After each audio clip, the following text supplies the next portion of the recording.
Preface. Freedom Dreams is a kind of crossroads for me. I spent more than half my life writing about people who tried to change the world, largely because I, too, wanted to change the world. The history of social movements attracted me because of what it might teach us about our present condition and how we might shape the future. When I first embarked on this work nearly 20 years ago, the political landscape looked much clearer. We needed a revolutionary socialist movement committed to anti-racism and anti-sexism. Buoyed by youthful naivete, I thought it was very obvious then. Over time, the subjects of my books as well as my own political experience taught me that things are not what they seem and that the desires, hopes, and intentions of the people who fought for change cannot be easily categorized, contained, or explained. Unfortunately, too often our standards for evaluating social movements pivot around whether or not they succeeded in realizing their visions rather than on the merits or power of the visions themselves. By such a measure, virtually every radical movement failed because the basic power relations they sought to change remain pretty much intact. And yet it is precisely these alternative visions and dreams that inspire new generations to continue to struggle for change. I had been thinking about these issues when Professor Judith Byfield and Ozzie Harris, director of Dartmouth's Office of Equal Opportunity and Affirmative Action, asked me to deliver the Dr. Martin Luther King Jr. lecture at Dartmouth College in January 2000. In many ways, the opportunity to meditate on King's legacy and vision brought a lot of these issues to the surface, especially since I was feeling somewhat alienated from the same old protest politics. What had happened to the dream of liberation that brought many of us to radical movements in the first place? What had happened to socialism the way we imagined it? What had happened to our new Eden, our dreams of building a new society? And what had happened to hope and love in our politics? My lecture consisted of a series of reflections on these questions, which consequently became Freedom Dreams. Dr. King constantly warned us that we would not be able to build a truly liberatory movement without the strength to love. In his 1963 book of the same title, he wrote, "We Negroes have long dreamed of freedom, but still we are confined in an oppressive prison of segregation and discrimination. Must we respond with bitterness and cynicism? Certainly not, for this will destroy and poison our personalities. To guard ourselves from bitterness, we need the vision to see in this generation's ordeals the opportunity to transfigure both ourselves and American society. Our present suffering and our nonviolent struggle to be free may well offer to Western civilization the kind of spiritual dynamic so desperately needed for survival." King's words became a kind of template for my lecture, indeed, for all of my thinking from that point on. How do we produce a vision that enables us to see beyond our immediate ordeals?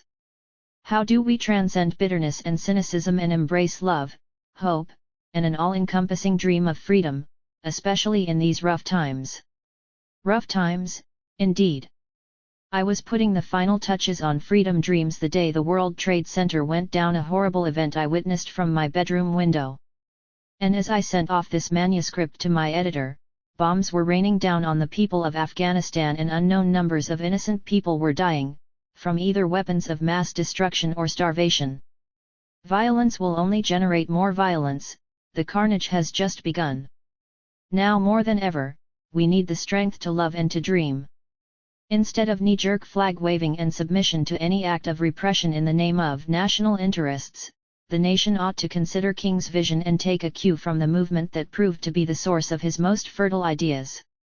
The civil rights movement demanded freedom for all and believed that it had to win through love and moral suasion. Those committed to the philosophy of nonviolence saw their suffering as redemptive.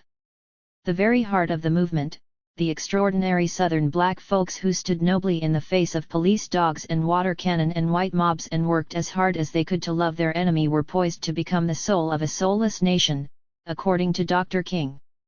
Imagine if that soul were to win out, if the movement's vision of freedom were completely to envelope the nation's political culture. If this were the case, then the pervasive consumerism and materialism and the stark inequalities that have come to characterize modern life under global capitalism could not possibly represent freedom. And yet, freedom today is practically a synonym for free enterprise. Perhaps I'll be labeled a traitor for saying this, but we are not yet completely free. US democracy has not always embraced everyone, and we have a long history to prove it, from slavery and Indian wars to the 2000 presidential elections. Indeed, the marginal and excluded have done the most to make democracy work in America. And some of the radical movements I write about in the pages that follow have done awful things in the name of liberation, often under the premise that the ends justify the means. Communists, black nationalists, third world liberation movements all left us stimulating and even visionary sketches of what the future could be, but they have also been complicit in acts of violence and oppression, through either their actions or their silence. No one's hands are completely clean.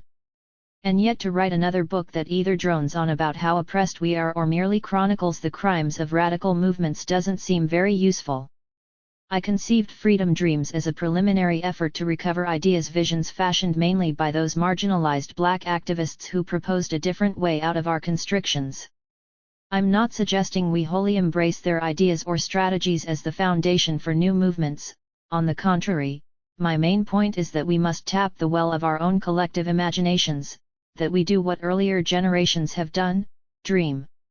Trying to envision somewhere in advance of nowhere, as poet Jane Cortez puts it, is an extremely difficult task, yet it is a matter of great urgency. Without new visions we don't know what to build, only what to knock down. We not only end up confused, rudderless, and cynical, but we forget that making a revolution is not a series of clever maneuvers and tactics but a process that can and must transform us. When history sleeps, a beginning. When history sleeps, it speaks in dreams. On the brow of the sleeping people, the poem is a constellation of blood. Octavio Paz, toward the poem. My mother has a tendency to dream out loud. I think it has something to do with her regular morning meditation. In the quiet darkness of her bedroom her third eye opens onto a new world, a beautiful light-filled place as peaceful as her state of mind. She never had to utter a word to describe her inner peace, like morning sunlight, it radiated out to everyone in her presence. My mother knows this, which is why for the past 2 decades she has taken the name Ananda, bliss. Her other 2 eyes never let her forget where we lived. The cops, drug dealers, social workers, the rusty tap water, roaches and rodents, the urine-scented hallways, and the piles of garbage were constant reminders that our world began and ended in a battered Harlem/Washington Heights tenement apartment on 157th and Amsterdam. Yet she would not allow us to live as victims. Instead, we were a family of caretakers who inherited this earth. We were expected to help any living creature in need, even if that meant giving up our last piece of bread. Strange, needy people always passed through our house, occasionally staying for long stretches of time. My mom once helped me bring home a New York City pigeon with a broken leg in a failed effort to nurse her back to health.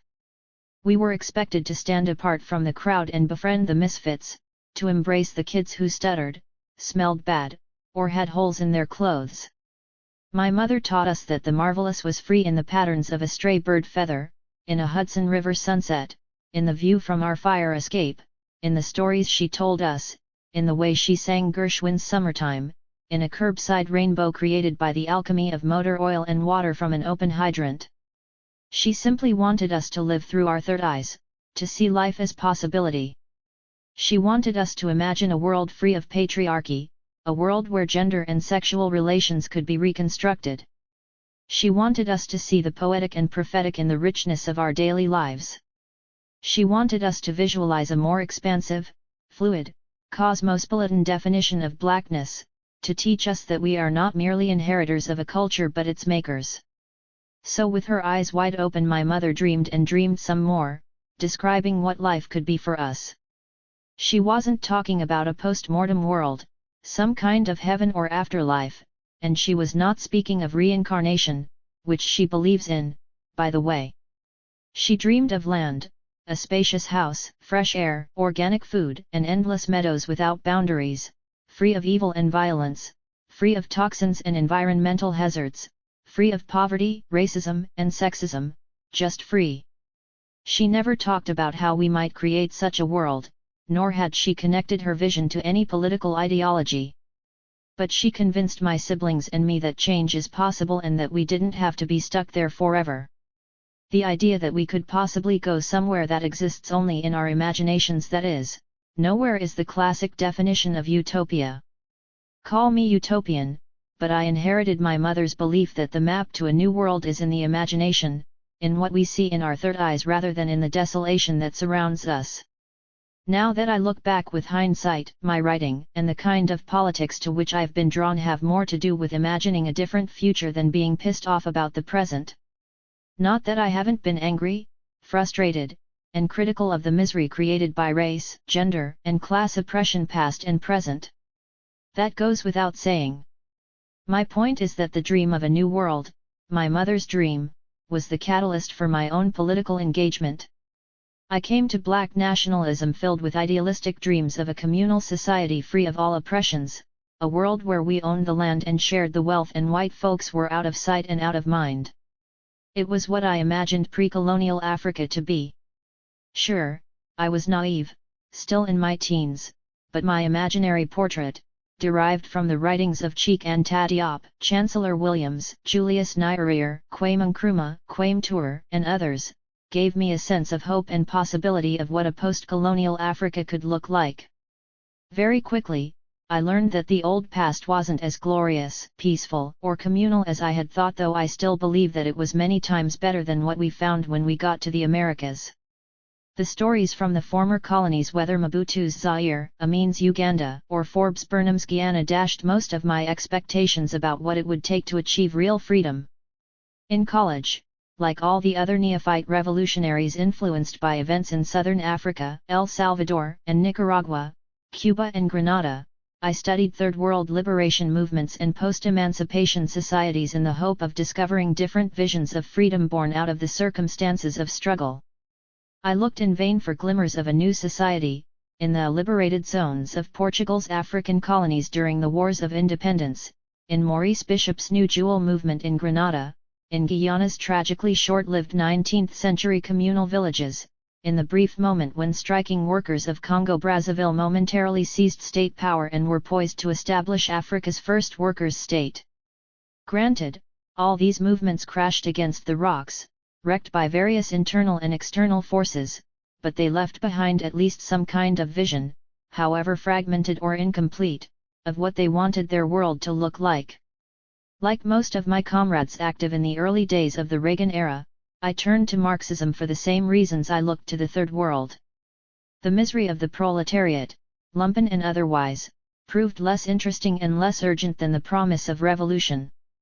I was attracted to small-c communism because, in theory, it sought to harness technology to solve human needs, give us less work and more leisure, and free us all to create, invent, explore, love, relax, and enjoy life without want of the basic necessities of life. My big sister Makani and I used to preach to others about the end of money, the withering away of poverty, property, and the state, and the destruction of the material basis for racism and patriarchy. I fell in love with the young Marx of the German ideology and the Communist Manifesto, the visionary Marx who predicted the abolition of all exploitative institutions. I followed young Marx, via the late English historian Edward P. Thompson, to those romantic renegade socialists like William Morris who wanted to break with all vestiges of capitalist production and rationalization. Morris was less concerned with socialist efficiency than with transforming social relations and constructing new, free, democratic communities built on, as Thompson put it, the ethic of cooperation, the energies of love. There are very few contemporary political spaces where the energies of love and imagination are understood and respected as powerful social forces. The socialists, utopian and scientific, had little to say about this, so my search for an even more elaborate, complete dream of freedom forced me to take a more imaginative turn. Thanks to many wonderful chance encounters with Franklin and Penelope Rosemont, Ted Jones, Laura Kersiglia, and Jane Cortez, I discovered surrealism, not so much in the writings and doings of André Breton or Louis Aragon or other leaders of the surrealist movement that emerged in Paris after World War I, but under my nose, so to speak, buried in the rich, black soil of Afro-diasporic culture. In it I found a most miraculous weapon with no birth date, no expiration date, no trademark. I traced the marvelous from the ancient practices of maroon societies and shamanism back to the future, to the metropoles of Europe, to the blues people of North America, to the colonized and semi-colonized world that produced the likes of Aimé and Suzanne Césaire and Wilfrid Olam. The Surrealists not only taught me that any serious motion toward freedom must begin in the mind, but they have also given us some of the most imaginative, expansive, and playful dreams of a new world I have ever known.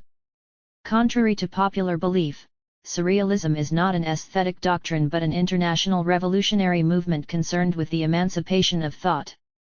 Members of the Surrealist group in Madrid, for example, see their work as an intervention in life rather than literature, a protracted battle against all forms of oppression that aims to replace suspicion, fear, and anger with curiosity, adventure and desire, and a model space for collective living, a space from which separation and isolation are banished forever. The Surrealists are talking about total transformation of society, not just granting aggrieved populations greater political and economic power. They are speaking of new social relationships, new ways of living and interacting, new attitudes toward work and leisure and community. In this respect, they share much with radical feminists whose revolutionary vision extended into every aspect of social life. Radical feminists taught us that there is nothing natural or inevitable about gender roles, male dominance, the overrepresentation of men in positions of power, or the tendency of men to use violence as a means to resolve conflict. Radical feminists of color, in particular, reveal how race, gender, and class work in tandem to subordinate most of society while complicating easy notions of universal sisterhood or biological arguments that establish men as the universal enemy. Like all the other movements that caught my attention, radical feminism, as well as the ideas emerging out of the lesbian and gay movements, proved attractive not simply for their critiques of patriarchy but for their freedom dreams. The work of these movements taken as a whole interrogates what is normal, shows us how the state and official culture polices our behavior with regard to sexuality, gender roles, and social relationships, and encourages us to construct a politics rooted in desire. Black intellectuals associated with each of these movements not only imagined a different future, but in many instances their emancipatory vision proved more radical and inclusive than what their compatriots proposed. Indeed, throughout the book I argue that these renegade black intellectuals/activists/artists challenged and reshaped communism, surrealism, and radical feminism, and in so doing produced brilliant theoretical insights that might have pushed these movements in new directions. In most cases, however, the critical visions of black radicals were held at bay, if not completely marginalized. Of course, there are many people still struggling to realize these dreams, extending, elaborating, and refining their vision as the battle wears on. This book is about those dreams of freedom. It is merely a brief, idiosyncratic outline of a history of black radical imagination in the 20th century. I don't pretend to have written anything approaching a movement history or an intellectual history, and I am not interested in explaining why these dreams of revolution have not succeeded, yet. Rather, I simply want to explore the different ways self-proclaimed renegades imagined life after the revolution and where their ideas came from. Although Freedom Dreams is no memoir, it is a very personal book. It is loosely organized around my own political journey, around the dreams I once shared or still share, from the dreams of an African utopia to the surreal world of our imagination, from the communist and feminist dreams of abolishing all forms of exploitation to the 400-year-old dream of payback for slavery and Jim Crow. My purpose in writing this book is simply to reopen a very old conversation about what kind of world we want to struggle for. I'm not the only one interested in the work of dreaming. Obviously, there are many activists and thinkers having this conversation right now, ranging from my sister Makani Thamba-Nixon, Cornel West, and Leanne and Eric Mann to Cleveland's Norma Jean Freeman and Don Freeman, Newark's Amina and Amory Baraka, and Detroit's Grace Lee Boggs, to name but a few. For decades, these and other folks have dared to talk openly of revolution and dream of a new society, sometimes creating cultural works that enable communities to envision what's possible with collective action, personal self-transformation, and will. I did not write this book for those traditional leftists who have traded in their dreams for orthodoxy and sectarianism. Most of those folks are hopeless, I'm sad to say. And they will be the first to dismiss this book as utopian, idealistic, and romantic.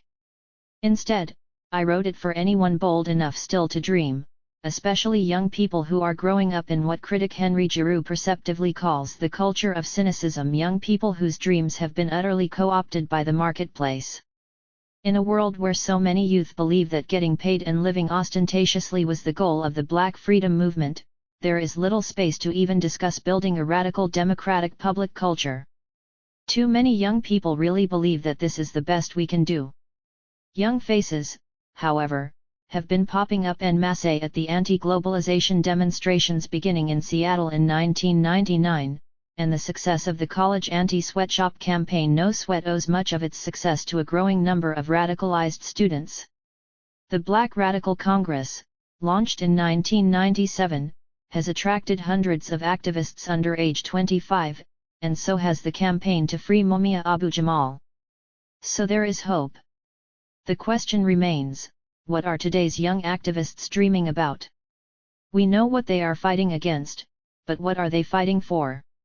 These are crucial questions, for one of the basic premises of this book is that the most powerful, visionary dreams of a new society don't come from little think tanks of smart people or out of the atomized, individualistic world of consumer capitalism where raging against the status quo is simply the hip thing to do. Revolutionary dreams erupt out of political engagement, collective social movements are incubators of new knowledge. While this may seem obvious, I am increasingly surrounded by well-meaning students who want to be activists but exhibit anxiety about doing intellectual work. They often differentiate the two, positioning activism and intellectual work as inherently incompatible. They speak of the real world as some concrete wilderness overrun with violence and despair, and the university as if it were some sanitized sanctuary distant from actual people's lives and struggles. At the other extreme, I have had students argue that the problems facing real people today can be solved by merely bridging the gap between our superior knowledge and people outside the ivy walls who simply do not have access to that knowledge. Unwitting advocates of a kind of talented 10th ideology of racial uplift, their stated goal is to reach the people with more accessible knowledge, to carry back to the hood the information folks need to liberate themselves. While it is heartening to see young people excited about learning and cognizant of the political implications of knowledge, it worries me when they believe that simply dropping science on the people will generate new, liberatory social movements. I am convinced that the opposite is true. Social movements generate new knowledge, new theories, new questions. The most radical ideas often grow out of a concrete intellectual engagement with the problems of aggrieved populations confronting systems of oppression. For example, the academic study of race has always been inextricably intertwined with political struggles. Just as imperialism, colonialism, and post-Reconstruction redemption politics created the intellectual ground for social Darwinism and other manifestations of scientific racism, the struggle against racism generated cultural relativist and social constructionist scholarship on race. The great works by W.E.B. Du Bois, Franz Boas, Oliver Cox, and many others were invariably shaped by social movements as well as social crises such as the proliferation of lynching and the rise of fascism. Similarly, gender analysis was brought to us by the feminist movement, not simply by the individual genius of the Grimke sisters or Anna Julia Cooper, Simone de Beauvoir, or Audre Lorde. Thinking on gender and the possibility of transformation evolved largely in relationship to social struggle. Progressive social movements do not simply produce statistics and narratives of oppression, rather, the best ones do what great poetry always does, transport us to another place, compel us to relieve horrors and, more importantly, enable us to imagine a new society. We must remember that the conditions and the very existence of social movements enable participants to imagine something different, to realize that things need not always be this way. It is that imagination, that effort to see the future in the present, that I shall call poetry or poetic knowledge. I take my lead from Aimé Césaire's great essay Poetry and Knowledge, first published in 1945. Opening with the simple but provocative proposition that poetic knowledge is born in the great silence of scientific knowledge, he then demonstrates why poetry is the only way to achieve the kind of knowledge we need to move beyond the world's crises. What presides over the poem, he writes, is not the most lucid intelligence, the sharpest sensibility or the subtlest feelings, but experience as a whole. This means everything, every history, every future, every dream, every life form from plant to animal, every creative impulse plumbed from the depths of the unconscious. Poetry, therefore, is not what we simply recognize as the formal poem, but a revolt, a scream in the night, an emancipation of language and old ways of thinking. Consider Césare's third proposition regarding poetic knowledge. Poetic knowledge is that in which man spatters the object with all of his mobilized riches.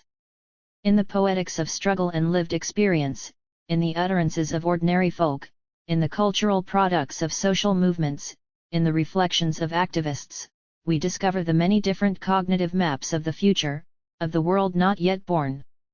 Recovering the poetry of social movements, however, particularly the poetry that dreams of a new world, is not such an easy task.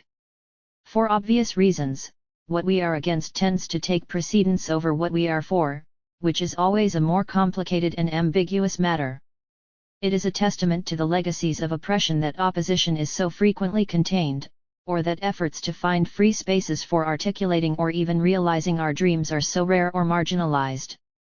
George Lipsitz helps explain the problem when he writes in Dangerous Crossroads, the desire to work through existing contradictions rather than stand outside them represents not so much a preference for melioristic reform over revolutionary change, but rather a recognition of the impossibility of standing outside totalitarian systems of domination. Besides, even if we could gather together our dreams of a new world, how do we figure them out in a culture dominated by the marketplace? How can social movements actually reshape the desires and dreams of the participants? Another problem, of course, is that such dreaming is often suppressed and policed not only by our enemies but by leaders of social movements themselves. The utopian visions of male nationalists or so-called socialists often depend on the suppression of women, of youth, of gays and lesbians, of people of color. Desire can be crushed by so-called revolutionary ideology. I don't know how many times self-proclaimed leftists talk of universalizing working-class culture, focusing only on what they think is uplifting and politically correct but never paying attention to, say, the ecstatic. I remember attending a conference in Vermont about the future of socialism, where a bunch of us got into a fight with an older generation of white leftists who proposed replacing retrograde pop music with the revolutionary working-class music of Phil Ochs, Woody Guthrie, pre-electric Bob Dylan, and songs from the Spanish Civil War. And there I was, comically screaming at the top of my lungs, "No way! After the revolution, we still want Bootsy. That's right, we want Bootsy. We need the funk." Sometimes I think the conditions of daily life, of everyday oppressions, of survival, not to mention the temporary pleasures accessible to most of us, render much of our imagination inert. We are constantly putting out fires, responding to emergencies, finding temporary refuge, all of which make it difficult to see anything other than the present. As the great poet Kierapitsa K. Gossitsile put it, when the clouds clear / we shall know the color of the sky. When movements have been unable to clear the clouds, it has been the poets no matter the medium who have succeeded in imagining the color of the sky, in rendering the kinds of dreams and futures social movements are capable of producing. Knowing the color of the sky is far more important than counting clouds. Or to put it another way, the most radical art is not protest art but works that take us to another place, envision a different way of seeing, perhaps a different way of feeling. This is what poet Askia Muhammad Turi meant when, in a 1964 article in Liberator magazine, he called black rhythm and blues artists poet-philosophers and described their music as a potent weapon in the black freedom struggle. For Turi, the movement was more than sit-ins at lunch counters, voter registration campaigns, and freedom rides. It was about self-transformation, changing the way we think, live, love, and handle pain. While the music frequently negatively mirrored the larger culture, it nonetheless helped generate community pride, challenged racial self-hatred, and built self-respect.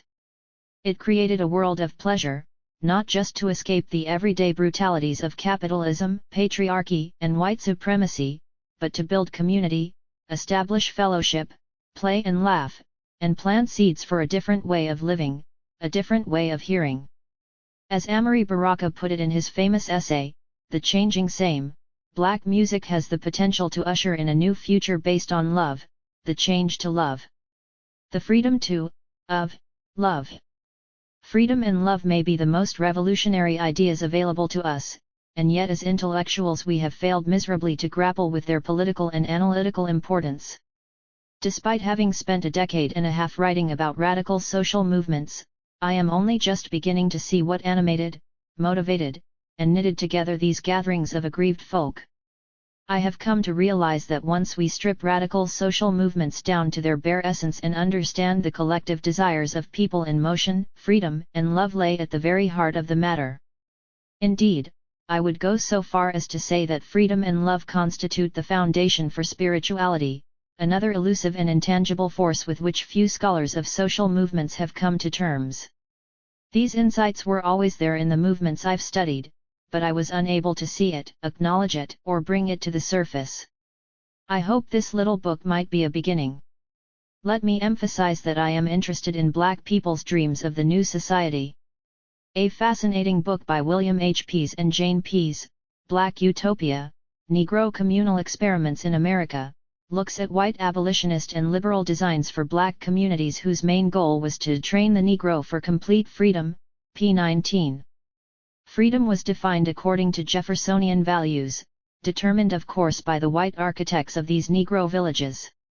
While most communal societies were socialist or communist-oriented, the settlements created for black people centered on enterprise, thrift, and individual accumulation. In short, their goal was to instill ex-slaves with middle-class capitalist values in order to prepare them to be productive members of the mainstream.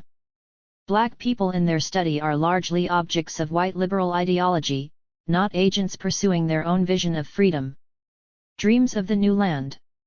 Africa, I guard your memory. Africa, you are in me. My future is your future. Your wounds are my wounds. The funky blues I cook are black like you, Africa. Africa, my motherland. America, my fatherland. Although I did not choose it to be. Africa, you alone can make me free. Africa, where the rhinos roam. Where I learned to swing. Before America became my home. Not like a monkey but in my soul. Africa, you are rich with natural gold. Africa, I live and study for thee.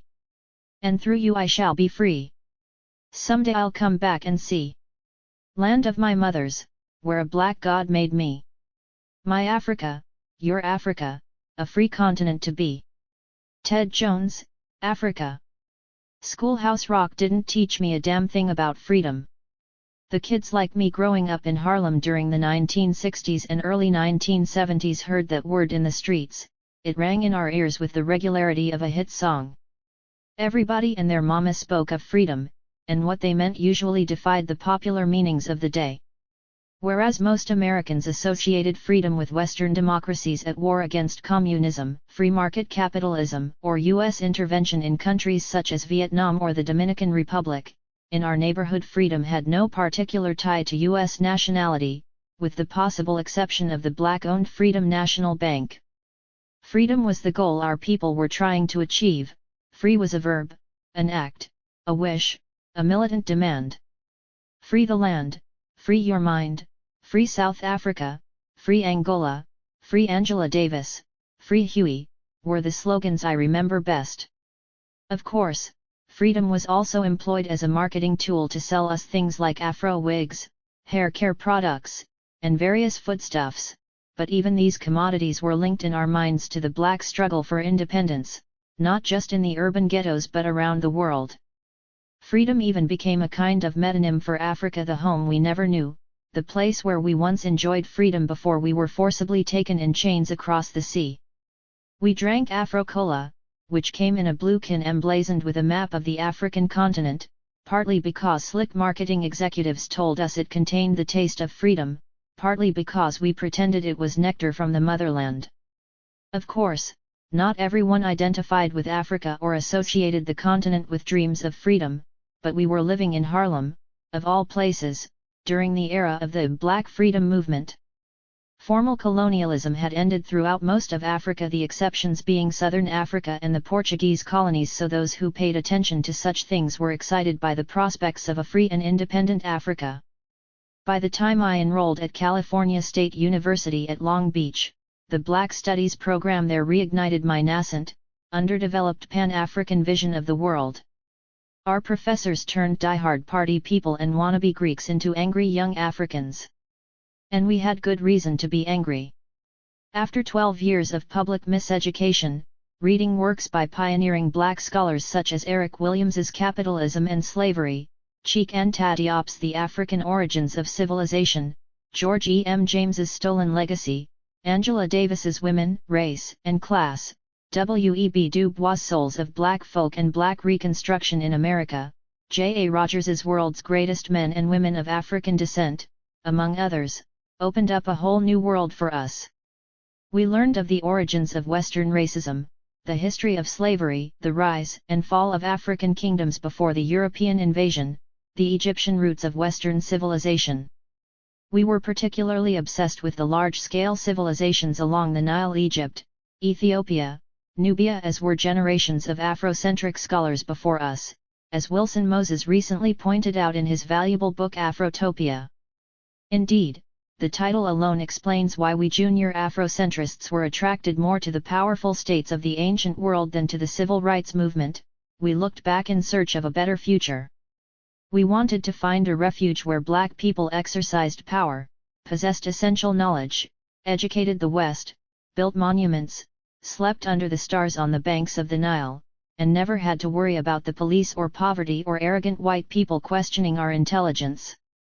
Of course, this meant conveniently ignoring slave labor, class hierarchies, and women's oppression, and it meant projecting backwards in time a 20th-century conception of race, but to simply criticize us for myth-making or essentialism misses the point of our reading. We dreamed the ancient world as a place of freedom, a picture to imagine what we desired and what was possible. Sometimes we couldn't read fast enough, other times, we were so overtaken with emotion we put our books down and wept, or fantasized about revenge. More importantly, we began to see ourselves as earlier generations of black intellectuals had as part of an African diaspora, an oppressed nation without a homeland. Many of us gravitated to campus black nationalist groups, imagining Africa as our true home, either as a place of eventual return or a place from which we were permanently exiled. At least in our minds, we joined a long line of black thinkers who believed that to achieve freedom we first had to get out of Dodge. Exodus. Few scholars or activists today take proposals to leave America and return to Africa or some other homeland seriously. Back to Africa proposals in principle are almost universally dismissed as escapist or associated with essentialist, romantic ideas about black cultural unity. Critics dwell on the impracticality of such schemes, or they point to sharp cultural and class differences that keep the black world divided. They are not wrong to do so, but any wholesale dismissal of the desire to leave this place and find a new home misses what these movements might tell us about how black people have imagined real freedom.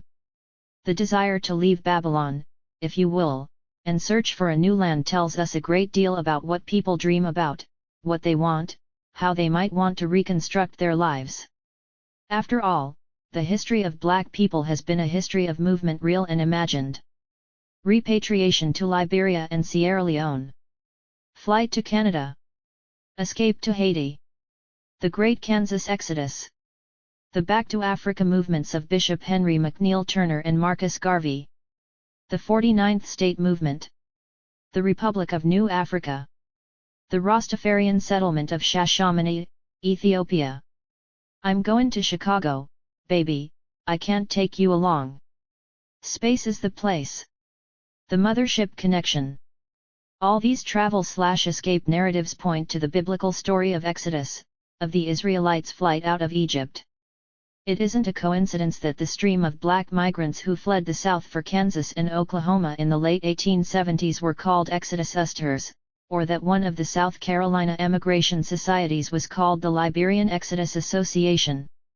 Indeed, as Eddie Glaude points out in his recent book Exodus, Religion, Race, and Nation in Early 19th Century Black America, the Book of Exodus served as the key political and moral compass for African Americans during the antebellum era, and it would continue to do so after the Civil War. Exodus provided black people with a language to critique America's racist state and build a new nation, for its central theme wasn't simply escape but a new beginning. Exodus represented dreams of black self-determination, of being on our own, under our own rules and beliefs, developing our own cultures, without interference. Even before New World Africans laid eyes on the Bible, the fundamental idea behind Exodus was evident in the formation of Maroon societies throughout the Americas. Maroon societies were settlements of renegades from the plantation system made up primarily of runaway slaves, some indigenous people, and, in a few instances, white indentured servants who rebelled against the dominant culture. These settlements often existed on the run, in the hills or swamps just outside the plantation economy. Africans tended to dominate these communities, and many sought to preserve the cultures of their original homelands while combining different Old and New World traditions. Over time, Africans adopted elements of various Native American cultures, and vice versa, and Europeans relied on aspects of these cultures for their own survival. In the words of political scientist Cedric Robinson, these movements were inventive rather than imitative, communitarian rather than individualistic, democratic rather than republican, Afro-Christian rather than secular and materialist. Winky face, the social values of these largely agrarian people generated a political culture that distinguished between the inferior world of the political and the transcendent universe of moral goods. The impulse toward separatism, defined broadly, is rooted in Maroonage and the desire to leave the place of oppression for either a new land or some kind of peaceful coexistence. The problem with modern Egypt land is that it claimed to be a republic, and too many black people slave and free invested their own blood, sweat, and tears in building or protecting the country. Therefore, in the United States the impulse to leave conflicted with black claims to full citizenship and full remuneration for our contribution to the nation. Prior to the adoption of the 14th Amendment in 1868, the question as to whether or not African Americans were citizens of the United States had not been settled. The experiences of free African Americans during the antebellum era demonstrate that citizenship was beyond their grasp, and the Fugitive Slave Law of 1850 and the Dred Scott decision of 1857 denying black people citizenship rights cleared up any ambiguity on the matter. While some black leaders insisted on their right to citizenship during the mid-19th century, others such as Mary Ann Shadd Cary, Jermaine Logan, James T. Hawley, Samuel Ringgold Ward, Paul Cuff, and Martin Delany called on black people to find a homeland of their own. Not that they were willing to relinquish their claims to citizenship, rather, they reached a point of profound pessimism and began deeply to question their allegiance to and identification with the United States. Whether they thought about leaving or not, the question of citizenship always loomed large, compelling some to renounce the United States altogether. 19th-century black activist H. Ford Douglass once said, "I can hate this government without being disloyal, because it has stricken down my manhood, and treated me as a saleable commodity. I can join a foreign enemy and fight against it, without being a traitor, because it treats me as an alien and a stranger." Emigration not only rendered African Americans transnational people by default, but it remained at the heart of a very long debate within black communities about their sense of national belonging. The debate was further complicated by the fact that many white people supported emigration.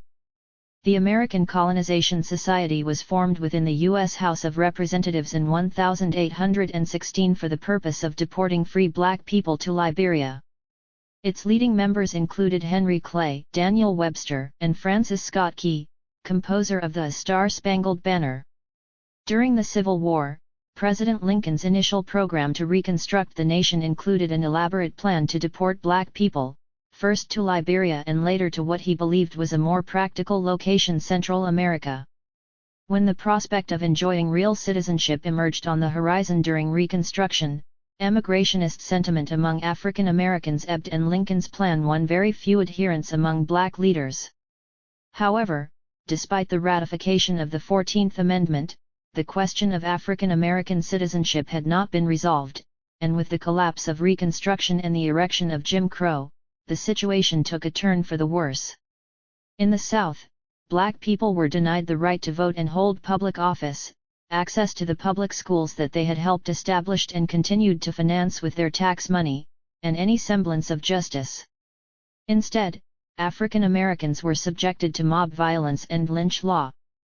Between 1882 and 1946, at least 5,000 people, the vast majority of whom were black, were lynched in the United States. Black communities had to deal not only with a steady stream of lynchings but also with a constant threat of invasion by armed, murderous white mobs.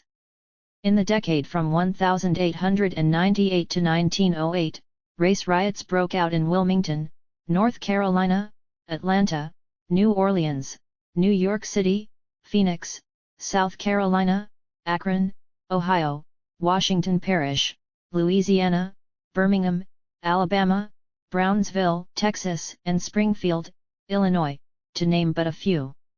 Historian Carter G. Woodson expressed the problem poignantly in his 1921 essay 50 Years of Negro Citizenship as Qualified by the United States Supreme Court. The citizenship of the Negro in this country is a fiction. Most black people believed there was an order higher than the Constitution. Psalm 68, verse 31 of the Bible had promised redemption for the black world. Princes come out of Egypt. Ethiopia stretches forth her hands unto God. This passage was as important to Pan-Africanist and emigrationist sentiment as the Book of Exodus, becoming the theological basis for what became known in the 19th century as Ethiopianism. Ethiopianism spread throughout the black world, from the Americas to Africa, calling for the redemption of Africa by any means necessary. One of the earliest published examples of this doctrine was Robert Alexander Young's Ethiopian Manifesto, issued in defense of the black man's rights in the Scale of Universal Freedom, 1829, which predicted the coming of a new Hannibal who would lead a violent uprising to liberate the race. The black abolitionist speaker Maria Stewart echoed some of the ideas in Young's manifesto, drawing on scripture to argue that Africans were the chosen people.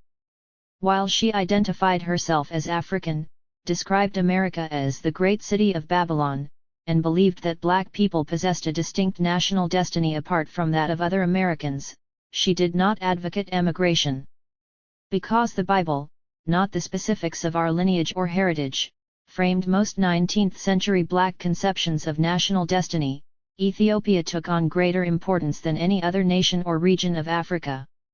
It was also known as Abyssinia, and black people the world over considered it the cradle of civilization.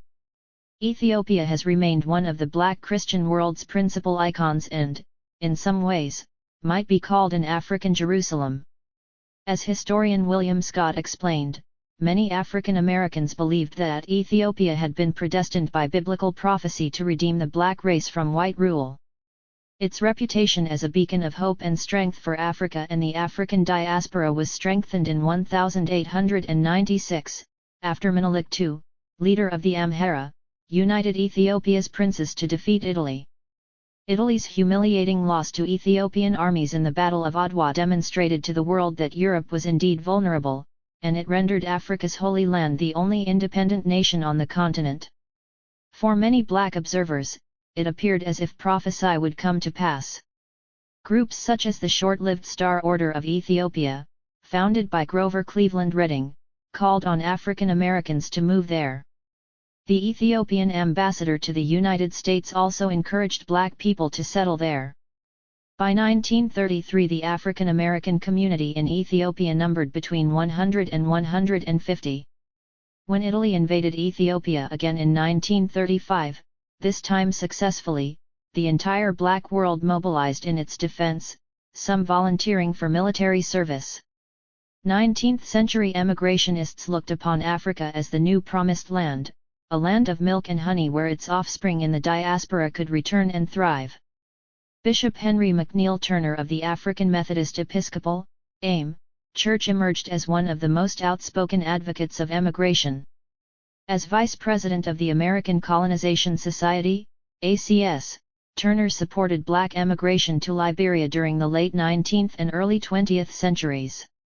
The AIM missions under his guidance promoted redemption as uplift ideology, the idea that education, modernization, and devotion to God would uplift the continent and the race. At the same time, Bishop Turner had no love for the United States, once describing the Constitution as a dirty rag, a cheat, a libel, and ought to be spit upon by every Negro in the land. He believed that white supremacy generated black self-hatred and that no black man could achieve manhood unless blacks could protect and govern themselves. Turner attracted a significant following, especially among poor workers and farmers who believed that any place was better than the Jim Crow South. One Mississippi man wrote to the ACS asking for assistance, comparing his circumstances to slavery and asking, "Oh my God, help us to get out from here to Africa." Most 19th-century proponents of repatriation viewed the imminent return of African Americans as a kind of civilizing mission, bringing Christianity to the heathens and technology and knowledge to the backward natives. Africa needed to be redeemed not from European colonialism but because it was a civilization in decline. Redemption translated into uplift ideology, a radically different cultural approach to return from the early impulse toward maroonage.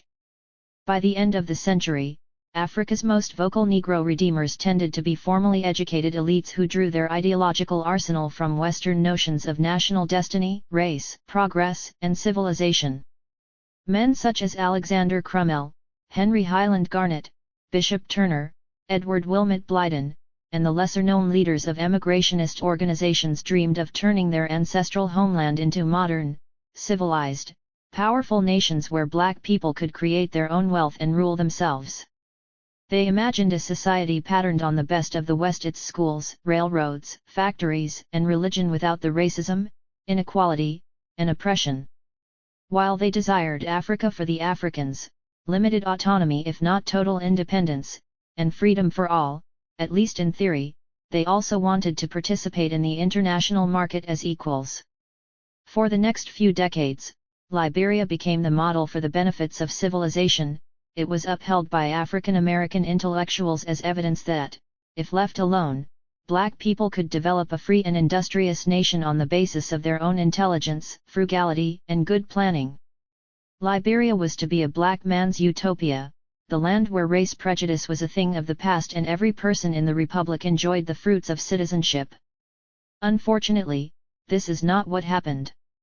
In their haste to defend Liberia, most commentators ignored or played down the role of the United States, via the Firestone Rubber Company, as an imperialist presence in the colony and the position of Americo-Liberians as a new, exploitative ruling class. As a result, the indigenous population of Liberia was exploited and oppressed by African Americans, who had ironically returned to their ancestral homeland to escape tyranny. Few emigration advocates during this period questioned the Western model. Edward Wilmot Blyden was among the few to propose adopting elements of traditional African culture, but only after years of study. His early works, A Voice from Bleeding Africa, 1856, and The Call of Providence to the Descendants of Africa in America, 1862, both argued that God allowed enslavement of black people so that they might be converted to Christianity. It was now the manifest destiny of black people to return to their ancestral homeland and bring the benefits of Christianity and civilization. By the end of the century, following a thorough study of Islam, he wrote a series of articles proposing that black people develop an African personality, as opposed to copying European culture, and defending indigenous African culture, including polygamy and traditional family practices. He argued that African cultures were naturally communal and did not allow private ownership of land, and that their emphasis on collective responsibility for the entire community rendered homelessness, poverty, and crime non-existent. And because all adult women were in marital relationships, he argued, there were no spinsters or prostitutes. Blyden's defense of traditional African culture might be one of the first explicit examples we have of what later would be called African communalism or African socialism, the idea that pre-colonial societies were inherently democratic and practiced a form of primitive communism that could lay the groundwork for a truly egalitarian society. In the shadow of the failed Paris Commune, the upsurge of working-class socialist movements throughout the Western world, and growing concern about the dangers of industrialization, Blyden's celebration of African communalism is particularly striking. Of course, we now know that African social organization ran the gamut from hunter-gatherer societies to large-scale, class-stratified societies based on agriculture, slave labor, and even limited manufacturing, and that traditional family and gender relationships were based on severe hierarchies. What is noteworthy, however, is the fact that Blyden and others imagined Africa as a place free of exploitation and believed that this model might lay the basis for a new society of black settlers. Rather than worship Western culture and modernization, Blyden at least toyed with the idea that traditional, pre-capitalist life might offer a superior road to freedom. Redemption. Marcus Garvey, founder of the Universal Negro Improvement Association, UNIA, the largest African redemption movement in the history of the world, promoted a vision of a new Africa that embraced certain Western ideas and technologies but transformed them to suit black people's needs. He created African fundamentalism, a revision of Christianity rooted in Ethiopianism, African Methodism, and a variety of religious beliefs that would eventually make their way into the Rastafarian faith. As Robert Hill points out, Garvey argued that Adam and Eve and their progeny were black and that Cain was stricken by God with leprosy, whiteness, as punishment for the murder of his brother, Abel. The white race, in other words, began as lepers punished by God. But Garvey differed from the Ethiopianists by insisting that the Egyptians were blacks who enslaved the Hebrews. Garvey's strong identification with the Egyptians makes perfect sense given his argument that we descended from a powerful civilization. His vision of the power of indigenous African culture was ancient, rooted in Egypt and Ethiopia, not in contemporary African culture, for he accepted Oswald Spengler's idea that African civilization was among those in decline. Only a movement for Africa's redemption could restore Africa's original glory. Interestingly, while he did not identify with the enslaved Jews of ancient times, he did identify with the modern Zionist movement. Garvey called his own movement Black Zionism, comparing the struggle for an African homeland with the Jewish movement for a homeland in Palestine. He patterned his Universal African Legion after the Jewish Legion, which came to be seen as a Jewish National Guard for Palestine. He even received significant patronage from Jewish financiers such as William Ritter of the United States and Abraham Judah and Louis Ashenheim of Jamaica. Garvey founded the UNIA with his first wife, Amy Ashwood, in his native Jamaica in 1914. It began as a benevolent association, but when they moved to Harlem in 1916, Garvey transformed the UNIA into a mass-based, global, black nationalist movement intent on redeeming Africa and establishing a homeland for the black world. In some ways the UNIA resembled an army preparing for battle, which might be expected of any nationalist movement born in the midst of the greatest European nationalist conflict of all time, World War I. Yet like most race leaders at the time, Marcus Garvey was heir to an older warrior tradition rooted in the Old Testament. Redemption, after all, was a violent and bloody proposition. Betray God and he might smite your firstborn, take you down by sword or plague, crush you to earth or drown you. Nat Turner, leader of a bloody slave revolt in Virginia in 1831, was told by God that slavery was to be eliminated by bloodshed, even if it meant sacrificing the master's women and children. It was God's will, and the signs from heaven were clear: I should arise and prepare myself, and slay my enemies with their own weapons. Nat Turner was not out of step with the leading black abolitionists of the day. Besides Robert Alexander Young's prediction of a race war led by a new Hannibal, David Walker warned white people that God was prepared to take his vengeance out on them, and that when the slaves rose up and cut their throats, it was God's will. The whites want slaves, he wrote in his appeal, and want us for their slaves, but some of them will curse the day they ever saw us. As true as the sun ever shone in its meridian splendor, my color will root some of them out of the very face of the earth. The UNIA never actually waged war anywhere, but World War I militarism had a profound impact on the organization's gender politics, according to the historian Barbara Baer. Garvate parades, pageants, poetry, and songs, as well as speeches and documents, drew on metaphors of war that defined gender roles within the movement. Black men assigned to the UNIA's African Legion performed military drills, symbolizing assertiveness, readiness, and self-defense. UNIA leaders wore elaborate uniforms resembling European imperial designs, therefore reversing the dominant image of black men as subordinate. Garvate leadership exuded strength, dominance, and nationhood. The Black Cross nurses symbolized the nurturing role of women by ministering to the needs of soldiers and the community as a whole. They wore white habits that, likewise, reversed the dominant image of black womanhood. Challenging stereotypes of black women as hypersexual Jezebels, the Black Cross nurses were angels of charity and mercy, holy sisters united in purity and devotion to their own community and to the greater redemption of Africa. In many respects, Garvey's vision of the proper role of black men and women in a new, liberated society differed little from those of previous generations of black nationalists, who embraced the prevailing notion that African redemption equaled manhood redemption. The strength of the nation as a measure of manhood, after all, was a common characteristic of modern nationalism. The writings and speeches of Cromwell, Edward Blyden, and even W.E.B. Du Bois described Africa as the fatherland, and the redemption of the fatherland was almost always framed in terms of manhood rights. Not surprisingly, early Pan-Africanist and emigrationist organizations were almost entirely male affairs. While politics was considered an exclusively male domain in this era, masculinity was especially pronounced in black nationalist politics because of its roots in the struggle against slavery.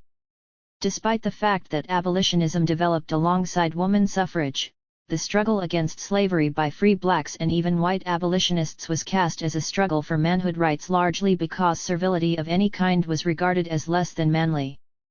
Black men's inability to protect their families under slavery was considered a direct assault on their manhood, since manhood was defined in part by one's ability to defend one's home.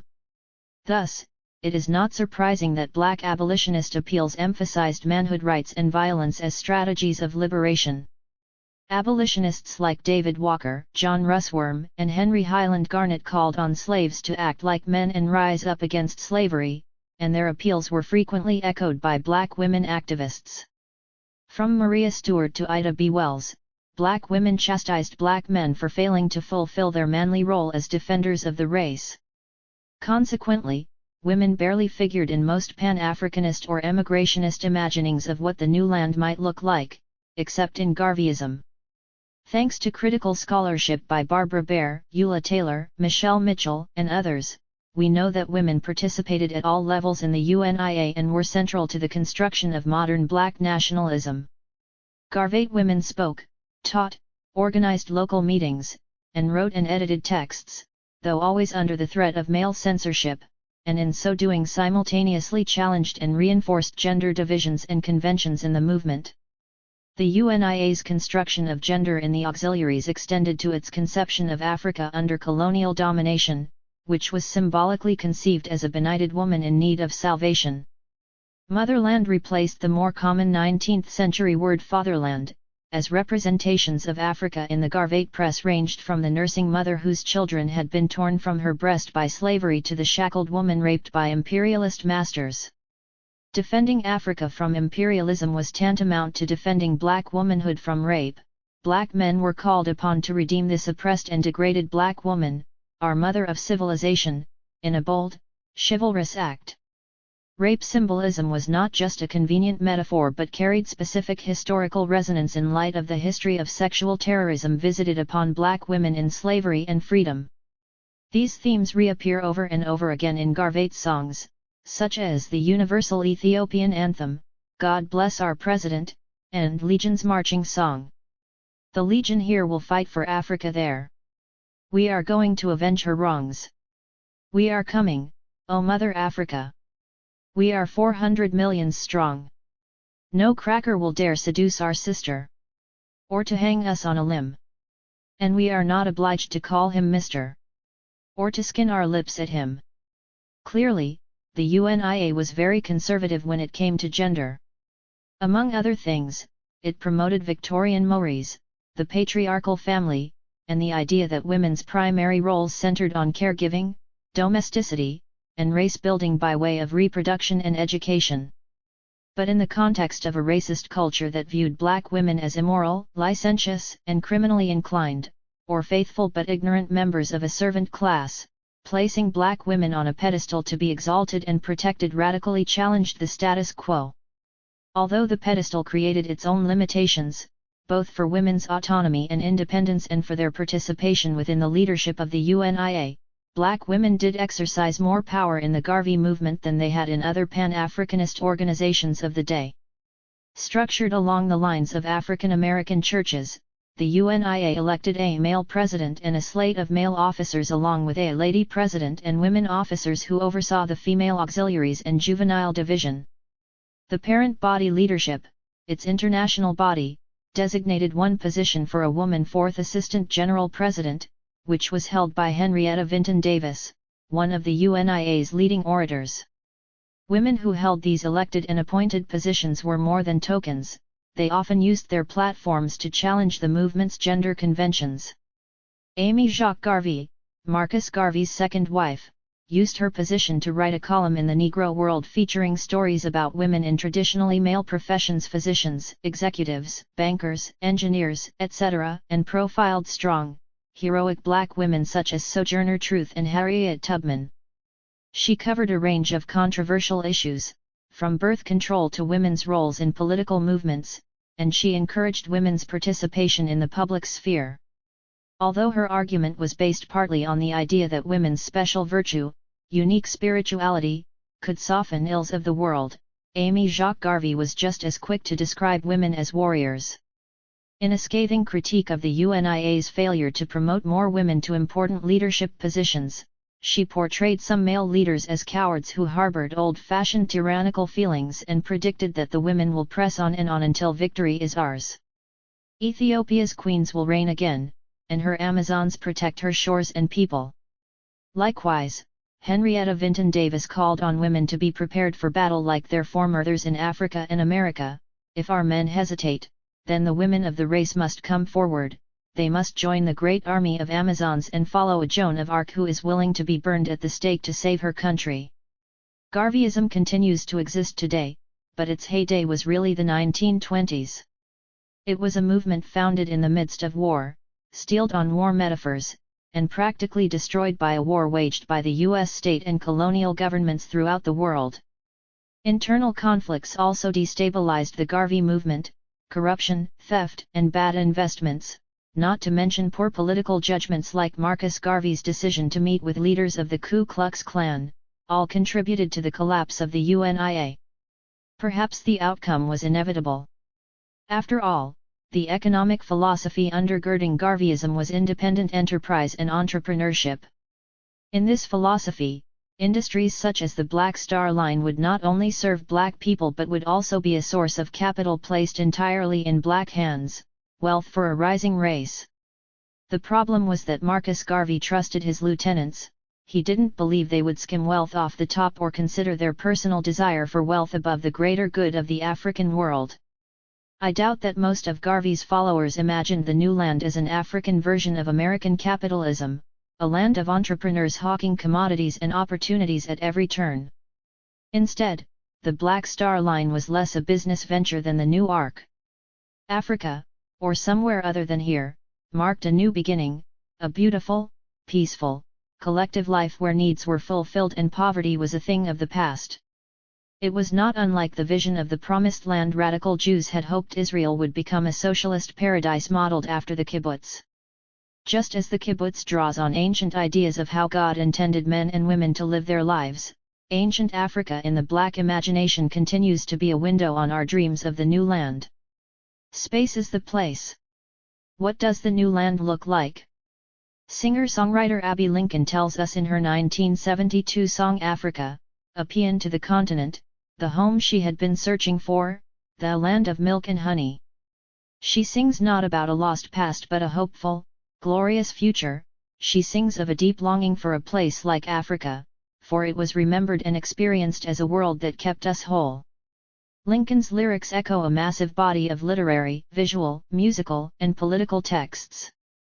We read them in the writings of Count T. Cullen, Claude McKay, Aimé Césaire, Suzanne Césaire, Leon Damas, Margaret Danner, Margaret Walker, Nicholas Gillan, Sonia Sanchez, Langston Hughes, Jane Cortez, Paul Robeson, Melvin B. Tolson, Ted Jones, and Carolyn Rogers. We see them in the paintings and sculptures of Aaron Douglas, Lois Mailou Jones, Sargent Johnson, Charles Alston, Meta Warwick Fuller, Hale Woodruff, Wilfrid Olam, Batai Sarr, John Biggers, Richmond Barth, Faith Ringgold, Melvin Edwards, Jeff Donaldson, Camille Billups, and Bill Maxwell. We hear them in the music of Duke Ellington, Randy Weston, Melba Liston, John Coltrane, Dizzy Gillespie, Lee Morgan, Horace Parlan, Pharoah Sanders, Archie Shepp, Sun Ra, Max Roach, Yusef Lateef, Bob Marley, Mutabaraca, Mandrill, X-Clan, Black Star, Harmony, Poor Righteous Teachers, and Taunton David. And I've barely scratched the surface.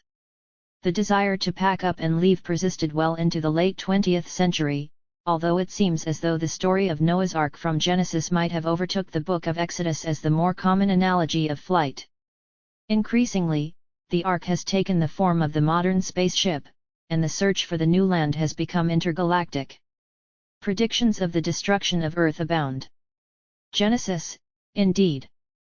For at least a century, a long line of black intellectuals and religious leaders have contemplated space travel, including the Honorable Elijah Muhammad of the Nation of Islam. One of the most famous, if not the most fascinating, black proponents of space travel was the Birmingham-born pianist/composer Herman Sonny Blount, better known as Sun Ra.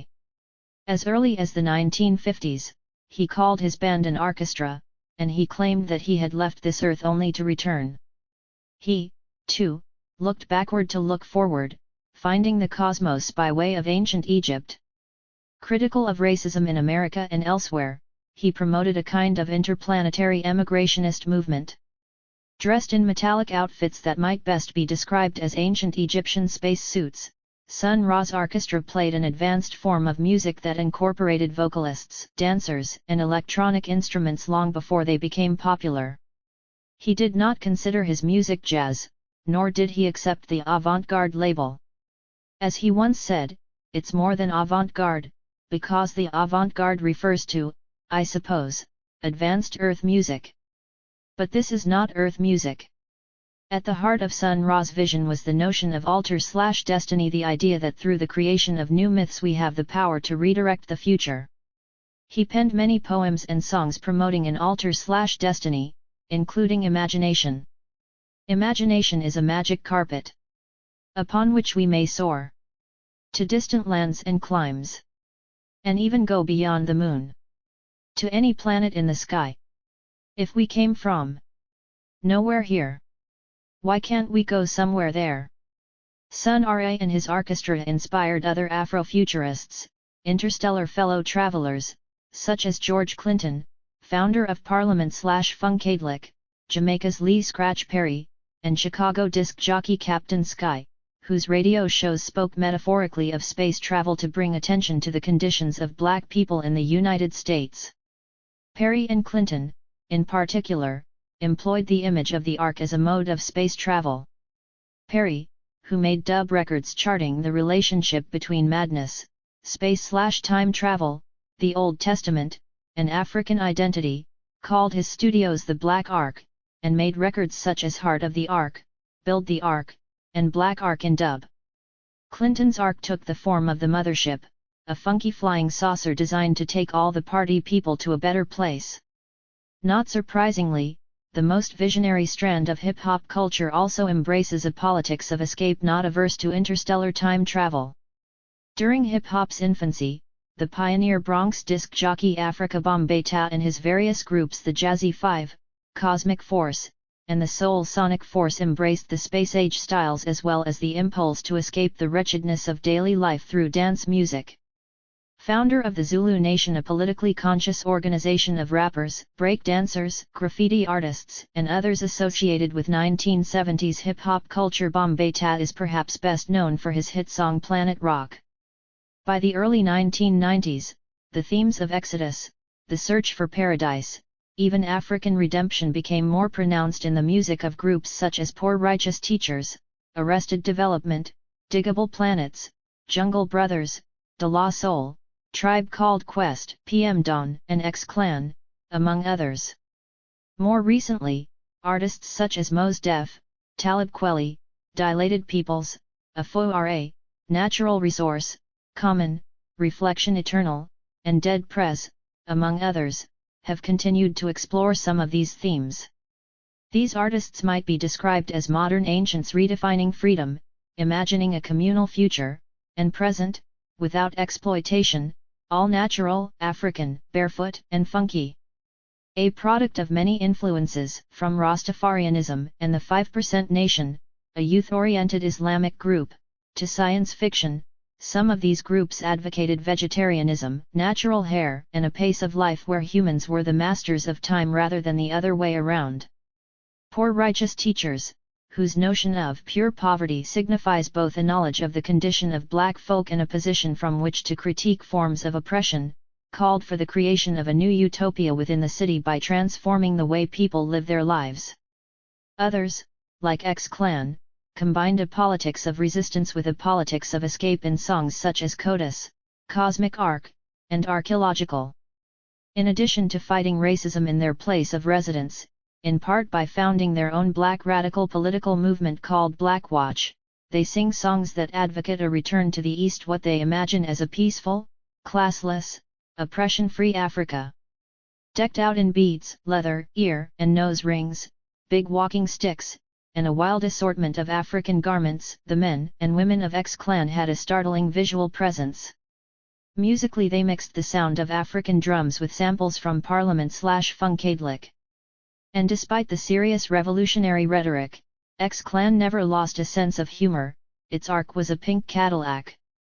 Songs by groups such as Diggable Planets, PM Dawn, even De La Soul promoted an alternative vision to the violent and artificial realities of urban life. The tragically short-lived Arrested Development, one of the original Southern hip-hop groups, let's not forget, focused much of its music on reconstructing relationships between human beings across lines of color, gender, generation, and spirituality, and of reconnecting black people to the natural world. These themes are especially pronounced in songs such as People Everyday, Mama's Always on Stage, Children Play with Earth, Natural, and Dawn of the Dreads.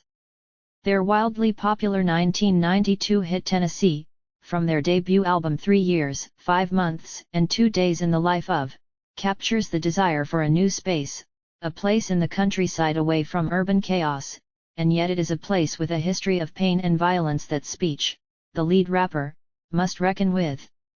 It is God who tells him to break/out of the country and /into more country. Where the ghost of childhood haunts me. Walk the roads my forefathers walked. Climbed the trees my forefathers hung from. Ask those trees for all their wisdom. They tell me my ears are so young.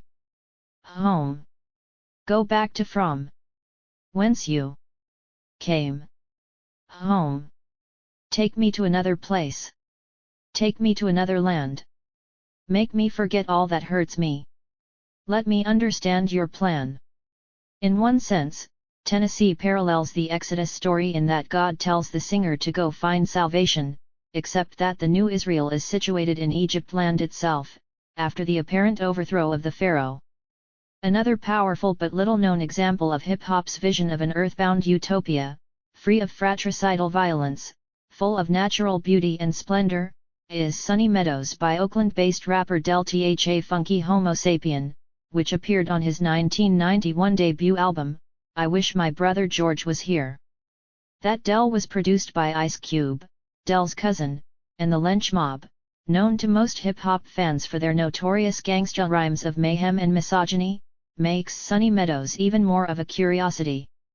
He opens by declaring war on all the thugs and fake rappers, promising to snatch their gold chains and gold fronts, teeth, and return them to the caves of the motherland and ride a rhinoceros back to the other land. Listen to his description of the meadows. Del, the 18-year-old dweller of the meadow. It sure in the hell beats living in the ghetto. Things are peace and everything's settled. With a good night's snooze on a bed of rose petals. I wake up in the morning feeling happy and refreshed.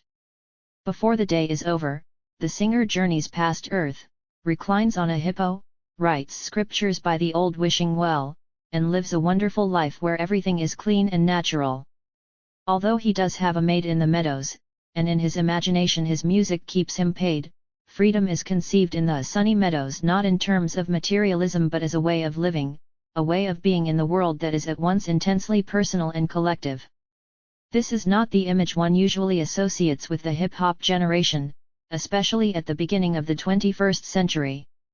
And yet it is pervasive, especially among some of the young contemporary spoken-word artists who are also products of hip-hop culture. Consider the following stanzas by Mariah Dessa Eker-Tolly. I want to walk barefoot. In a place where barefoot has no name. In a place where soul on earth is natural. A place where toes in soil is common as true love, laughter, and birth. I want to walk barefoot. In cities without streets. Where admiration is a deep silence. And conversations are replaced by the eloquence of eyes. Barefoot in a place where excuses are not enforced in law books. Where there is no law. Only that which is right. The imagery has changed, even the geography has shifted from Africa to any place but where we are now. But the dream of Exodus still lives in those of us not satisfied with the world as we know it. It is not the only dream. There is yet another radical tradition that insists that we can all live together in peace and harmony, but only if we transform society together. For many black radicals seeking justice, salvation, and freedom, the vision of socialism proved to be especially compelling, even if incomplete. Of course, every reality is more complicated. Menelik united many local rulers in Ethiopia, but he also consolidated his power over his new allies and signed a peace treaty ceding Eritrean territory to Italy. While vindicationist race scholars praised Abyssinia for its ancient civilizations, its written language, its rulers' proud claim of direct lineage to Solomon and the Queen of Sheba, black radical writers showed more skepticism. On the eve of Mussolini's invasion, Ethiopia was ruled by a dying monarchy that did not believe in land reform. As one of the few regions on earth where slavery persisted well into the early 1930s, Ethiopia was hardly a land of freedom. I had planned to write more about Africa in the imagination of jazz musicians. Africa has not only been a source of musical ideas, but also a utopian dreamscape, a place of return. However, this point has been demonstrated thoroughly and persuasively in Graham Locke's Bluetopia, Visions of the Future and Revisions of the Past in the work of Sun R.A. Duke Ellington and Anthony Braxton, and Norman Weinstein's A Night in Tunisia. There isn't much I can say that has not been said by these authors, so I refer you to these works as an extension of the general argument I am making here. The Negro Question, Red Dreams of Black Liberation. Sing a song full of the strife that the dark past has taught us. Sing a song full of the hope communism has brought us. Facing a red sun of a new day begun, let us fight on till victory is won. Black Communist Revision of the Negro National Anthem, ca. 1932. We can spot M a mile away. They're at every political forum, demonstration, panel discussion, and cultural event, hawking their papers bearing names with socialist or workers or international in the titles, shouting people down, hogging the microphone. They sometimes come with black, Asian, and Latino comrades, but their whiteness and often their arrogance underscore their visibility in a room full of angry black folk. They come hard, ready to throw down the gauntlet to the bourgeois nationalists, inviting everyone to join the class struggle, all the while saving their worst invective for their adversaries on the left. Once at the mic, they don't usually identify themselves until 2/3 into their speech and the requests to sit yo ass down begin to escalate. But we always know who they are, we tolerate their presence for the most part, and some of us even buy their papers and pamphlets. I know I did and still do. My library is overflowing with texts published by international publishers, Pathfinder Press, and assorted lesser-known revolutionary basement presses. Sometimes you can find as much about black struggles in the leftist sectarian newspapers and broadsides as in the Nation of Islam's The Final Call, certainly much more than in Ebony, Jet, or Essence. Police killings of unarmed African Americans, conflicts in housing projects, Klan activity in North Carolina, you name it, you can find it in the Revolutionary Worker or the Workers' Vanguard. They even put out the writings of great black intellectuals in the form of cheap pamphlets. Why go to Barnes & Noble when you can get nicely stapled Xeroxes of Frantz Fanon and Malcolm X and Sojourner Truth for a buck? They come to black political events to spread their respective positions and to recruit. And sometimes they succeed. During the mid-1980s, I gave 2 years of my life as a rank-and-file member of the Communist Workers' Party, CWP, selling workers' viewpoint, attending study groups, writing internal position papers, and helping organize demonstrations. The CWP was especially attractive because its most visible leaders were Black and Asian American. And being a self-styled intellectual, I liked the fact that CWP members read, and read. I briefly joined one study group made up almost entirely of working people in South Central Los Angeles, many of whom had earned only a high school diploma and worked full-time. My comrades were far more advanced and rigorous than most of my professors at Cal State Long Beach. They patiently walked me through Mao and modern Chinese history, introduced me to radical Pan-Africanism, critiqued my undigested Afrocentrism, and schooled me on a whole host of issues, from police repression to the relationship between local plant closings and the movement of international capital. Even if one knows absolutely nothing of the American left and its history, anyone with a political bone in her body recognizes its deep, unwavering interest in the plight of black people. We have a century of black opinion as to why, they're just using black people to promote their agenda, or their agent provocateurs sent in by the FBI. The less conspiracy-prone chalk it up to alienated white youths rebelling against their parental culture. Then there were those who regarded some on the left as genuine revolutionaries willing to grapple with issues that established Negro leaders tend to ignore. Committed black support for left-wing movements is hard to fathom after a half-century of Cold War, in which the anti-communist confessionals of Richard Wright, Ralph Ellison, George Padmore, Margaret Walker, and a host of others stood in for black opinion. Although most of these authors chastise the communists for not being radical enough, they are usually read through an interpretive frame that can see black people only as passive victims of communist conspiracy. Of course, it is impossible to generalize about the American left and its intentions because it has never been a singular, unified movement.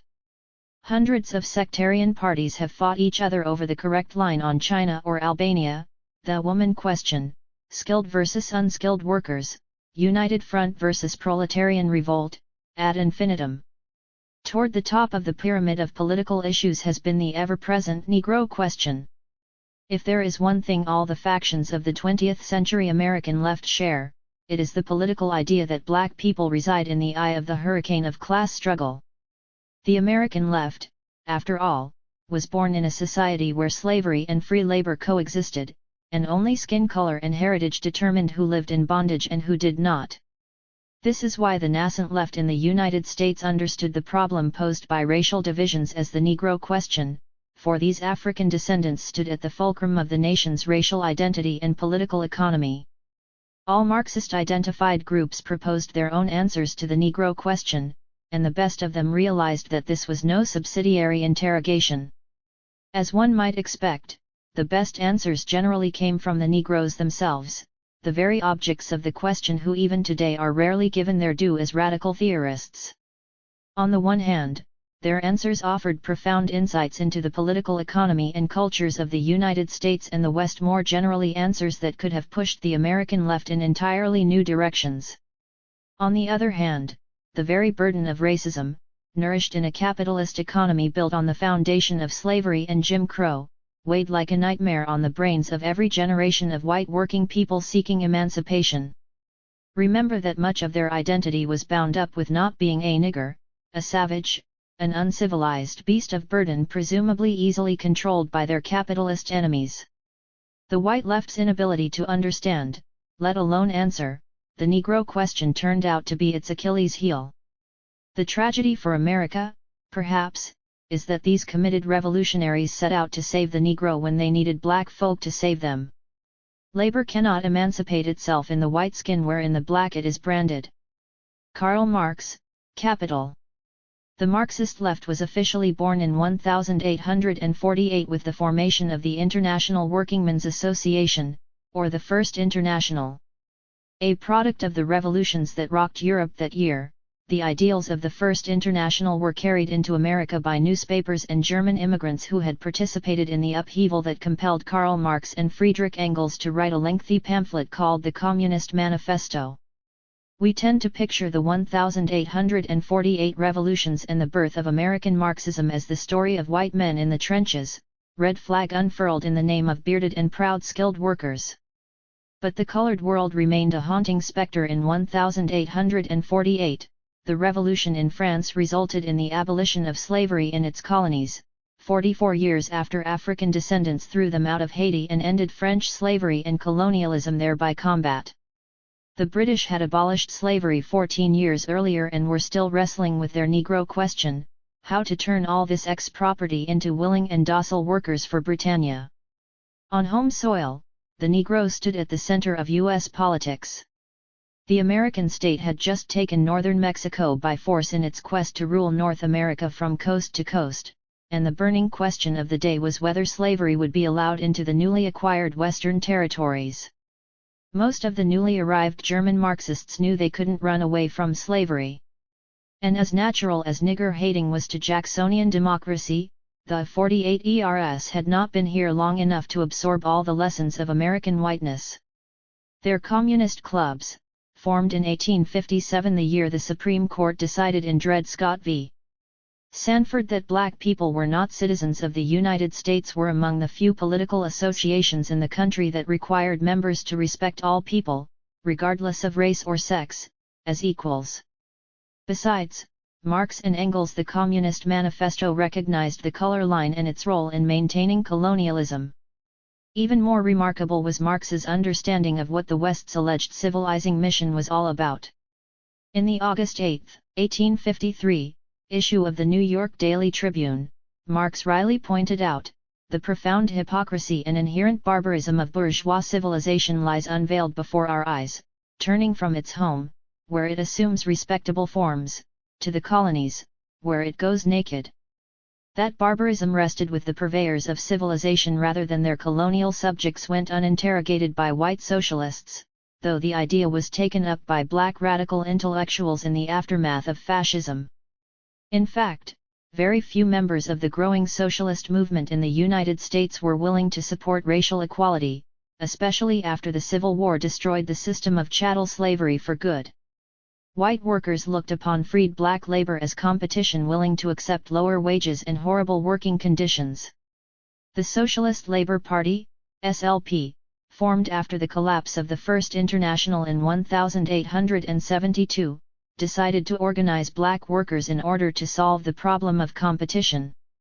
But SLP leaders believed, as did their predecessors in the First International, that once the socialist revolution came, all race problems would disappear.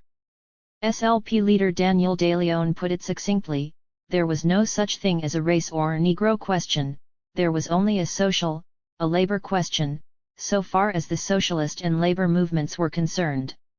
It was an odd position to take, especially by the 1890s when lynching increased, racial segregation became law, and African American citizens who worked so hard for the Republican Party in the days of Reconstruction were suddenly disfranchised.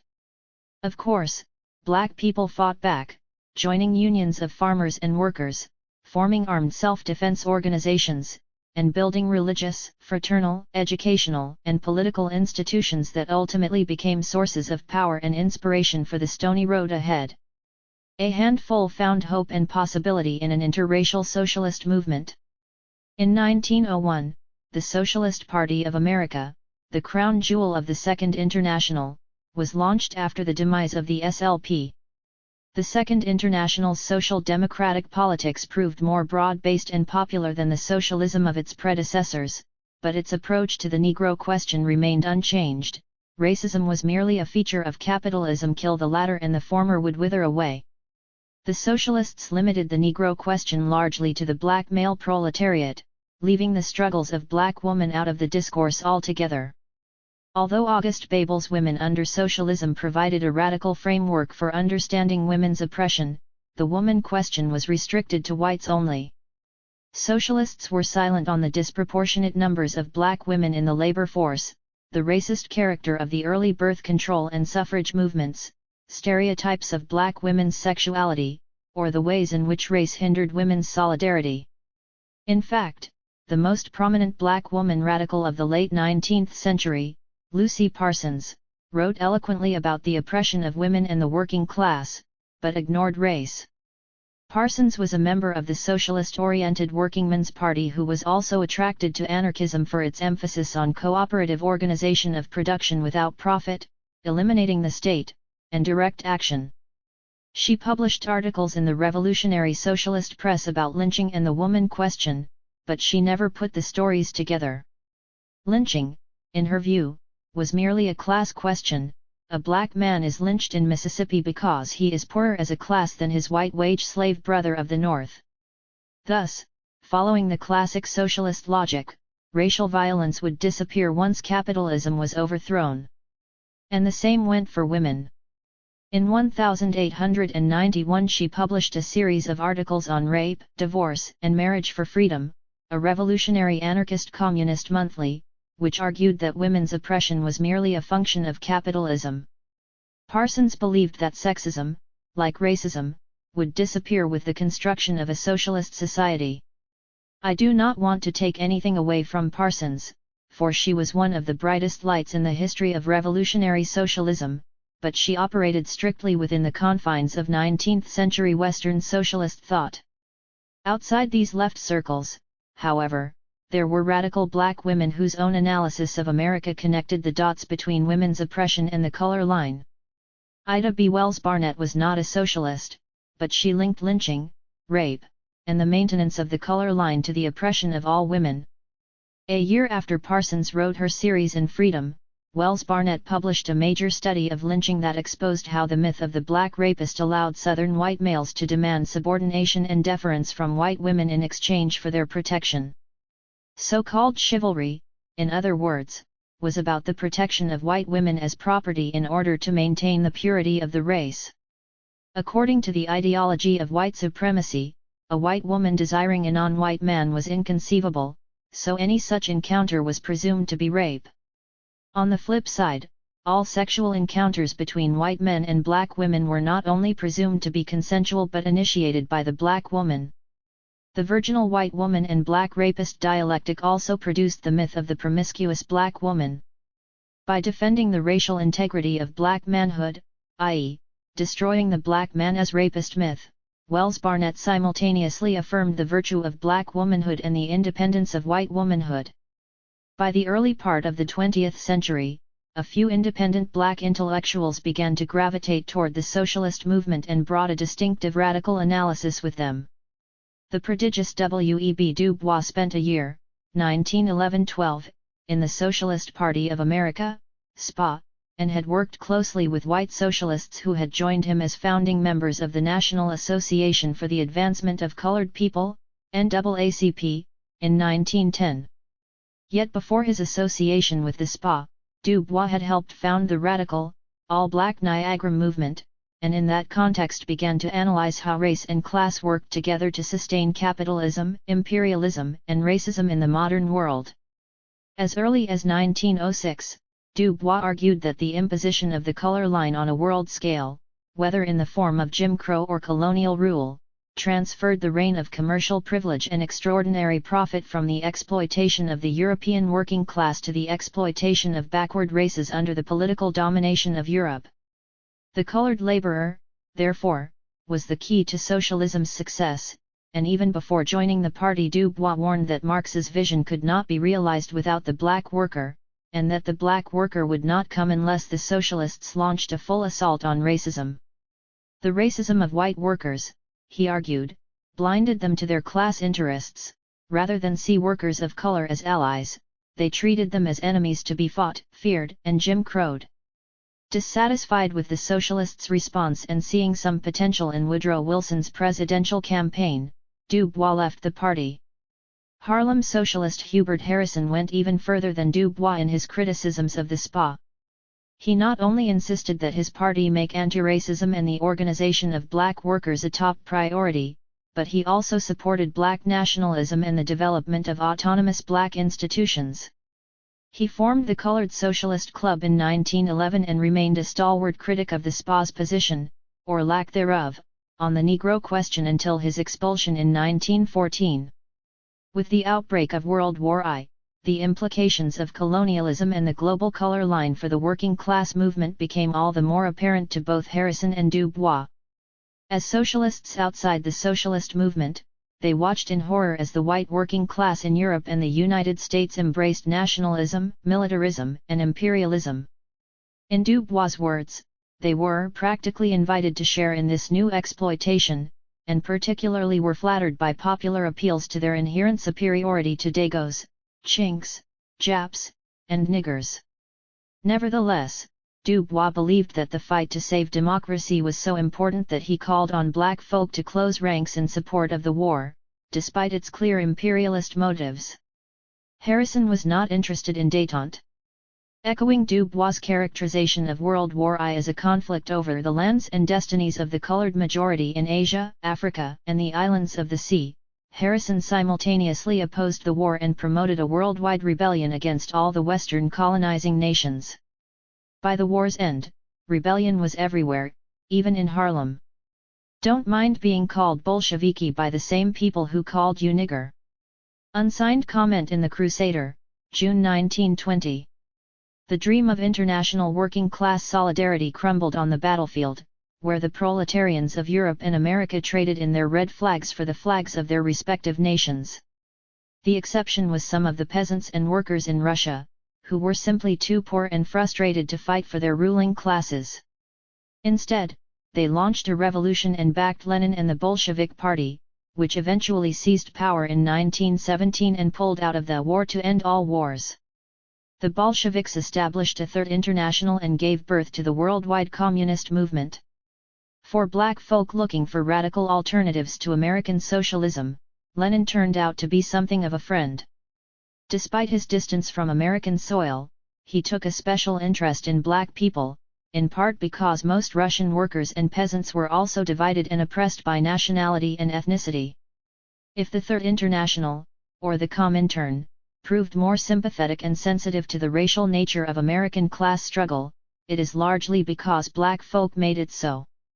The momentary crisis of Western civilization caused by the chaos of war, worker rebellions, anti-colonial uprisings, post-war racial violence, and talk of self-determination for oppressed nations contributed to the dramatic explosion of the Garvey movement and a new generation of new Negroes advocating a radical fusion of socialism and race politics.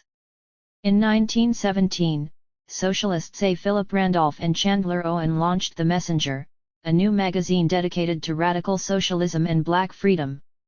Its essays and poetry graphically portrayed racist violence and black resistance. Randolph and Owen also published editorials supporting Irish nationalism, women's suffrage, and the Russian Revolution, which they initially called the greatest achievement of the 20th century. A year later, a new organization arrived on the left bloc calling themselves the African Blood Brotherhood, ABB. A secret underground organization founded by the Caribbean-born editor Cyril Briggs, the ABB published The Crusader, originally the organ of the nationalistic Hamitic League of the World. Its leaders might be best described as militant black nationalist Marxists, they advocated socialism, but the heart of their agenda was armed self-defense against lynching, universal suffrage, equal rights for blacks, and the immediate end to segregation. Some, like W.A. Domingo, worked for both the socialists and the Garvey movement. Although a few women such as Grace Campbell and Bertha DeBosco held important posts, the ABB presented its membership as black Bolsheviks and manly redeemers of the race willing to defend their communities to the death. The Crusader was imbued with a martial spirit, thus echoing the Garvate Negro world and its constant appeals to militarism and manhood redemption. Moreover, they criticized President Woodrow Wilson for not applying the concept of self-determination to Africa, and during the Red Summer of 1919, when angry white mobs attacked black communities in several cities, founder Cyril Briggs demanded government of the Negro, by the Negro and for the Negro. The ABB was a unique experiment in black Marxist organization. ABB leaders had secretly joined the Workers' Communist Party very soon after the Brotherhood was founded. These new Negro radicals challenged traditional socialist logic by insisting that struggles for black rights were inherently revolutionary. But the newly formed, and sharply divided, American Communist movement wasn't down with the program. Like the socialists before them, the Workers' Party initially believed that the interests of the Negro worker are identical with those of the white, and that black nationalism was a weapon of reaction for the defeat and further enslavement of both blacks and their white brother workers. Comintern officials, however, sided with the other brothers. Even before the Bolshevik victory, Lenin had begun to think of a strategy for dealing with national minorities in the event of a successful socialist revolution in Russia, a multinational creation of Tsarist imperialism. He proposed a union of socialist republics that gave nations within this union the right to secede. No matter how this might have worked in practice, in theory Lenin was saying that all nations had a right to self-determination, and that the working class was not just a conglomeration of atomized proletarians but possessed national identities. After the war, Lenin expanded his theses to include the colonies, which he regarded as oppressed nations. In 1920, with the assistance of Indian communist M. N. Roy, Lenin drafted his famous Theses on the National and Colonial Questions, insisting that the communist parties give direct support to the revolutionary movements among the dependent nations and those without equal rights, e.g., Ireland, and among American Negroes, and in the colonies. Lenin's injunction shocked the U.S. communist movement and invited America's black Bolsheviks to speak with authority. After a half-century of being seen and not heard in national leadership circles, black radicals found a podium and an audience in the new headquarters of international communism. One of the most important figures to take advantage of the Soviet bully pulpit was Claude McKay, the Jamaican-born writer of the Harlem Renaissance, whose poem If We Must Die became the unofficial anthem of the new Negro movement. Thanks to the groundbreaking scholarship of William Maxwell and Winston James, McKay's role in the formation of Comintern policy has been recognized as larger than previously thought. He made his way to the Soviet Union in 1922, just in time to be an unofficial delegate to the Fourth World Congress of the Comintern. The Soviets were so fascinated with Negroes that he and the Communists' official black delegate, Otto Hwiswoud, were treated like celebrities.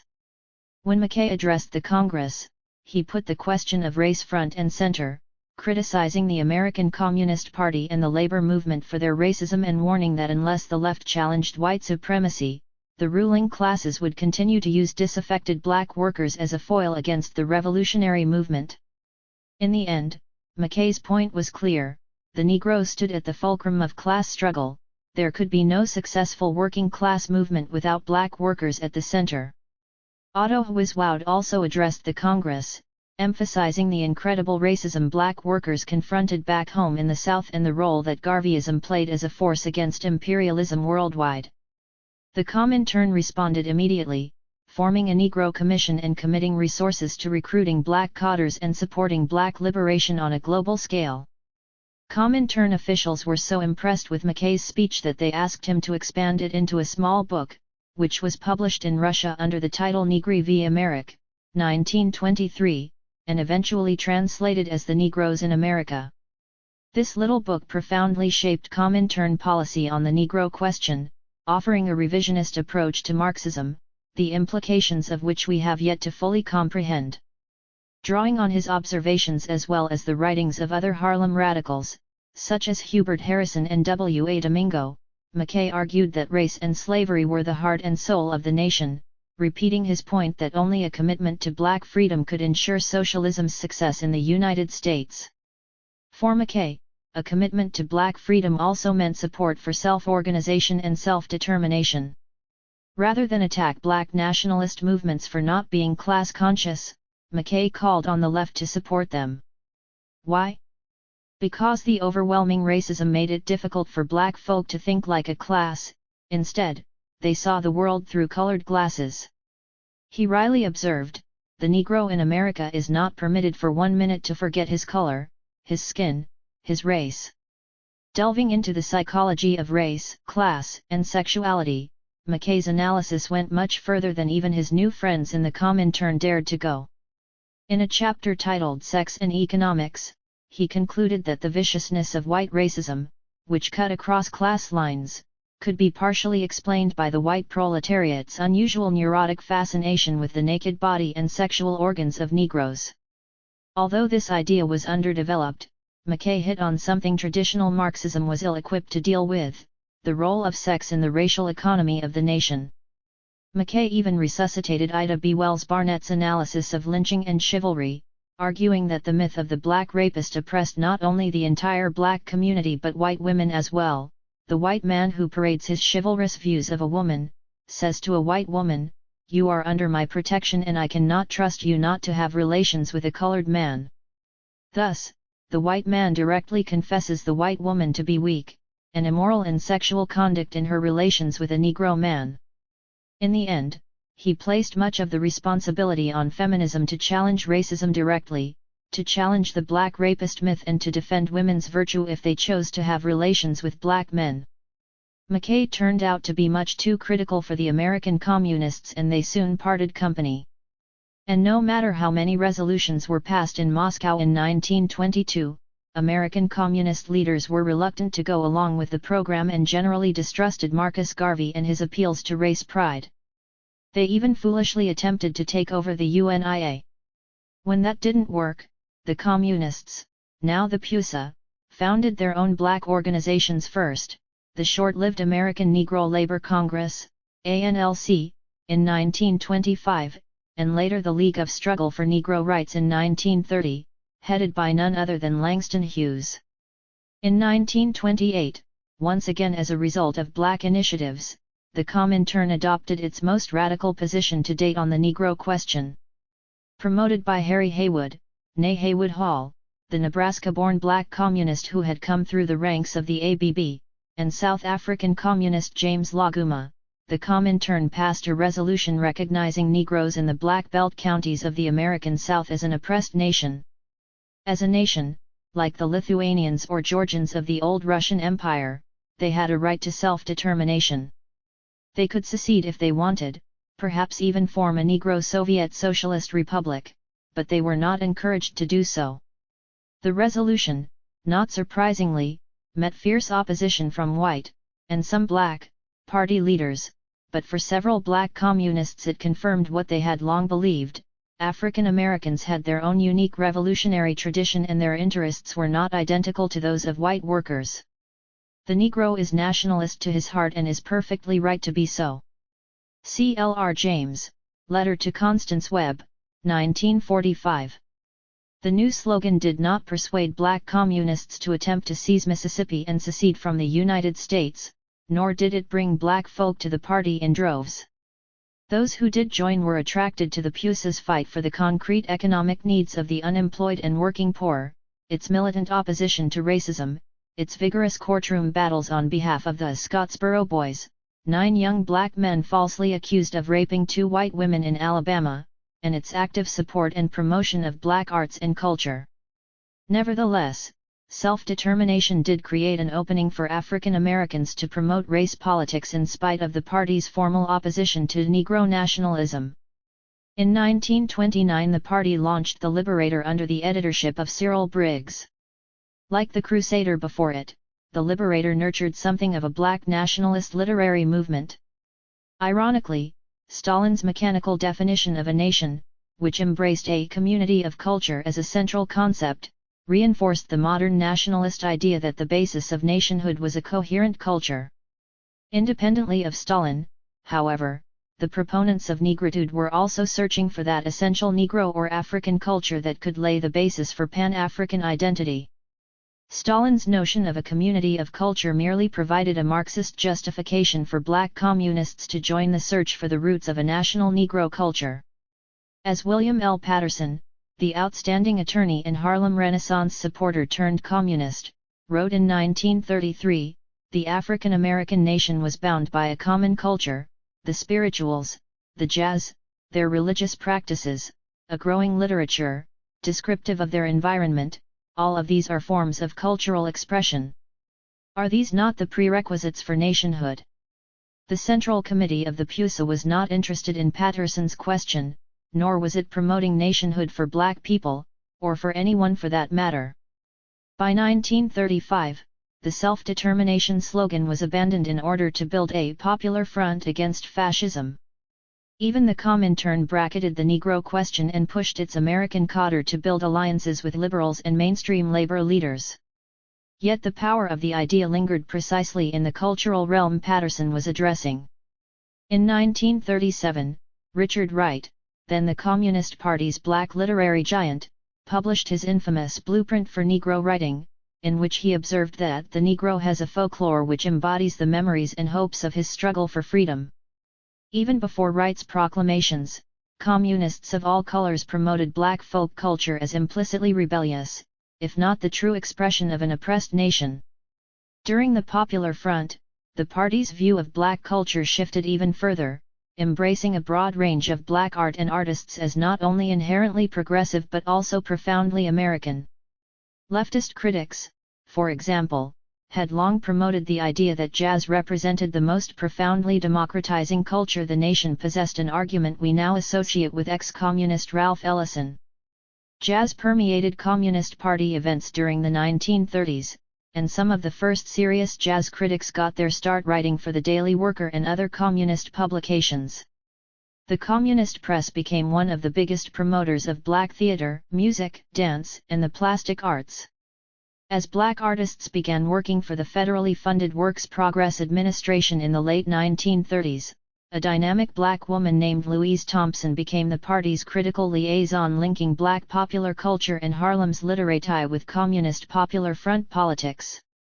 In 1938, for example, she and Langston Hughes organized the Harlem Suitcase Theater, sponsored by the International Workers' Order, which produced works by black playwrights. The party's high visibility in anti-racist causes attracted more than a few bigwigs in the black entertainment world.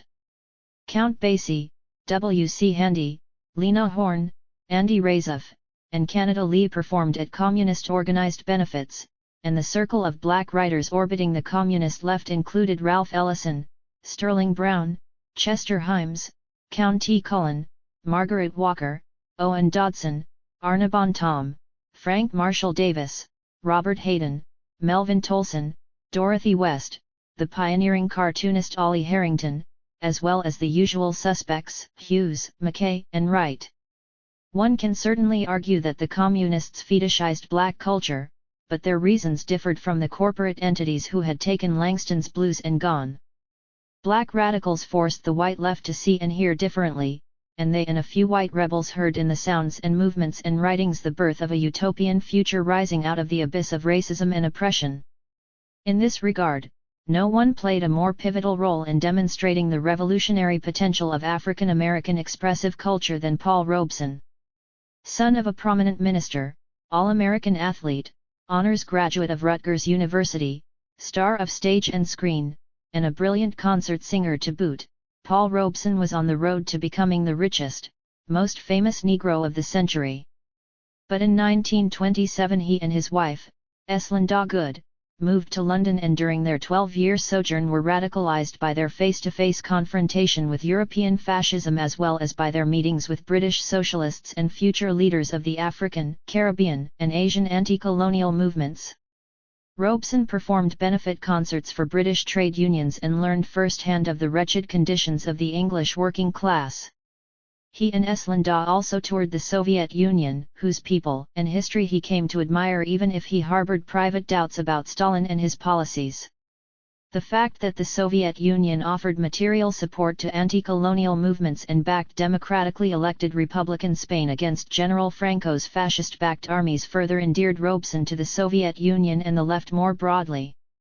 This is only part of the story, for Robeson's radicalization cannot be summed up as simply a leftward migration into the orbit of international communism. As historian Sterling Stuckey convincingly argues, Robeson was drawn simultaneously toward a radical black cultural nationalism. A product of the American racial order, Robeson needed no political lessons about racism or the plight of his people back home. Nor did he need to be lectured on the resilient spirit of black people and the culture they had created to survive slavery and Jim Crow. What he did come to terms with in Europe was the deep cultural bonds between Africa and its diaspora. He and Eslinda enrolled in PhD programs at the London School of Oriental Studies to study African culture. Only Eslinda would complete her doctorate in anthropology. Robeson studied several African languages and planned to undertake a thorough study of West African folk song and folklore.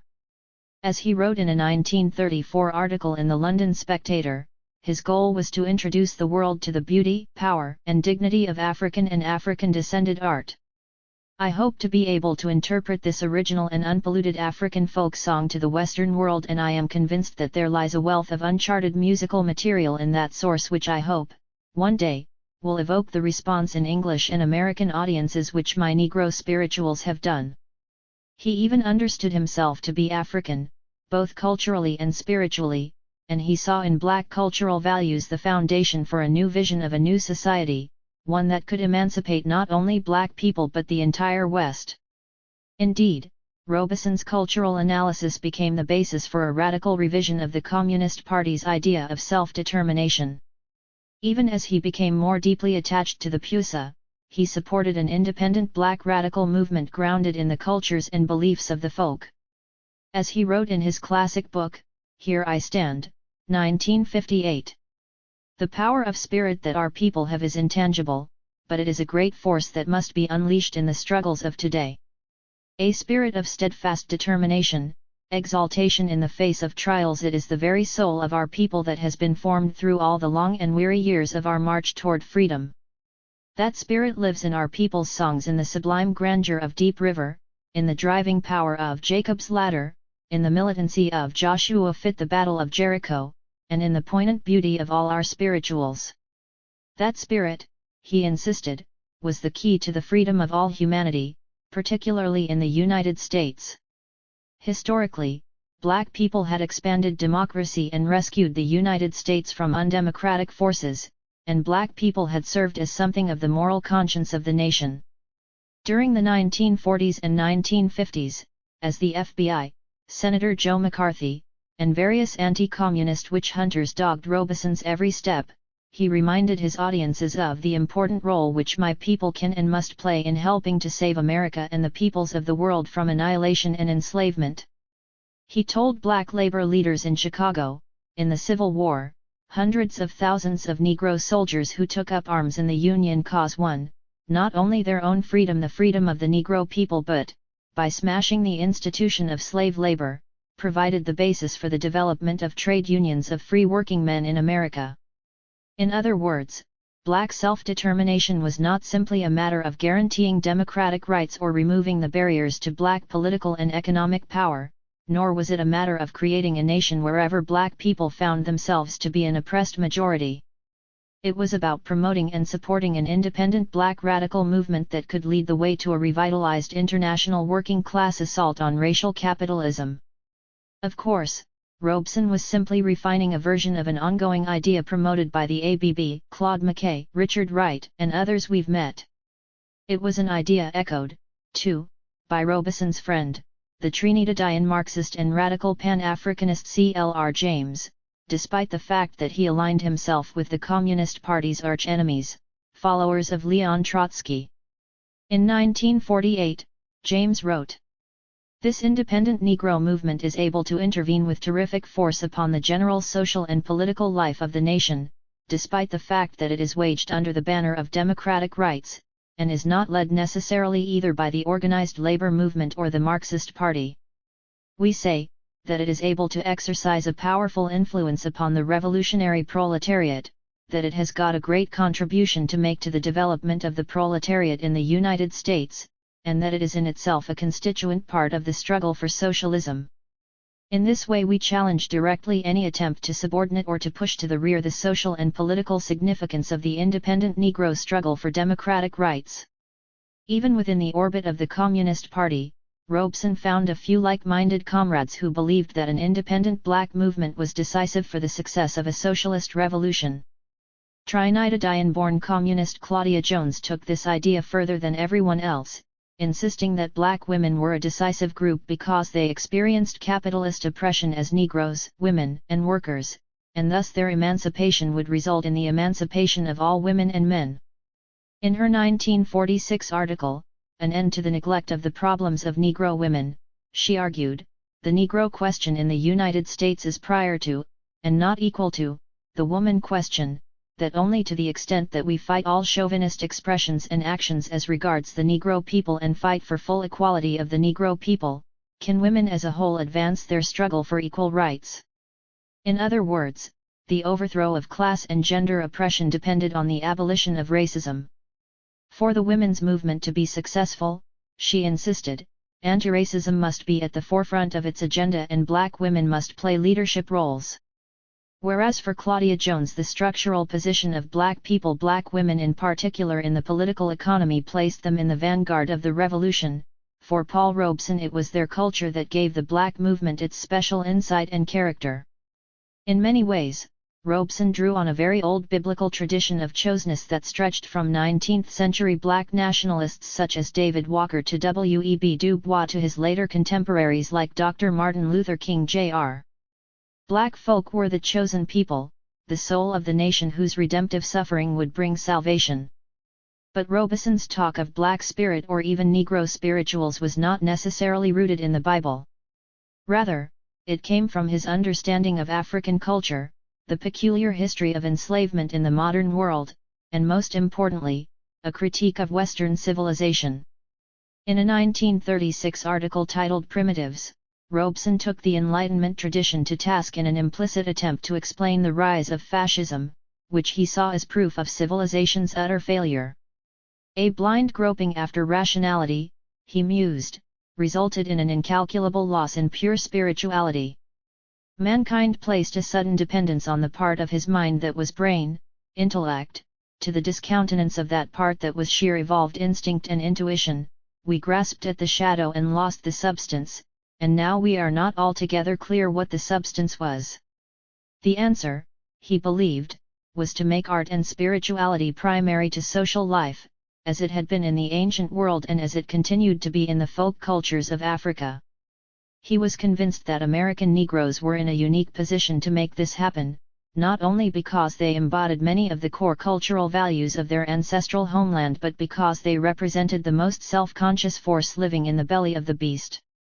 They knew the West and its culture, they knew modernity and its limitations, their dreams of freedom could overturn a market-driven, warmongering rationality and give birth to a new humanity. Again, Robeson was not alone in his critical assessment of Western civilization, especially in the aftermath of World War II. The horrors of Nazi genocide forced all thinking people, including black intellectuals all over the African diaspora, to take stock. As Cedric Robinson argued, a group of radical black intellectuals including W.E.B. Du Bois, Aimé Césaire, C.L.R. James, George Padmore, Ralph Bunche, Oliver Cox, and others, understood fascism not as some aberration from the march of progress, an unexpected right-wing turn, but a logical development of Western civilization itself. They viewed fascism as a blood relative of slavery and imperialism, global systems rooted not only in capitalist political economy but in racist ideologies that were already in place at the dawn of modernity. Du Bois made some of the clearest statements to this effect. I knew that Hitler and Mussolini were fighting communism, and using race prejudice to make some white people rich and all colored people poor. But it was not until later that I realized that the colonialism of Great Britain and France had exactly the same object and methods as the fascists and the Nazis were trying clearly to use. In The World and Africa, 1947, he writes, there was no Nazi atrocity, concentration camps, wholesale maiming and murder, defilement of women or ghastly blasphemy of childhood which Christian civilization or Europe had not long been practicing against colored folk in all parts of the world in the name of and for the defense of a superior race born to rule the world. In other words, the chickens had come home to roost. The Holocaust that resulted in the murder of 6 million Jews was merely the most vicious manifestation of Europe's colonial policy. Although Jews did not occupy the same position held by colonial subjects in Africa, Asia, and the Caribbean, Du Bois and Robeson recognized that this act of mass genocide was not a white-on-white crime. They understood anti-Semitism as a racist ideology and knew that it was embedded deep in the fabric of Western culture. Unfortunately, neither Du Bois nor Robeson nor anyone else with a continuing commitment to the left had anything to say about Stalin's atrocities, the political assassinations, the gulags, the Soviet states' hidden war against political dissidents and Russian Jews. Although it is not clear who knew what before Khrushchev unveiled these crimes to the world in 1956, the silence that followed these revelations is one of the great tragedies in the history of the communist movement. The other great tragedy, for the Black Freedom movement in particular, was the silencing of radical leadership. Robeson, Du Bois, and Claudia Jones were among the many victims of state-sponsored anti-communist witch hunts. Jones was imprisoned in 1951 under the Smith Act, which essentially outlawed membership in the Communist Party. After serving 4 years, she was deported to England, where she spent the remaining 10 years of her life as a political activist. The federal government revoked Du Bois and Robeson's passports and the FBI tapped their telephones and dogged every step they took. Du Bois was arrested in 1951 for his involvement in the Peace Information Center and charged with treason and conspiracy, though the charges were subsequently dropped. Dr. Du Bois was deemed such a significant threat to national security that federal marshals handcuffed him. He was just a few days shy of his 83rd birthday. Established black middle-class leadership also turned a cold shoulder to both men, criticizing Robeson in particular for suggesting that black people ought to struggle for peace rather than wage war on the Soviet Union. In an effort to offset Robeson's criticisms of U.S. foreign policy and discredit him, the House Un-American Activities Committee, HUAC, brought out Jackie Robinson, the first black player in Major League Baseball, to testify against Robeson. Although Robeson spoke eloquently on behalf of civil liberties and African American rights before HUAC, he was labeled a red by the state, and the label stuck. This event marked the beginning of his downward descent. By the end of the 1950s, Robeson's career had been pretty much destroyed. He had trouble securing bookings, especially during the period when his passport was revoked, fell into a deep depression, and eventually suffered a nervous breakdown. Cold War repression did not stop the movement, however. Inside the belly of the beast, black radical leaders began working actively in support of anti-colonial movements. Robeson, Du Bois, Alpheus Hunton, Shirley Graham, soon to be Du Bois' wife, William L. Patterson and Louise Thompson Patterson, writer-playwright Lorraine Hansberry, and others began actively backing anti-colonial movements in Africa and the Caribbean. Du Bois and Robeson headed the Council on African Affairs to promote and support the African nationalist movement. They appealed to the UN to demand independence for the colonies, including Southwest Africa, which had been placed under South Africa's trusteeship. And they brought the international struggle home. In 1951, they submitted a petition to the UN, with support from the Civil Rights Congress, a left-leaning national civil rights organization akin to the old International Labor Defense and led by William L. Patterson, charging the United States with genocide and violation of human rights. They cited, among other things, the continuation of racist terror in the South, segregation, joblessness, poverty, police violence, and disfranchisement. The petition did not get very far, however. American representatives used their influence to block the Human Rights Commission from even discussing it. But the efforts of the Civil Rights Congress were just the beginning. After 1954, the Southern freedom movement rose with such force that it shocked white supremacists and liberals alike. The streets of Montgomery, Birmingham, New Orleans, and even Jackson, Mississippi, began to look like Johannesburg and Durban, South Africa. Nothing could stop these movements, not even the jailing and deportation of suspected communists, the outlawing of the NAACP, or the general suspension of civil liberties. Nevertheless, it was clear to all that the next wave of black radicalism would not be the same. Decolonization and the Chinese Revolution meant that there were new kids on the historical block, new sources for political imagination, and new prospects for freedom. The story of the party's shifting positions is too complicated to go into here. It suffices to say that in 1946 and 1947, when the party experienced its own internal crisis with the expulsion of General Secretary Earl Browder and his replacement with William Z. Foster, the Black Belt slogan was resurrected as a reassertion of the extreme left wing, but it was hardly promoted, and dropped out as quickly as it had been readopted. This was not the first such petition submitted to the UN. In 1946, as soon as the UN established its Commission on Human Rights, W.E.B. Du Bois, on behalf of the National Negro Congress, presented a petition on behalf of the entire black world seeking relief from oppression. It emphasized issues like poverty, schooling, housing conditions, high black mortality rates and segregation, and it linked the conditions of African Americans with that of the colonized world. Less than a year later, the NAACP submitted its own petition. Du Bois was also central to this effort. Submitted on behalf of 14 million black people, the petition was endorsed by black organizations and leaders from around the world. The 155-page document titled An Appeal to the World, a statement on the denial of human rights to minorities in the case of citizens of Negro descent in the United States of America and an appeal to the United States for redress, was a detailed list of grievances against the U.S. state. Ca Salam Alaykum, International Politics and Civil Rights Policies in the United States, 1941–1960, Cambridge, Cambridge University Press, 2000, 4858.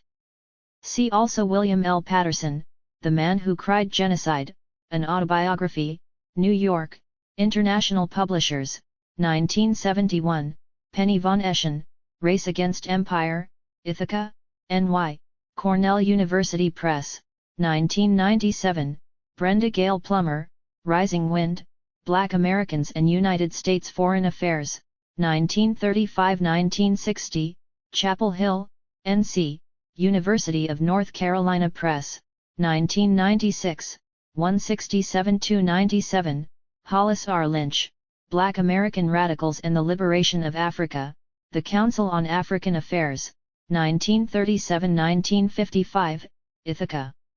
N.Y., Center for Research in Africana Studies, 1978, and Gerald Horne, Communist Front. The Civil Rights Congress, 1946–1956, London and Toronto, Fairleigh Dickinson University Press, 1988. Roaring from the East, Third World Dreaming. The specter of a storm is haunting the Western world. The Great Storm, the coming Black Revolution, is rolling like a tornado, roaring from the east, shaking the moorings of the earth as it passes through countries ruled by oppressive regimes, toppling the walls of mighty institutions, filling the well-paved, colonial streets with crimson rivers of blood. Yes, all over this sullen planet, the multicolored hordes of undernourished millions are on the move like never before in human history. They are moving to the rhythms of a new song, a new sound, dancing in the streets to a universal dream that haunts their wretched nights. They dream of freedom. Their minds are fueled and refueled by the fires of that dream. Roland Snellings, Askia Muhammad Turi, Afro-American Youth and the Bandung World, 1965. The story of the shift from civil rights to black power has been told so many times, in books, documentary films, in African American history courses all across the United States, that it has become a kind of common sense. It usually begins with the murder of Emmett Till, quickly followed by Brown v. Board of Education in 1954, both events spurring an already hopeful, if not angry, black community into action. Black anger and hopefulness are traced to black support for the good war against fascism abroad a decade earlier. Blacks were, after all, loyal to America, and now it was time for the state to grant black folk democracy and citizenship. Then Montgomery showed the world what black protest could accomplish, thus giving birth to the modern civil rights movement. Local and national campaigns waged by the Southern Christian Leadership Conference, SCLC, the Congress on Racial Equality, CORE, the Student Nonviolent Coordinating Committee, SNCC, to name only the big three, fought for citizenship, the right to vote, and desegregation, and succeeded in getting the federal government to pass the Civil Rights Act, 1964, and the Voting Rights Act, 1965. Portions of this chapter were co-written with Betsy Esch. These were Pyrrhic victories, to say the least. Activists were killed and the FBI did nothing about it. The Democratic Party rejected the only hope for real democracy in Mississippi, the Mississippi Freedom Democratic Party led by Fannie Lou Hamer, who tried but failed to represent disfranchised black voters at the 1964 Democratic Convention. In 1965, civil rights marchers in Selma were turned back by Alabama state troopers and local police, and Dr. King apparently relented, striking a mighty blow to the morale of the movement. Meanwhile, the emergence of Malcolm X and his subsequent assassination, events exacerbated by the wave of urban rebellions between 1964 and 68, served as catalysts for rising black nationalist sentiment. SNCC members start to carry guns to protect themselves. SNCC's black leaders, particularly folks like Stokely Carmichael and Willie Ricks, began to question the movement's integrationist agenda. Then, during the summer of 1966, the slogan Black Power emerged full-blown among black SNCC and CORE militants.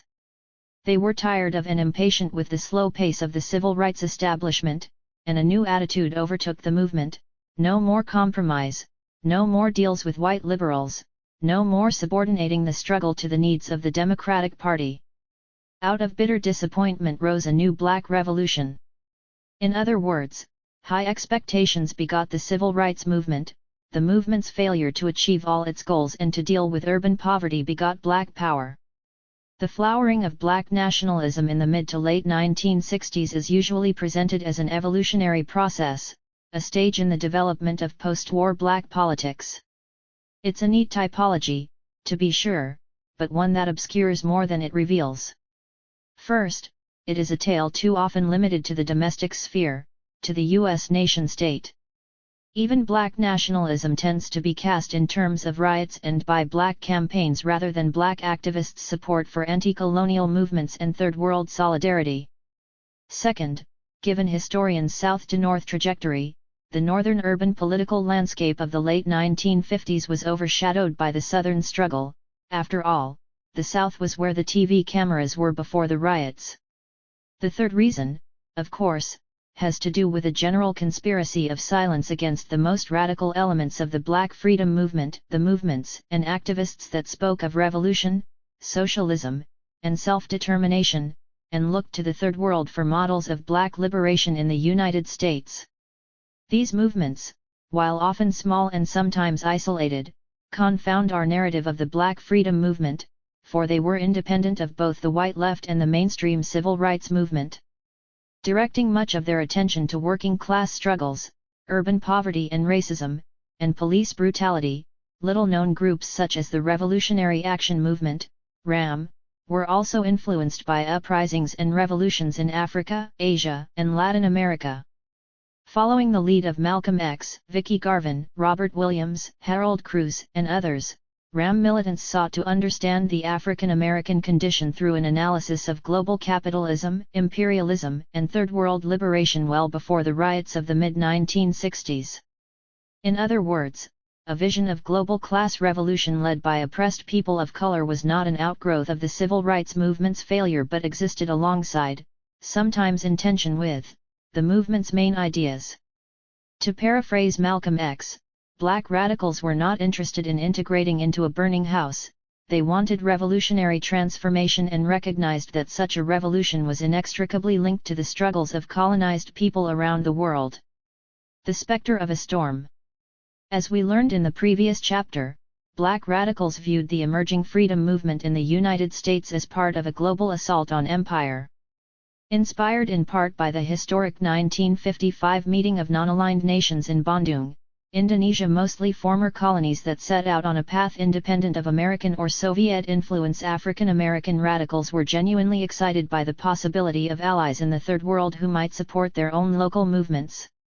Some heard the idea of a Black American alliance with the non-aligned world in young Malcolm X, who gave a speech as early as 1954 comparing the situation in Vietnam with that of the Mau Mau Rebellion in colonial Kenya. The Mau Mau Rebellion was an uprising of the predominantly Kikuyu Land and Freedom Army, which waged an armed movement during the early 1950s to force the British colonists off the Kikuyu's land. In Malcolm's view, both these movements were uprisings of the darker races and thus part of a tidal wave against US and European imperialism. In fact, Africa remained his primary political focus outside Black America.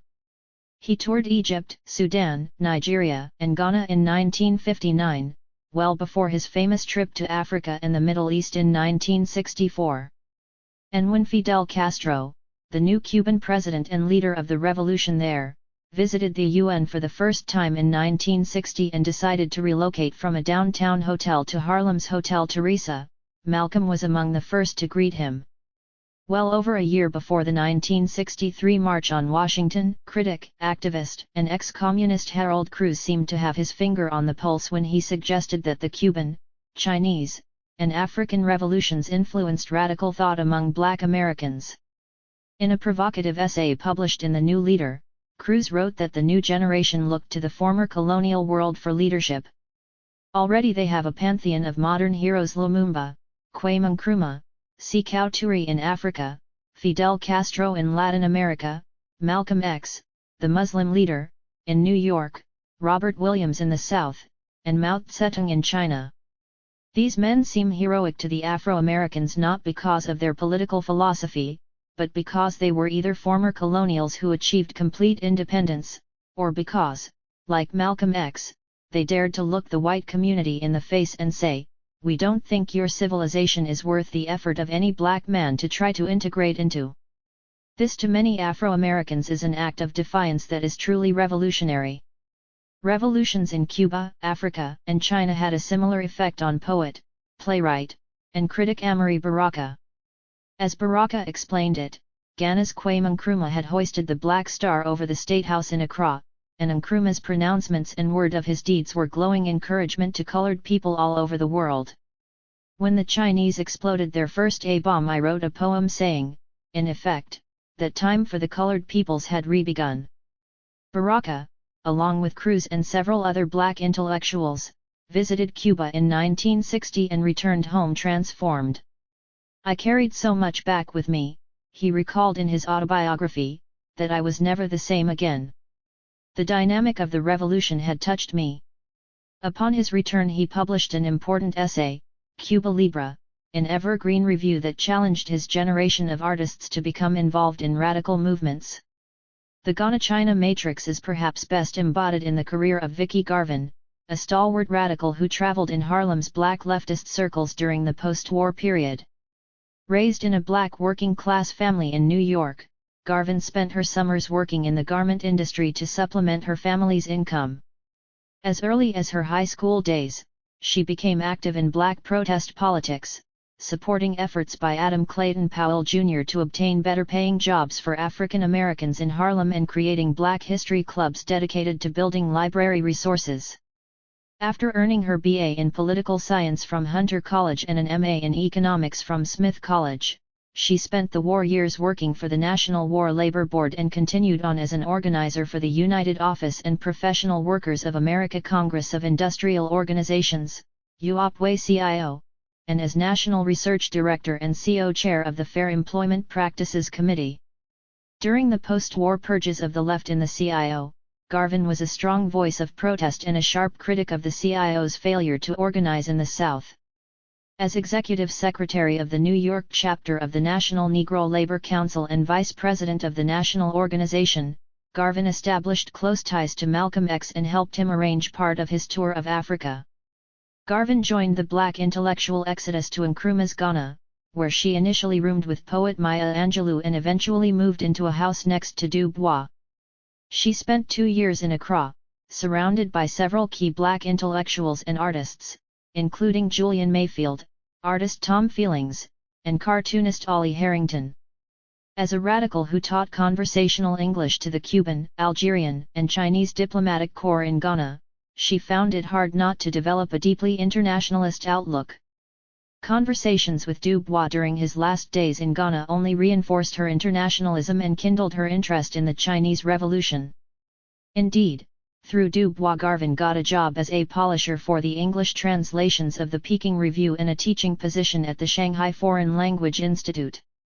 She remained in China from 1964 to 1970, building bridges between the Black freedom struggle, African independence movements, and the Chinese Revolution. Poet and veteran radical Ramon Durem learned his first lessons in international solidarity on the battlefields of Spain more than 2 decades before the Cuban Revolution. Like many of his black comrades, he believed that fighting in defense of Republican Spain against Franco's fascists, 1936–39, was a way of avenging Ethiopia for Mussolini's bloody invasion in 1935. Durem had hoped that after World War II the left would devote its energies to the Black freedom movement, but he was disappointed. At the end of World War II, he wrote, "I discovered that even the white radicals were not interested in a radical solution to the Negro question." Although Durem embraced black nationalism, his commitment to internationalism did not seem to waver. As early as 1962, he shared Cruz's insight that the rise of urban black nationalism was part of the general world colonial revolution. His poem, Hipping the Hip, is even more telling. A critique of the Beat generation and its false claim to radicalism, he suggested looking to Africa and China for possible alternatives. Choose is no use. NH. Don't pay. I guess revolution is the only way. Blues is a tear. Bop a fear of reality. There's no place to hide. In a horn. Chinese may be lame, but they ain't tame. Mau Mau only got a 5-tone scale. But when it comes to freedom, Jim, they wail. Dig? Like Africa, China was on the move, and there was a general sense that the Chinese supported the liberation movements throughout the black world, including in the United States.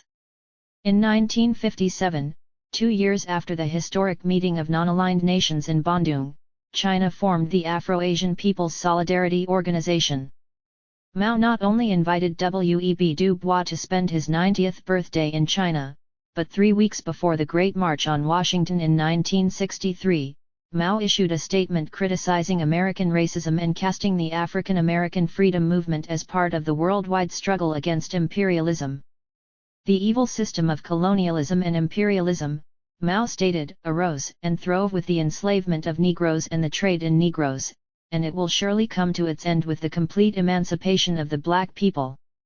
A decade later, novelist John Oliver Killens was impressed by the fact that several of his own books, as well as works by other black writers, had been translated into Chinese and were widely read by students. Everywhere he went, it seemed, he met young intellectuals and workers tremendously interested in the black movement and in how the art and literature of black folks reflected that movement. The status of the Chinese as people of color served as a powerful political tool in mobilizing support from Africans and African-descended people. In 1963, for example, Chinese delegates in Moshi, Tanzania, proclaimed that the Russians had no business in Africa because they were white. The Chinese, on the other hand, were not only part of the colored world, but unlike Europeans they never took part in the slave trade. Of course, most of these claims served to facilitate alliance building. The fact was that African slaves could be found in Guangzhou during the 12th century, and African students in communist China occasionally complained of racism. Indeed, after Mao's death, racial clashes on college campuses occurred more frequently, notably in Shanghai in 1979, Nanjing in 1980, and Tianjin in 1986. Furthermore, Chinese foreign policy toward the Black world was often driven more by strategic considerations than by a commitment to Third World revolutionary movements, especially after the Sino-Soviet split. China's anti-Soviet position resulted in foreign policy decisions that ultimately undermined China's standing with certain African liberation movements. In southern Africa, for example, the Chinese-backed movements that also received support from the apartheid regime of South Africa. Despite China's dismal foreign policy toward Africa, countless black radicals of that era regarded China, not unlike Cuba or Ghana or even Paris, as the land where true freedom might be had. It wasn't perfect, but it was much better than living in the belly of the beast.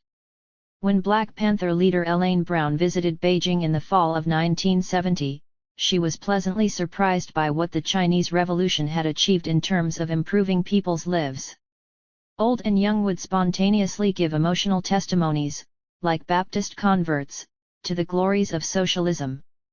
A year later she returned with Black Panther founder Huey Newton, who described his experience in China as a sensation of freedom, as if a great weight had been lifted from my soul and I was able to be myself, without defense or pretense or the need for explanation. I felt absolutely free for the first time in my life, completely free among my fellow men.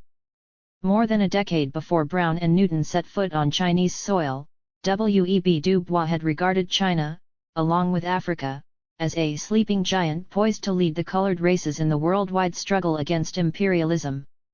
He had first traveled there in 1936 before the war and the revolution during an extended visit to the Soviet Union.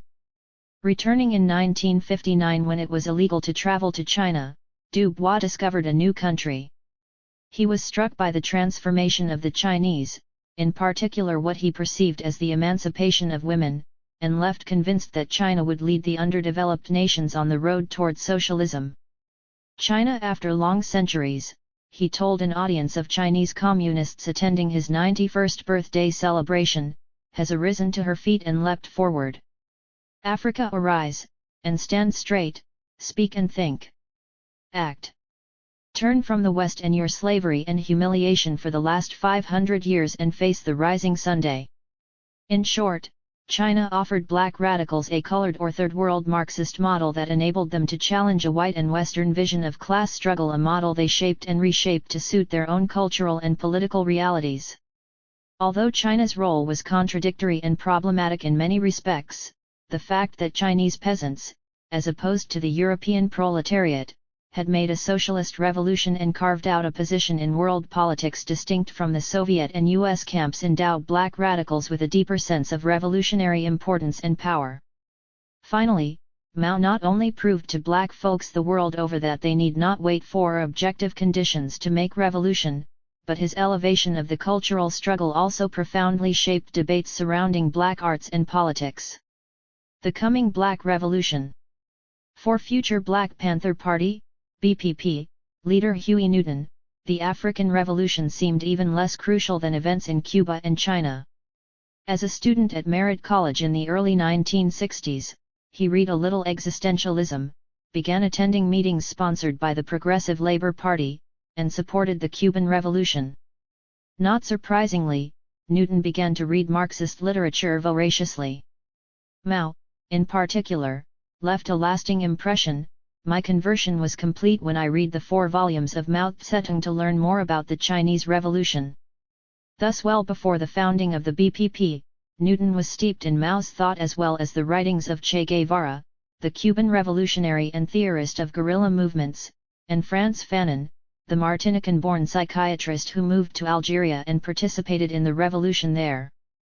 Fanon was well known for 2 books, Black Skin, White Masks and The Wretched of the Earth, both reflections on the social, cultural, economic, and psychological impact of colonialism. Mao and Fanon and Guevara all saw clearly that the people had been stripped of their birthright and their dignity, not by a philosophy or mere words, but at gunpoint. They had suffered a hold-up by gangsters, and rape. For them, the only way to win freedom was to meet force with force. The Chinese and Cubans' willingness to meet force with force also made these revolutions attractive to black radicals in the age of nonviolent passive resistance. Of course, the Southern movement had its share of armed activists, with groups like the Deacons for Defense and Justice and Gloria Richardson's Cambridge movement, which defended nonviolent protesters when necessary. But the figure who best embodied black traditions of armed self-defense was Robert Williams, a hero to the new wave of black internationalists, whose importance almost rivaled that of Malcolm X. A former U.S. Marine with extensive military training, Williams earned notoriety in 1957 for forming armed self-defense groups in Monroe, North Carolina, to fight the Ku Klux Klan.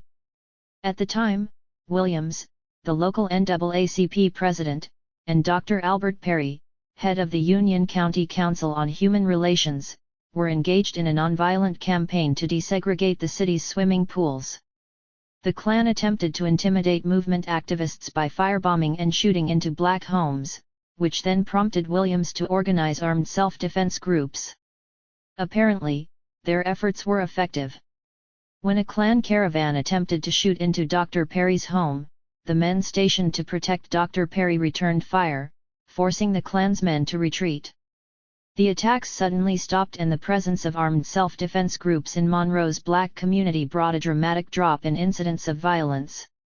2 years later, Williams's statement that black people must meet violence with violence as the only way to end injustice in an uncivilized South led to his suspension as president of the Monroe chapter of the NAACP. Williams's break with the NAACP and his open advocacy of armed self-defense pushed him further left, into the orbit of the Socialist Workers' Party, the Workers' World Party, and some members of the old PUSA. However, Williams had had contact with communists since his days as a Detroit auto worker in the 1940s. He not only read the Daily Worker but published a story in its pages called "Someday I Am Going Back South." Williams was also something of an intellectual dabbler and autodidact, having studied at West Virginia State College, North Carolina College, and Johnson C. Smith College. Nevertheless, his more recent leftist associations led him to Cuba and the Fair Play for Cuba Committee. Upon returning from his first trip in 1960, he hoisted the Cuban flag in his backyard and ran a series of articles in his mimeographed publication, The Crusader, about the transformation of working people's lives in Cuba as a result of the revolution. In one of his editorials published in August 1960, Williams insisted that African Americans' fight for freedom is related to the Africans, the Cubans, all of Latin Americans and the Asians' struggles for self-determination. His support of the Chinese Revolution was also evident in the pages of The Crusader. He emphasized the importance of China as a beacon of strength for social justice movements the world over. Like Baraka, Williams took note of China's detonation of an atomic bomb in 1960 as a historic occasion for the oppressed. With the bomb, he wrote, China will be respected and will add a powerful voice to those who already plead for justice for black as well as white. By 1961, as a result of trumped-up kidnapping charges and a federal warrant for his arrest, Williams, his wife Mabel, and their children were forced to flee the country and seek political asylum in Cuba. During the next 4 years, Cuba became Williams's base for promoting Black world revolution and elaborating an internationalist ideology that embraced black nationalism and Third World solidarity. With support from Fidel Castro, Williams hosted a radio show called Radio Free Dixie that was directed at African Americans, continued to edit The Crusader, which by now had progressed from a mimeograph to a full-blown magazine, and completed his book Negroes with Guns, 1962. He did not, however, identify himself as a Marxist. At the same time, he rejected the nationalist label, calling himself an internationalist instead, that is, I'm interested in the problems of Africa, of Asia, and of Latin America. I believe that we all have the same struggle, a struggle for liberation. Williams recalls having had good relations with Castro, but political differences over race led to a rift between him and the Cuban communists. The party, Williams remembered, maintained that it was strictly a class issue and that once the class problem had been solved through a socialist administration, racism would be abolished. Williams not only disagreed but had moved much closer to Che Guevara, who embodied much of what Williams had been advocating all along: Third World solidarity, the use of armed struggle, and a deep and unwavering interest in the African Revolution. Che's formal breach with the Soviet Communist Party came when, addressing the Organization for Afro-Asian Solidarity at Algiers in February 1965, he charged the USSR with being a tacit accomplice of imperialism by not trading exclusively with the Communist bloc and by not giving underdeveloped socialist countries aid without any thought of return. He also attacked the Soviet government for its policy of peaceful coexistence. Although Fidel and Che disagreed, they continued to work together, and Guevara focused his attention on internationalizing the revolutionary socialist movement with Castro's blessing. In 1965 he led a small army to the Congo in a failed effort to back a dissident movement there, and 2 years later he and his men joined guerrilla forces in Bolivia, where he was captured and executed. It seems clear that Che's commitment to internationalism as well as his leanings toward China influenced Robert and Mabel Williams's decision to leave Cuba for Beijing in 1966. As an exiled revolutionary in China during its most tumultuous era, Williams nevertheless predicted that urban rebellions in America's ghettos would transform the country. Although one might argue that by publishing The Crusader from Cuba and then China, Williams had very limited contact with the Black freedom movement in the United States, his magazine reached a new generation of young black militants by mail and promoted the vision of black world revolution articulated by critics such as Harold Cruz. The fact is, The Crusader and Williams's own example compelled a small group of black radical intellectuals and activists to form what might loosely be called the first black Maoist-influenced organization in history, the Revolutionary Action Movement, RAM. Robert Williams's flight to Cuba turned out to be a major catalyst for the creation of RAM.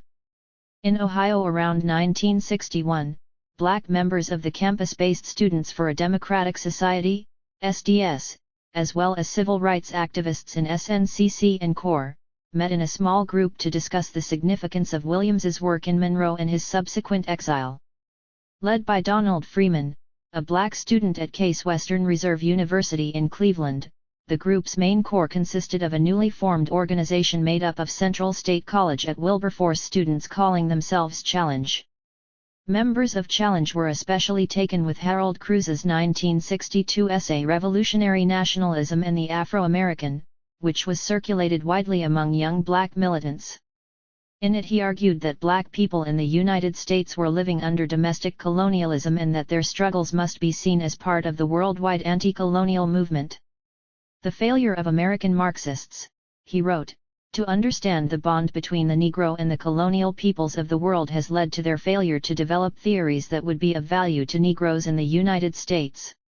He reversed the traditional argument that the success of socialism in the developed West was key to the emancipation of colonial subjects and the development of socialism in the Third World. Instead, he saw the former colonies as the vanguard of the revolution. At the forefront of this new socialist revolution were Cuba and China. The revolutionary initiative has passed to the colonial world, and in the United States is passing to the Negro, while Western Marxists theorize, temporize, and debate.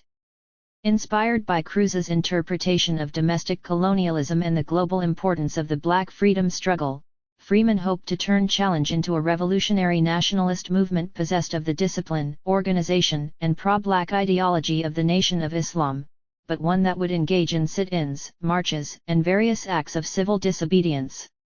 After a lengthy debate, Challenge members decided to dissolve the organization in spring 1962 and form the Revolutionary Action Movement, RAM, led primarily by Freeman, Max Stanford, and Wanda Marshall.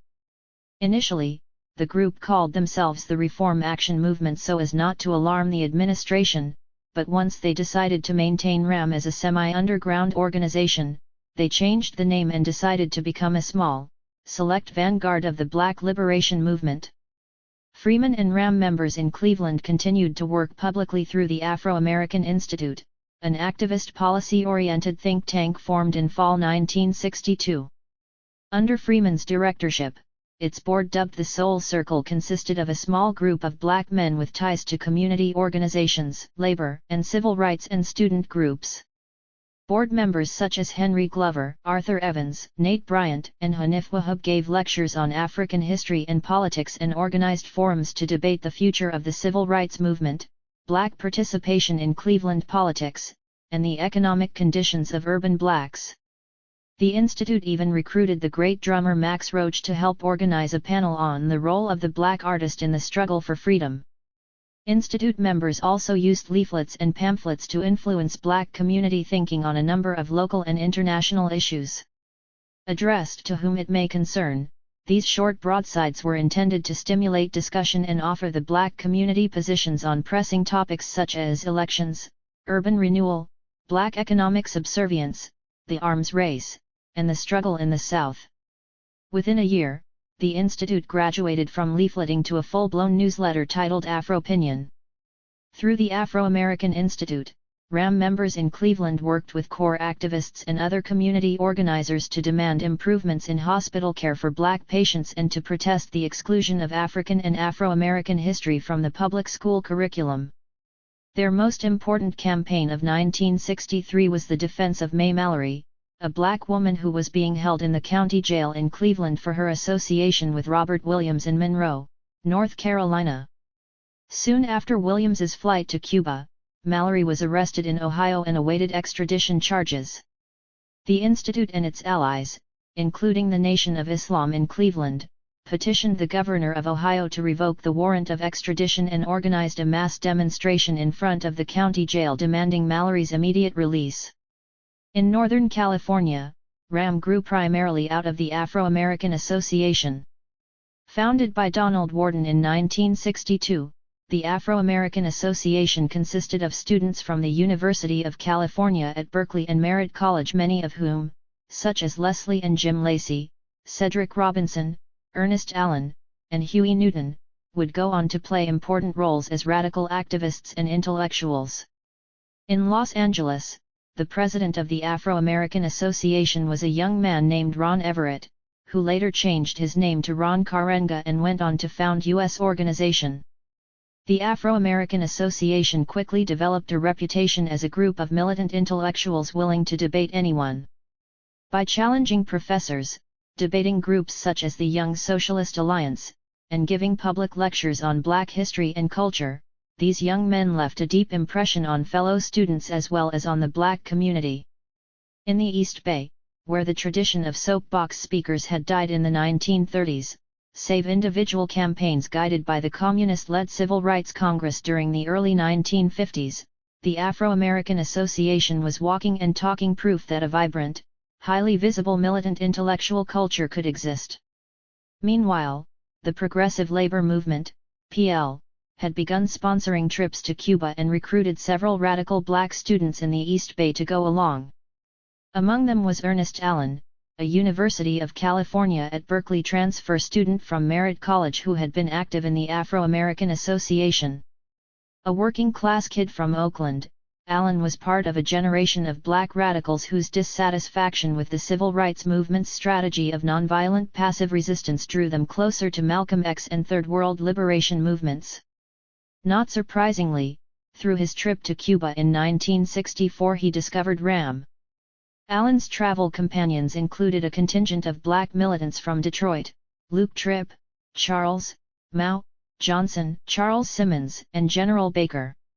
All were members of the student group Uhuru, and all went on to play key roles in the formation of the League of Revolutionary Black Workers, a radical workers group formed out of a series of wildcat strikes in Detroit's auto industry. Incredibly, RAM leader Max Stanford was already on the island visiting Robert Williams. When it was time to go back to the States, Allen and the Detroit group were committed to building RAM. Allen stopped in Cleveland to meet with RAM members on his cross-country bus trip back to Oakland. Armed with copies of Robert Williams's Crusader magazine and related RAM material, Allen returned to Oakland intent on establishing RAM's presence in the East Bay.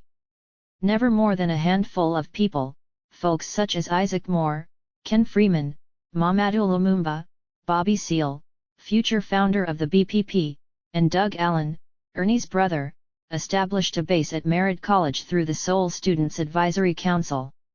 The group's intellectual and cultural presence, however, was broadly felt.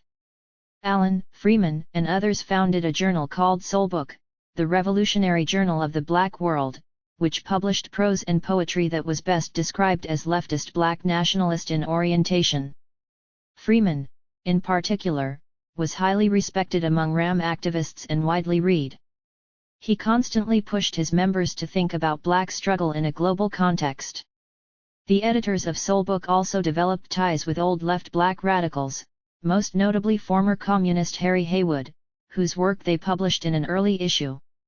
Although RAM had established itself in Northern California and Cleveland, Ohio, by 1964 Philadelphia appeared to be RAM's home base.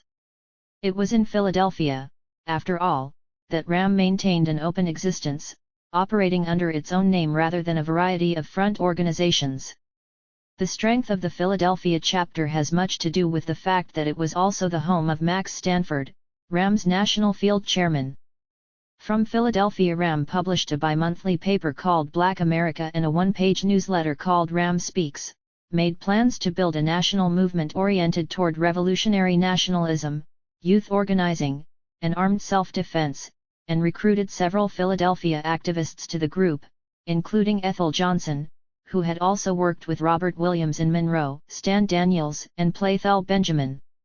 Subsequently, RAM recruited a group of young Philadelphia militants who would go on to play key roles in radical organizations, including Michael Simmons, one of the authors of SNCC's famous Black Consciousness paper, whose resistance to the draft resulted in his serving a 2.5-year prison sentence, and Tony Monteiro, who went on to become a leading national figure in the PUSA during the 1970s and 1980s. At the outset, it seemed as though RAM leaders were not all in agreement on the usefulness of Marxism for black liberation.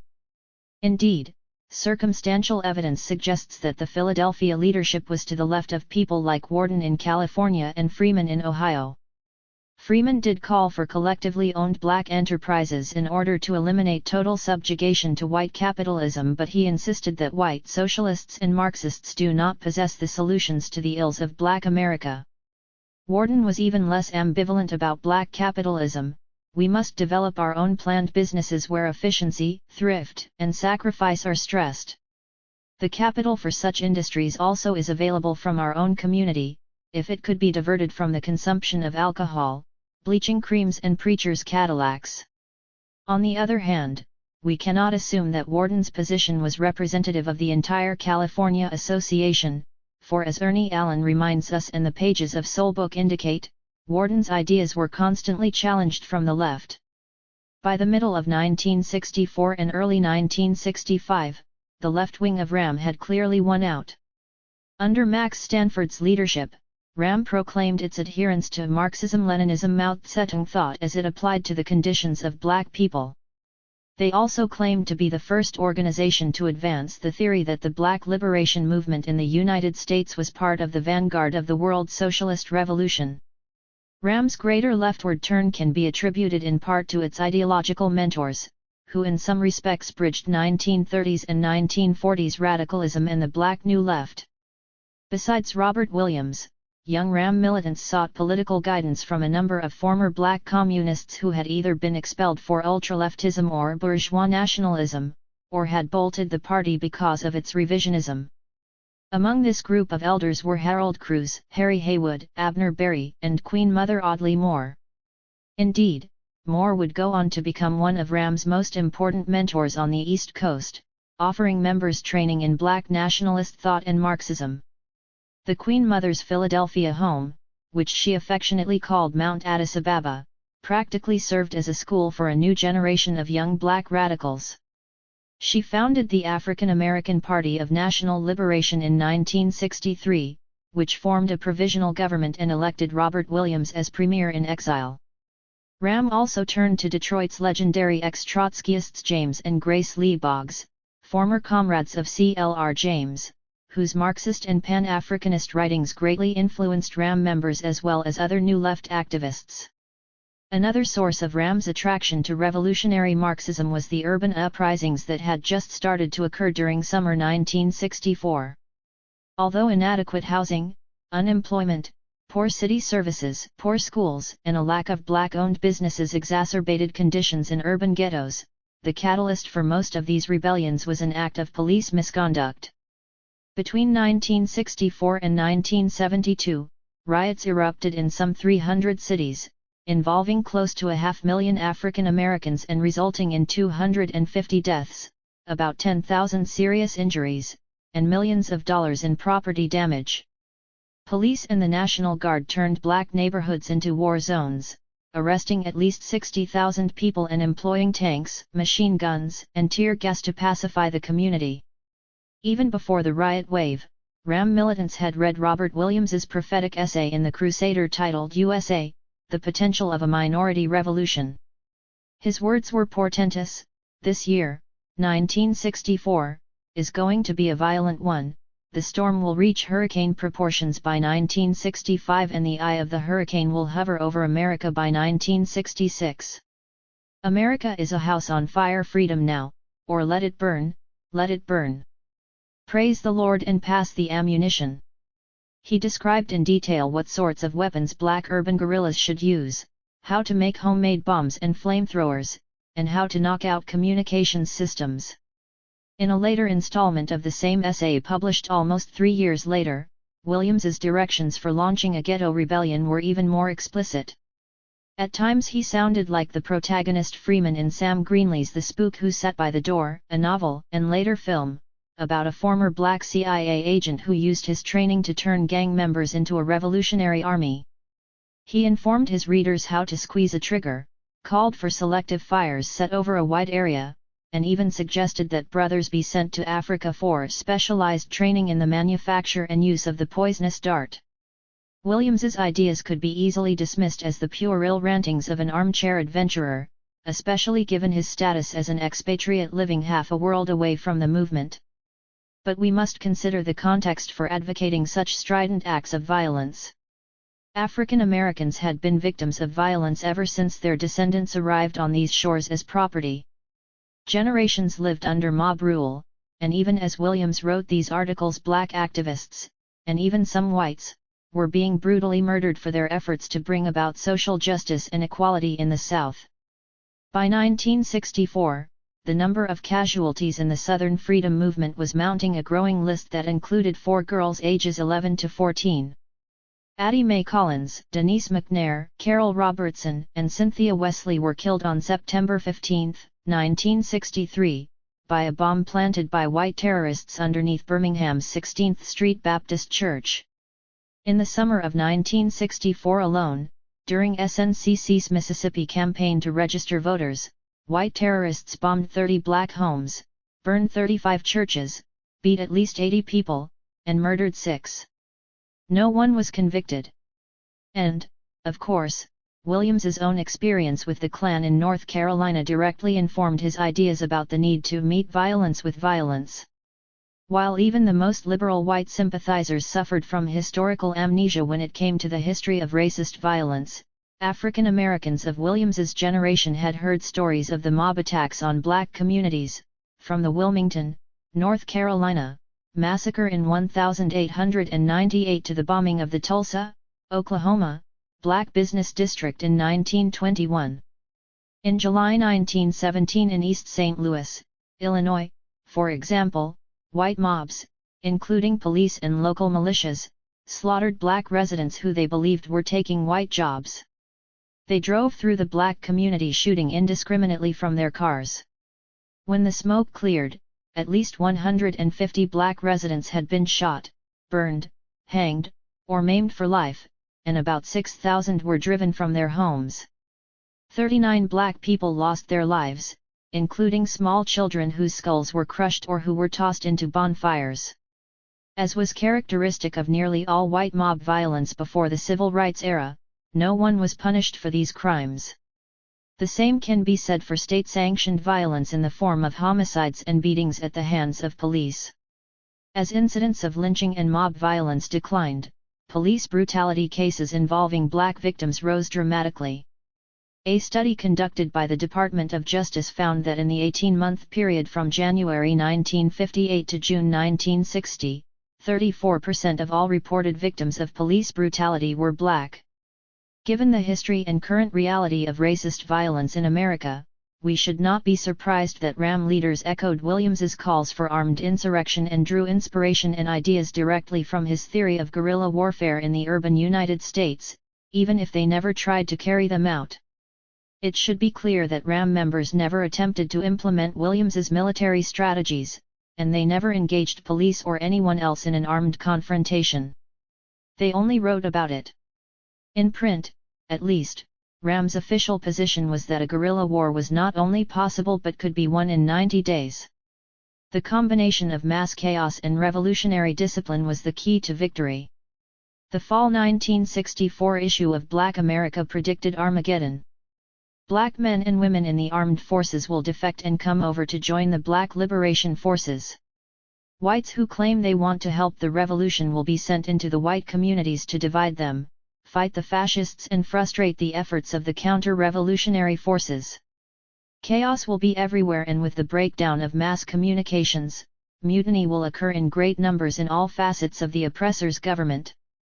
The stock market will fall, Wall Street will stop functioning, Washington, D.C. will be torn apart by riots. Officials everywhere will run for their lives. The George Lincoln Rockwellers, Kennedys, Vanderbilts, Hunts, Johnsons, Wallaces, Barnetts, etc., will be the first to go. The revolution will strike by night and spare none. The Black Revolution will use sabotage in the cities, knocking out the electrical power first, then transportation and guerrilla warfare in the countryside in the South. With the cities powerless, the oppressor will be helpless. RAM not only prepared for war, it prepared for the coming society. Its 12-point program called for the development of freedom schools, national black student organizations, rifle clubs, black farmer cooperatives, not just for economic development but to keep community and guerrilla forces going for a while, and a liberation guerrilla army made up of youth and unemployed. They also placed special emphasis on internationalism, pledging support for national liberation movements in Africa, Asia, and Latin America, as well as the adoption of Pan-African socialism. In line with Cruz's seminal essay, RAM members saw themselves as colonial subjects fighting a colonial war at home. As colonial subjects with a right to self-determination, RAM saw Afro-America as a de facto member of the non-aligned nations. They even identified themselves as part of the Bandung world, going so far as to hold a conference in November 1964 in Nashville on the Black Revolution's relationship to the Bandung world. In a 1965 article published in RAM's journal Black America, they started to develop a theory of Bandung humanism or revolutionary black internationalism, which argued that the battle between Western imperialism and the Third World, more than the battle between labor and capital, represented the most fundamental contradiction in our time. They linked the African American freedom struggle with what was happening in China, Zanzibar, Cuba, Vietnam, Indonesia, and Algeria, and they characterized their work as part of Mao's international strategy of encircling Western capitalist countries and challenging imperialism. This position was echoed in a particularly moving, eloquent essay by Roland Snellings, better known as Askia Muhammad Turi, the extraordinary poet and leader in the Black Arts movement, titled Afro-American Youth and the Bandung World. The urban rebellions in the United States were cast in terms of an international rebellion against imperialism, one where Black America became one with the students and people of Panama, Venezuela, Japan, South Vietnam, the Congo, and all colonial peoples rioting in protest against injustice and exploitation by puppet regimes stemming from or allied with white America, Colossus of the West.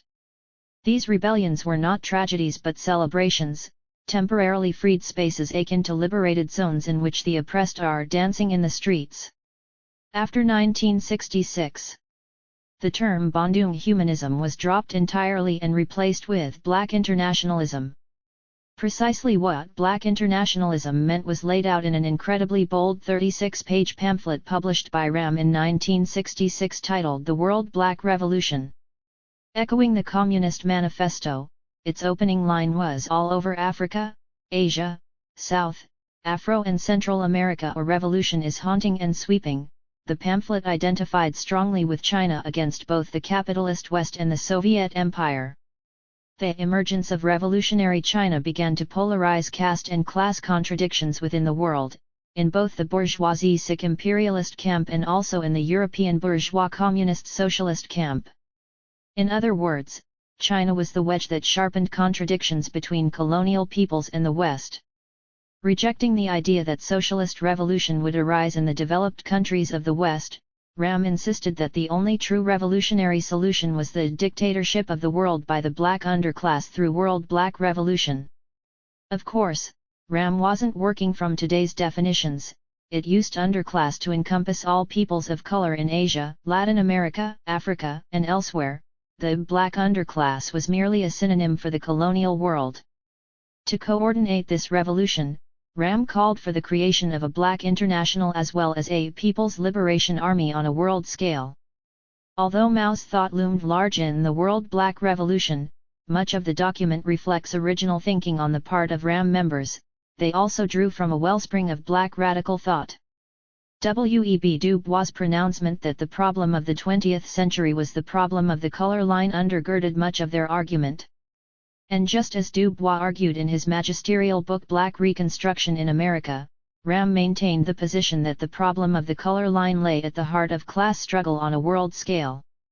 Furthermore, the pamphlet gave a nod to Indian Communist leader M.N. Roy, who debated Lenin at the Second Communist International Congress in 1920 over the national colonial question. Roy, they argued, not only recognized nationalist and anti-colonial movements as a revolutionary force but also insisted that class distinctions in the colonies placed the peasantry in a more pivotal position than the colonial petite bourgeoisie for waging a revolutionary movement. By resurrecting Roy, who had remained relatively obscure among the panoply of communist theoreticians, they revealed, once again, a stream of radical thought from the Third World critical of Western Marxism and capable of offering insights where European radicals had failed. For all its strident nationalism, the World Black Revolution concludes that black nationalism is really internationalism. Only by demolishing white nationalism and white power could liberation be achieved for everyone. Not only would national boundaries be eliminated with the dictatorship of the black underclass, but the need for nationalism in its aggressive form will be eliminated. This is a pretty remarkable statement given Ram's social and ideological roots. But rather than representing a unified position, the statement reflects various tensions that persisted throughout Ram's history. On one side were nationalists who felt that revolutionaries should fight for the black nation first and build socialism separately from the rest of the United States. On the other side were socialists like James and Grace Boggs who wanted to know who would rule the white nation and what such a presence would mean for black freedom. They also rejected efforts to resurrect the black nation thesis, the old communist line that people in black majority counties of the South, the Black Belt, had a right to secede from the Union. The Boggses contended that the real source of power lay in the cities, not the rural Black Belt. In January 1965, James Boggs resigned from his post as ideological chairman. Moving to the rhythms of a new song. As members of an organization made up primarily of college-educated intellectuals, though many did not matriculate in order to participate in the movement full-time, Ram activists thought long and hard about the role of students and the petite bourgeoisie in the coming revolution. Askia Muhammad Turi charted the history and limits of black bourgeois reformism, e.g., the NAACP, the Urban League, the so-called responsible Negro leaders, and black bourgeois nationalism, back to Africa, which is still struggling within the bonds of Western neocolonialism, or asking for separate states while white America sneers with scorn. He then suggested that the conditions that had produced this generation of revolutionary youth had also given birth to a radical petite bourgeoisie that identifies strongly with the desires and aspirations of the black masses. This group was uniquely situated historically to create a new synthesis from the militant, mass-oriented, universality of Marcus Garvey and the scientific, analytical scholarship of Du Bois, a synthesis that would remain uncompromisingly anti-imperialist and anti-capitalist. Max Stanford also recognized the revolutionary potential within certain segments of the black petite bourgeoisie, particularly among students. In an article, Revolutionary Nationalism and the Afro-American Student, published in January 1965, Max Stanford argued that black students of the war baby generation embodied several contradictions at once, contradictions that could lead them to embrace capitalism and white values, check out altogether, or join the revolutionary movement. The fact that racism still kept these well-educated and assimilated Negroes from fulfilling their aspirations could be either a wake-up call for the younger generation or an incentive to work harder within the system, or it could propel some into what Stanford called the hip society. In other words, there was no guarantee that students would take the path of revolution, but the contradictions of racial capitalism and bourgeois democracy had led to the formation of a revolutionary intelligentsia capable of leading Black America to true liberation. At the same time, Stanford suggested that the most alienated segment of Black working-class youth, the young men who coalesced in gangs, offered yet another rich reservoir for the revolution. Gangs are the most dynamic force in the Black community. Instead of fighting their brothers and sisters, they can be trained to fight Charlie. They can be developed into a blood brotherhood, Black Youth Army, that will serve as a liberation force in the Black Revolution. Like Robert Williams's musings on urban guerrilla warfare, Stanford anticipated the central themes in Greenlee's The Spook Who Sat by the Door. Stanford's piece appeared around the same time as the autobiography of Malcolm X, which convinced unknown numbers of kids that even second-rate gangsters could become political radicals. Besides, the BPP in Los Angeles, founded less than 2 years after Stanford's article, recruited several ex-gang members into its ranks. Los Angeles Panther leaders Bunchy Carter and John Huggins were former members of a street gang called the Slozans, and their fellow gang banger, Brother Crook, aka Ron Wilkins, founded the Community Alert Patrol to challenge police brutality in the late 1960s. RAM itself had more success with those petty bourgeois youth willing, as African revolutionary Amilcar Cabral once put it, to commit class suicide. These were the folks Stanford labeled the outlaws, the revolutionary Black nationalists committed to world revolution.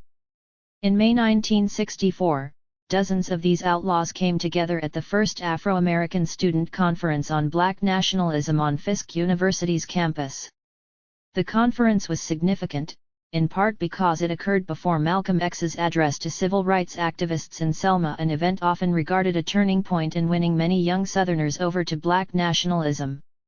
Conference participants boldly called for the development of a radical nationalist movement in the South and elsewhere, criticized civil rights leaders for bourgeois reformism, and echoed W.E.B. Du Bois' sentiment that capitalism cannot reform itself, a system that enslaves you cannot free you.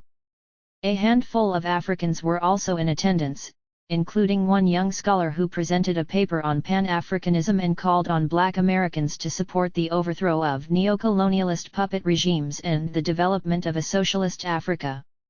RAM activists wrote quite a bit about class, culture, and internationalism, but like many of their nationalist and left-wing counterparts, they had little to say about women. The revolution was seen as a man's job. Women barely figured in the equation. Indeed, one of the striking facts about the history of the anti-revisionist left is how male-dominated it remained. Although Wanda Marshall had been one of the founding members of RAM, she did not hold a national leadership post in 1964. Besides promoting the creation of women's leagues whose purpose would be to organize Black women who work in white homes, RAM remained relatively silent on women's liberation. RAM's masculinist orientation should not be surprising given the male orientation of Black nationalist, not to mention white New Left organizations in the 1960s, whether they were advocating civil rights or some incipient version of Black power. The masculinism of RAM, however, was heightened by the fact that its leaders saw themselves as urban guerrillas, members of an all-Black version of Mao's Red Army. Not all RAM members viewed themselves this way, but those who did were deeply committed to a set of revolutionary ethics Mao had laid down for his own party cadre and members of the People's Army. We see this very clearly in RAM's Code of Cadres, a set of highly didactic rules of conduct that members were expected to live by. Here are some examples. A revolutionary nationalist maintains the highest respect for all authority within the party. A revolutionary nationalist cannot be corrupted by money, honors, or any other personal gains. A revolutionary nationalist will unhesitatingly subordinate his personal interest to those of the vanguard without hesitation. A revolutionary nationalist will maintain the highest level of morality and will never take as much as a needle or single piece of thread from the masses. Brothers and sisters will maintain the utmost respect for one another and will never misuse or take advantage of one another for personal gain and will never misinterpret the doctrine of revolutionary nationalism for any reason. The similarities with quotations from Chairman Mao Zedong are striking.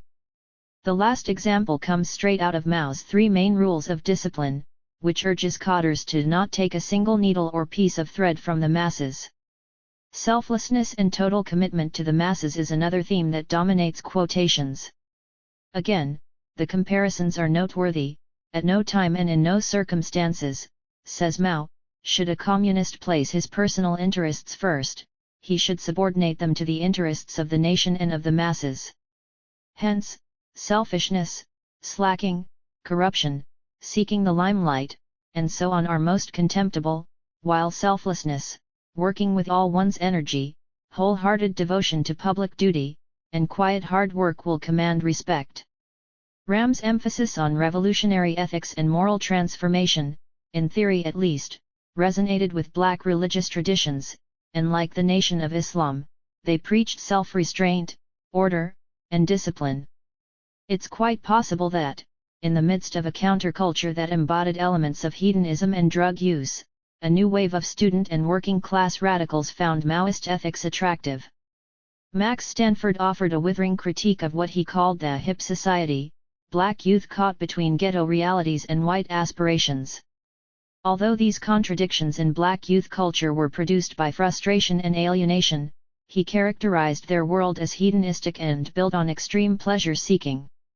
He noted somewhat disdainfully that adherents of the hip society release themselves by being hard, digging jams, listening to jazz records, getting off, releasing frustration through dancing to rock and roll, smoking pot, tasting, heavy drinking, doing the thing or taking care of business, loose sex morals, sometimes sex orgies. For many black revolutionaries, including those not directly linked to RAM, the moral and ethical dimension of Mao's thought centered on the notion of personal transformation. Upon his return from China in 1969, Robert Williams insisted that all young black activists undergo personal and moral transformation. There is a need for a stringent revolutionary code of moral ethics. Revolutionaries are instruments of righteousness. It was a familiar lesson embodied in the lives of Malcolm X and, later, George Jackson, the idea that one possesses the revolutionary will to transform himself. These narratives were almost exclusively male despite the growing number of memoirs by radical black women. Whether or not RAM members lived by the code of cadres, Maoist ethics ultimately served to reinforce Malcolm's status as a revolutionary role model. Self-transformation through some kind of cultural revolution was a central tenet in RAM's ideology.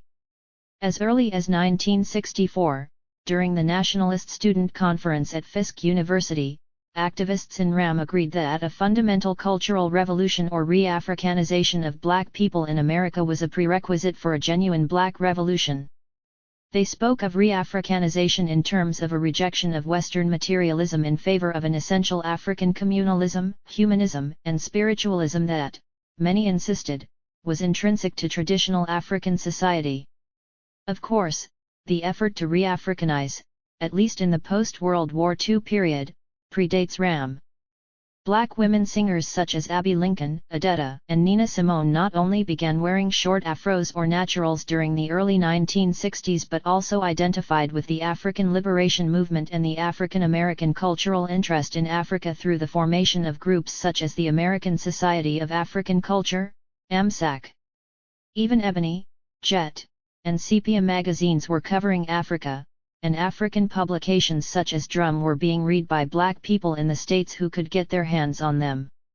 Indeed, as early as 1962, Harold Cruz predicted that in the coming years Afro-Americans will undoubtedly make a lot of noise in militant demonstrations, cultivate beards, and sport their hair in various degrees of la mode au naturel, and tend to be cultish with African and Arab-style dress. Yet, while Ram's call for re-Africanization reflected a growing trend within elements of black youth culture, particularly among nationalist-minded intellectuals and artists, the very idea that culture was one of the most important terrains upon which to make revolution was given a boost when China declared its own Great Proletarian Cultural Revolution in 1966. Of course, Mao meant something different when he launched the Cultural Revolution in China. He was proposing a vision of society where divisions between the powerful and powerless were blurred, where status and privilege didn't necessarily distinguish leaders from the led.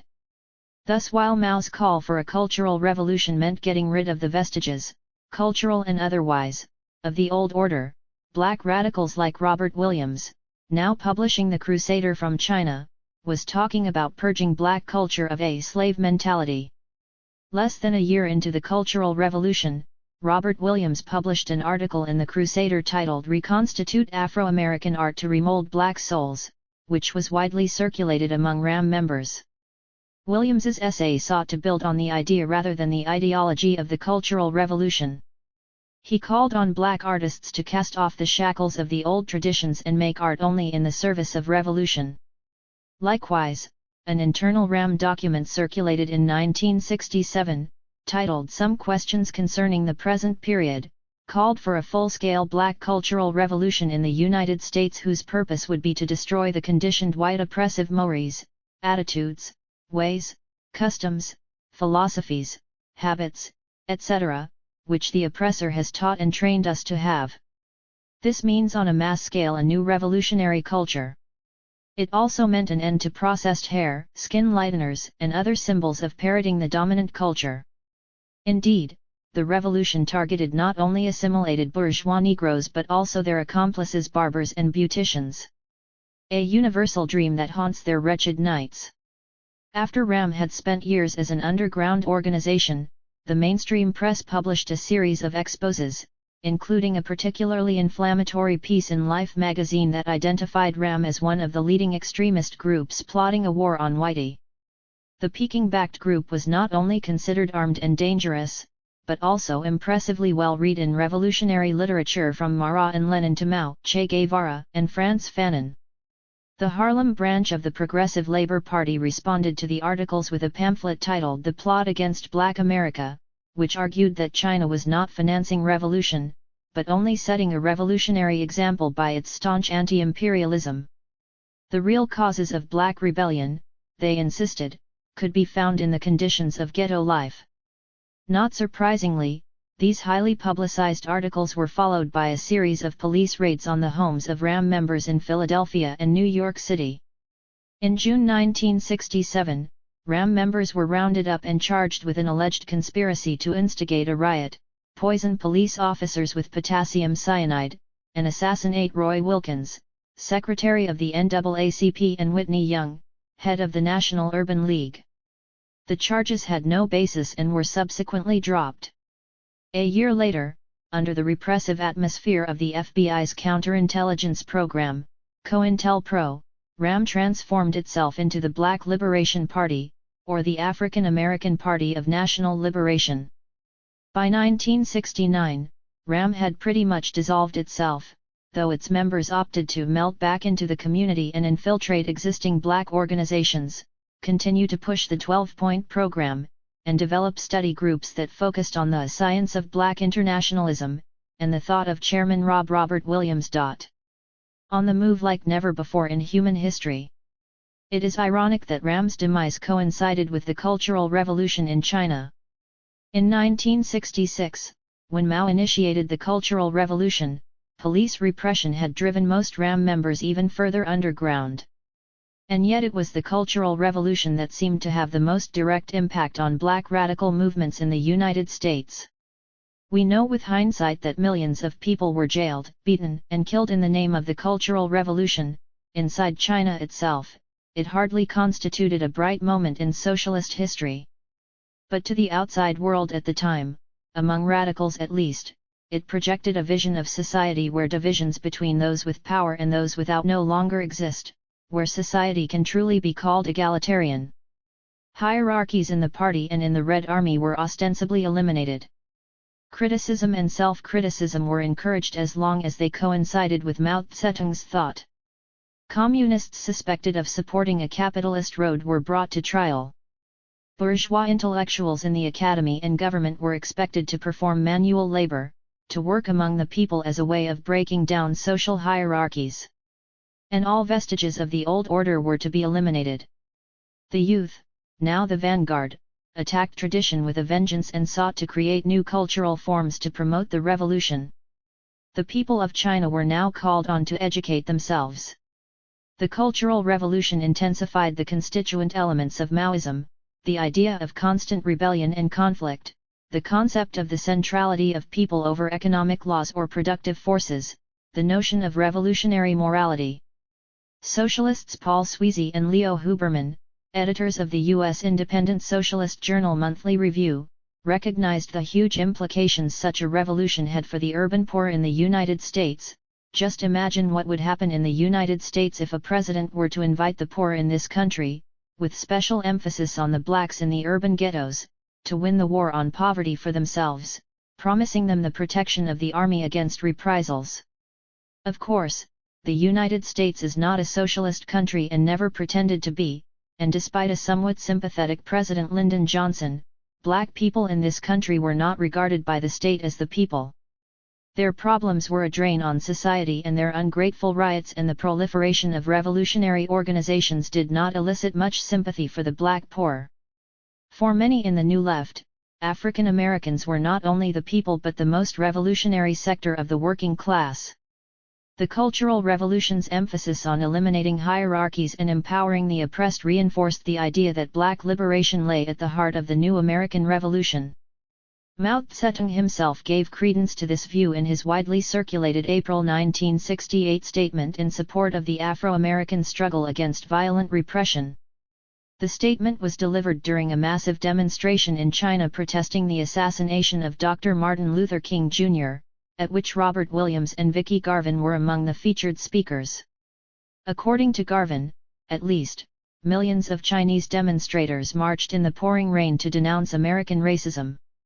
Responding to the rebellions touched off by King's assassination, Mao characterized these urban uprisings as a new clarion call to all the exploited and oppressed people of the United States to fight against the barbarous rule of the monopoly capitalist class.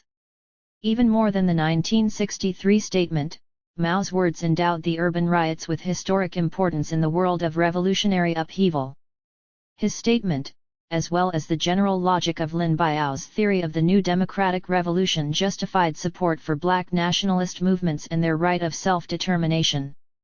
It was in the context of the urban rebellions that several streams of black radicalism, including RAM, converged and gave birth to the Black Panther Party for Self-Defense in Oakland, California. Although it was perhaps the most visible black organization promoting Mao's thought, by some accounts its members were probably the least serious about reading Marxist, Leninist, or Maoist writings and developing a revolutionary ideology. Founded by Huey Newton and Bobby Seale, a former RAM member, the Panthers went well beyond the boundaries of Merritt College and recruited the lumpen proletariat. Much of the rank and file engaged more in sloganeering than anything else, and their Bible was the Little Red Book. That the Panthers were Marxist, at least in rhetoric and program, was one of the sources of their dispute with Ron Karenga's U.S. organization and other groups they derisively dismissed as cultural nationalists. Of course, not only did the Panthers have their own cultural nationalist agenda, but the so-called cultural nationalists were not a monolith or uniformly pro-capitalist. And the divisions between these groups were exacerbated by COINTELPRO. Still, there was a fundamental difference between the Panthers' evolving ideology of socialism and class struggle and that of black nationalist groups, even on the left. As Bobby Seale explained in a March 1969 interview, "We're talking about socialism. The cultural nationalists say that socialism won't do anything for us. There's the contradiction between the old and the new. Black people have no time to practice black racism, and the masses of black people do not hate white people just because of the color of their skin. We're not going to go out foolishly and say there is no possibility of aligning with some righteous white revolutionaries, or other poor and oppressed peoples in this country who might come to see the light about the fact that it's the capitalist system they must get rid of. How the Panthers arrived at this position and the divisions within the party over their stance is a long and complicated story that we cannot address here. For our purposes, we want to make a few brief points about the party's embrace of Mao's thought and its position vis-a-vis black self-determination. For Huey Newton, whose contribution to the party's ideology rivals that of Eldridge Cleaver and George Jackson, the source of the Panthers' Marxism was the Chinese and Cuban revolutions. The Chinese and Cubans developed an analysis directly out of their respective histories rather than from the pages of Capital. The Chinese and Cuban examples, according to Newton, empowered the Panthers to develop their own unique program and to discard theoretical insights from Marx and Lenin that had little or no application to black reality. Indeed, a quick perusal of the Panthers' 10-point program reveals quite clearly that Malcolm X continued to be one of their biggest ideological influences. Eldridge Cleaver was a little more explicit about the role of Maoism and the thought of Korean Communist leader Kim Il-sung in reshaping Marxism-Leninism for the benefit of national liberation struggles of Third World peoples. In a 1968 pamphlet titled On the Ideology of the BPP, Part 1, Cleaver made clear that the Panthers were a Marxist-Leninist party but added that Marx, Engels, Lenin, and their contemporary followers did not offer much insight with regard to understanding and fighting racism. The lesson was to adopt and alter what was useful and reject what was not. Cleaver wrote, with the founding of the Democratic People's Republic of Korea in 1948 and the People's Republic of China in 1949, something new was interjected into Marxism-Leninism, and it ceased to be just a narrow, exclusively European phenomenon. Comrade Kim Il-sung and Comrade Mao Zedong applied the classical principles of Marxism-Leninism to the conditions of their own countries and thereby made the ideology into something useful for their people. But they rejected that part of the analysis that was not beneficial to them and had only to do with the welfare of Europe. In Cleaver's view, the sharpest critique of Western Marxism's blindness with regard to race came from Frantz Fanon. By seeing themselves as part of a global national liberation movement, the Panthers also spoke of the black community as a colony with an inherent right to self-determination. Yet, unlike many other black or interracial Maoist groups, they never advocated secession or the creation of a separate state. Rather, describing black people as colonial subjects was a way of characterizing the materialist nature of racism. It was more a metaphor than an analytical concept. Self-determination was understood to mean community control within the urban environment, not necessarily the establishment of a black nation. In a paper delivered at the Peace and Freedom Party's founding convention in March 1968, Cleaver tried to clarify the relationship between interracial unity in the U.S. Revolution and national liberation in the black colony. On one hand, he essentially called for a dual approach in which black and white radicals worked together to create coalitions of revolutionary organizations and develop a political and military machinery that could overthrow capitalism and imperialism. On the other hand, he called for an unsponsored plebiscite that would allow black people to determine whether they wished to integrate or separate. Such a plebiscite, he argued, would bring clarity to black people on the question of self-determination, just as first-wave independence movements in Africa had to decide whether they wanted to maintain some altered dominion status or achieve complete independence. Cleaver represented a wing of the party more interested in guerrilla warfare than in rebuilding society or doing the hard work of grassroots organizing. The attraction to Mao, Kim Il-sung, Jib, Che, and for that matter Fanon, were these thinkers' writings on revolutionary violence and people's wars. Many self-styled Panther theoreticians focused so much on developing tactics to sustain the imminent revolution that they skipped over a good deal of Mao's writings. Recognizing the problem, Newton sought to move the party away from an emphasis on guerrilla warfare and violence to a deeper, richer discussion of what the party's vision for the future might entail. Shortly after his release from prison in August 1970, he proposed the creation of an ideological institute where participants actually read and taught what he regarded as the classics Marx, Mao, and Lenin, as well as Aristotle, Plato, Rousseau, Kant, Kierkegaard, and Nietzsche. Unfortunately, the ideological institute did not amount to much, few party members saw the use of abstract theorizing or the relevance of some of these writings to revolution. Besides, the fact that quotations from Chairman Mao read more or less like a handbook for guerrillas didn't help matters much. Even Fanon was read pretty selectively, his chapter concerning violence being a perpetual favorite among militants. George Jackson contributed to the Panthers' theoretical emphasis on war, since much of his own writings, from Soledad Brother to Blood in My Eye, drew on Mao primarily to discuss armed resistance under fascism. Efforts to read the works of Marx, Lenin, or Mao beyond issues related to armed rebellion did not always find a willing audience among the Panthers.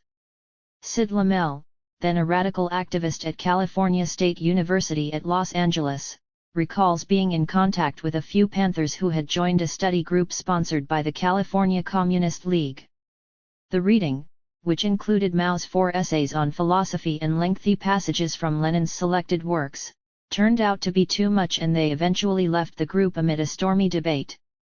Perhaps the least read section of quotations from Chairman Mao, at least by men, was the 5-page chapter on women.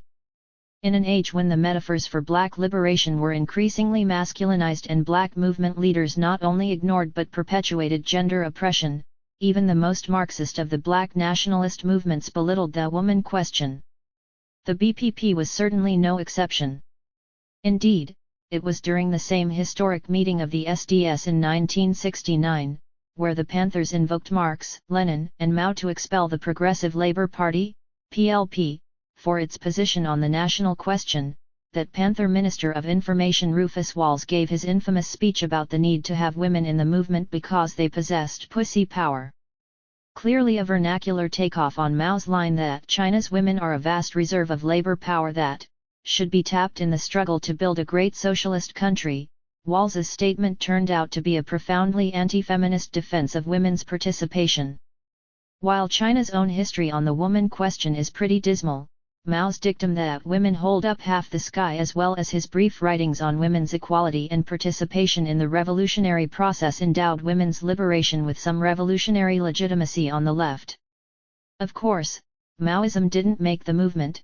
The fact is, women's struggles within the New Left played the most important role in reorienting leftist movements toward a feminist agenda, or at least putting feminism on the table. But for black women in the Panthers suspicious of white feminism, Mao's language on women's equality provided space within the party to develop an incipient black feminist agenda. As the newly appointed Minister of Information, Panther Elaine Brown announced to a press conference soon after returning from China in 1971 that the BPP acknowledges the progressive leadership of our Chinese comrades in all areas of revolution.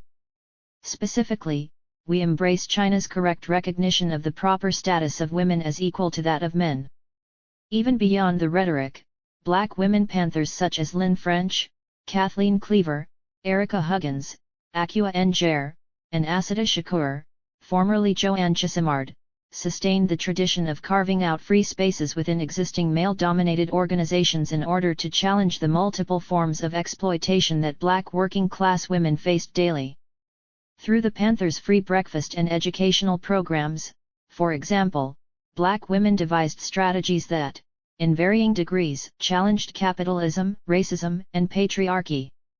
And in some instances, African American women radicals rose to positions of prominence and, sometimes by sheer example, contributed to developing a militant, class-conscious, black feminist perspective. In some instances, the growing strength of a black leftist feminist perspective, buttressed by certain Maoist slogans on the woman question, shaped future black Maoist formations. One obvious example is the Black Vanguard Party, another Bay Area Maoist group active in the mid to late 1970s whose publication Juche maintained a consistent socialist feminist perspective. Michelle Gibbs, also known as Michelle Russell, her married name at the time, promoted a black feminist ideology as a Detroit supporter of the League of Revolutionary Black Workers and a member of the Black Workers' Congress.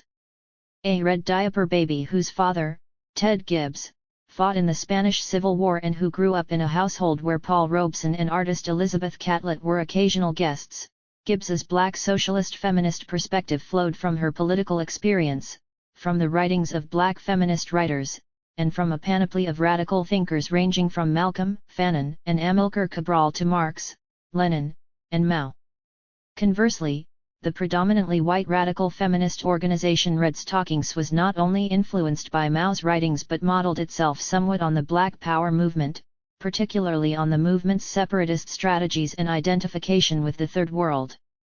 Ironically, the BPP's greatest identification with China occurred at the very moment when China's status among the left began to decline worldwide.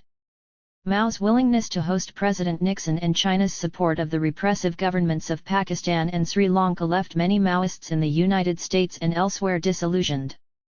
Nevertheless, Newton and Elaine Brown not only visited China on the eve of Nixon's trip, but also announced that their entry into electoral politics was inspired by China's entry into the UN. Newton argued that the Black Panthers' shift toward reformist, electoral politics did not contradict China's goal of toppling U.S. imperialism, nor was it an abnegation of revolutionary principles. It was a tactic of socialist revolution. Even more incredible was Newton's complete abandonment of black self-determination, which he explained in terms of developments in the world economy. In 1971, he concluded quite presciently that the globalization of the economy rendered the idea of national sovereignty obsolete, even among the socialist countries. Thus black demands for self-determination were no longer relevant, the only viable strategy was global revolution. Blacks in the U.S. have a special duty to give up any claim to nationhood now more than ever. The U.S. has never been our country, and realistically there's no territory for us to claim. Of all the oppressed people in the world, we are in the best position to inspire global revolution. In many respects, Newton's position on the national question was closer to Mao's than those of many self-proclaimed Maoist organizations that popped up in the 1970s. Despite his own statements in support of national liberation movements and Lin Biao's theory of democratic revolutions, Mao did not support independent organizations along nationalist lines. To him, black nationalism looked like ethnic or racial particularism. He was, after all, a Chinese nationalist attempting to unify peasants and proletarians and eliminate ethnic divisions within his own country. We might recall his 1957 statement in which he demanded that progressives in China help unite the people of our various nationalities, not divide them. Thus, while recognizing that racism was a product of colonialism and imperialism, his 1968 statement insisted that the contradiction between the black masses in the United States and U.S. ruling circles is a class contradiction. The black masses and the masses of white working people in the United States share common interests and have common objectives to struggle for. In other words, the black struggle was bound to merge with the working class movement and overthrow capitalism. On the issue of black liberation, however, most American Maoist organizations founded in the early to mid-1970s took their lead from Stalin, not Mao. Black people in the United States were not simply proletarians in black skin but a nation, or as Stalin put it, a historically evolved, stable community of language, territory, economic life, and psychological makeup manifested in a community of culture. Marxist groups that embraced Stalin's definition of a nation, such as the Communist Labour Party, CLP, and the October League, also resurrected the old Communist Party's position that African Americans in the Black Belt counties of the South constituted a nation and had a right to secede if they wished. Conversely, groups like the PLP, once an advocate of revolutionary nationalism, moved to a position repudiating all forms of nationalism by the start of the Cultural Revolution. The CLP was perhaps the most consistent advocate of black self-determination among the Marxist-Leninist movements. Founded in 1968 largely by African Americans and Latinos, the CLP's roots can be traced to the old Provisional Organizing Committee, POC, itself an outgrowth of the 1956 split in the PUSA, which led to the creation of two separate groups called Hammer and Steel and the Progressive Labor Movement. Ravaged by a decade of internal splits, the POC had become a predominantly black and Puerto Rican organization divided between New York and Los Angeles. In 1968, the New York leadership expelled its Los Angeles comrades for, among other things, refusing to denounce Stalin and Mao. In turn, the Los Angeles group, largely under the guidance of veteran black Marxist Nelson Peary, founded the California Communist League that same year and began recruiting young black and Chicano radical workers and intellectuals. Peary's home in south-central Los Angeles had already become something of a hangout for young black radicals after the Watts Uprising. He organized informal groups to study history, political economy, and classic works in Marxist-Leninist Maoist thought and entertained all sorts of activists, from Black Panthers to student activists from California State University at Los Angeles to Los Angeles Community College. The California Communist League subsequently merged with a group of SDS militants calling themselves the Marxist-Leninist Workers Association and formed the Communist League in 1970. 2 years later they changed their name again to the Communist Labor Party. Except for perhaps Harry Haywood's long essay, Toward a Revolutionary Position on the Negro Question, first published in 1957 but kept in circulation throughout the 1960s and 1970s, Nelson Peary's short book The Negro National Colonial Question, 1972, was probably the most widely read defense of black self-determination in Marxist-Leninist Maoist circles at the time. Peary was sharply criticized for his defense of the term Negro, a difficult position to maintain in the midst of the Black Power movement. But Peary had a point: national identity was not about color. The Negro nation was a historically evolved, stable community with its own unique culture, language, or rather dialect, and territory, the Black Belt counties and their surrounding areas, or essentially the 13 states of the old Confederacy. Because Southern whites shared with African Americans a common territory, and by his account a common language and culture, they were also considered part of the Negro nation. More precisely, Southern whites composed the Anglo-American minority within the Negro nation. As evidenced in soul music, spirituals, and rock and roll, Peary insisted, what had emerged in the South was a hybrid culture with strong African roots manifest in the form of slave folk tales and female head wraps. Jimi Hendrix and Sly and the Family Stone, as well as white imitators Al Jolson, Elvis Presley, and Tom Jones, were all cited as examples of a shared culture. He even saw soul culture embedded in dietary habits, the custom of eating pig's feet, neck bones, black-eyed peas, greens, yams, and chitlins are all associated with the region of the South, particularly the Negro Nation. Peary's positioning of Southern whites as part of the Negro Nation was a stroke of genius, particularly since one of his intentions was to destabilize racial categories. However, at times his commitment to Stalin's definition of a nation weakened his argument. At the very moment when mass migration and urbanization were depleting the rural South of its black population, Peary insisted that the Black Belt was the natural homeland of Negroes. He even attempted to prove that a black peasantry and stable rural proletariat still existed in the Black Belt. Because the land question was the foundation upon which his understanding of self-determination was built, he ended up saying very little about the nationalization of industry or socialized production.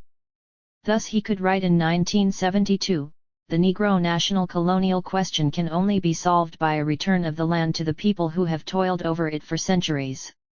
In the Negro nation this land redistribution will demand a combination of state farms and cooperative enterprises in order to best meet the needs of the people under the conditions of modern mechanized agriculture." The movement with perhaps the deepest roots in the black cultural politics of the 1960s that developed a Marxist-Leninist Maoist position somewhat akin to that of RAM was the Revolutionary Communist League, RCL, founded and led by none other than the poet, critic, and activist Amiri Baraka. To understand the RCL's ideological history, we need to go back to 1966 when Baraka founded Spirit House in Newark, New Jersey, with the help of local activists as well as people he had worked with in Harlem's Black Arts Repertory Theater. Although Spirit House artists were involved in local political organizing from the beginning, the police beating of Baraka and several other activists during the Newark Uprising in 1967 politicized them even further. After the uprising they helped organize a Black Power conference in Newark, which attracted several national black leaders, including SNCC Stokely Carmichael and H. Rap Brown, Huey Newton of the BPP, and Imari Obadile of the newly formed Republic of New Africa, partly an outgrowth of RAM. Shortly thereafter, Spirit House became the base for the Committee for a Unified Newark, CFUN, a new organization made up of United Brothers, Black Community Defense and Development, and Sisters of Black Culture. In addition to attracting black nationalists, Muslims, and even a few Marxist-Leninist Maoists, CFUN bore the mark of Ron Karenga's U.S. organization.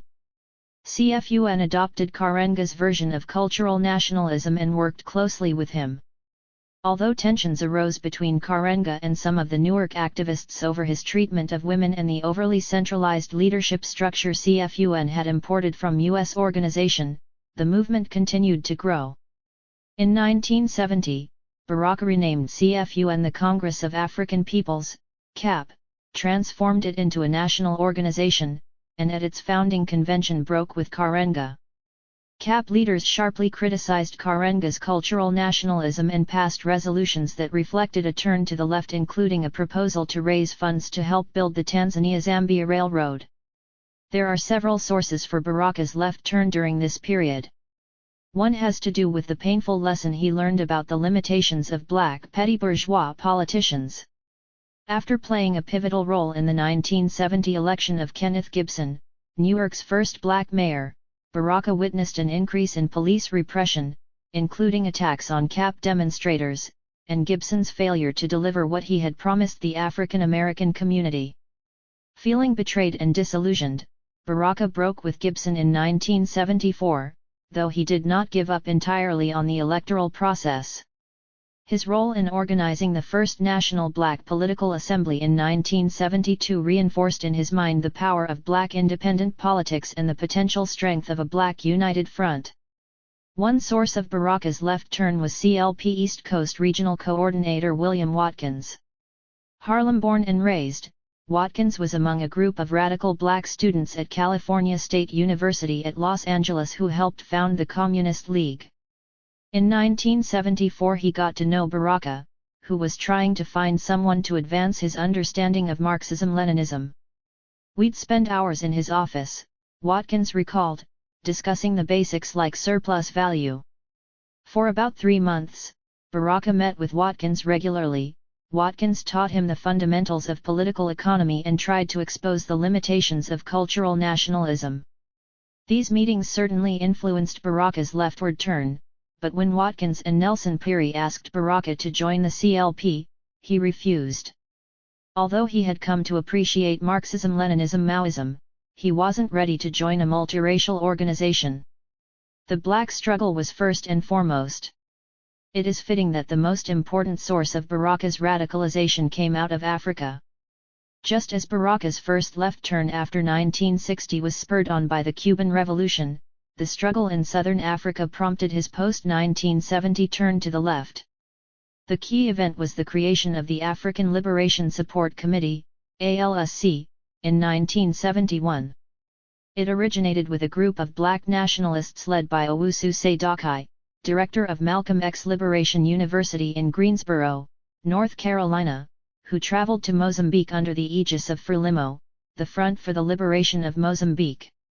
Frelimo's president Samora Machel, who, coincidentally, was in China at the same time as Huey Newton, and other militants persuaded Sedakai and his colleagues that the most useful role African Americans could play in support of anti-colonialism was to challenge American capitalism from within and let the world know the truth about Frelimo's just war against Portuguese domination. A year later, during his last visit to the United States, Amilcar Cabral, the leader of the anti-colonial movement in Guinea-Bissau and the Cape Verde Islands, said essentially the same thing.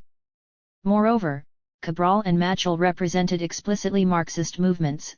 They rejected the idea that pre-colonial African societies were inherently democratic and practiced a form of primitive communism that could lay the groundwork for modern socialism. Rather, they asserted that African societies were not immune from class struggle, and that capitalism was not the only road to development. The ALSC reflected the radical orientation of the liberation movements in Portuguese Africa. On May 27, 1972, the anniversary of the founding of the Organization of African Unity, the ALSC held the first African Liberation Day, ALD, demonstration, drawing approximately 30,000 protesters in Washington, D.C., alone, and an estimated 30,000 more across the country.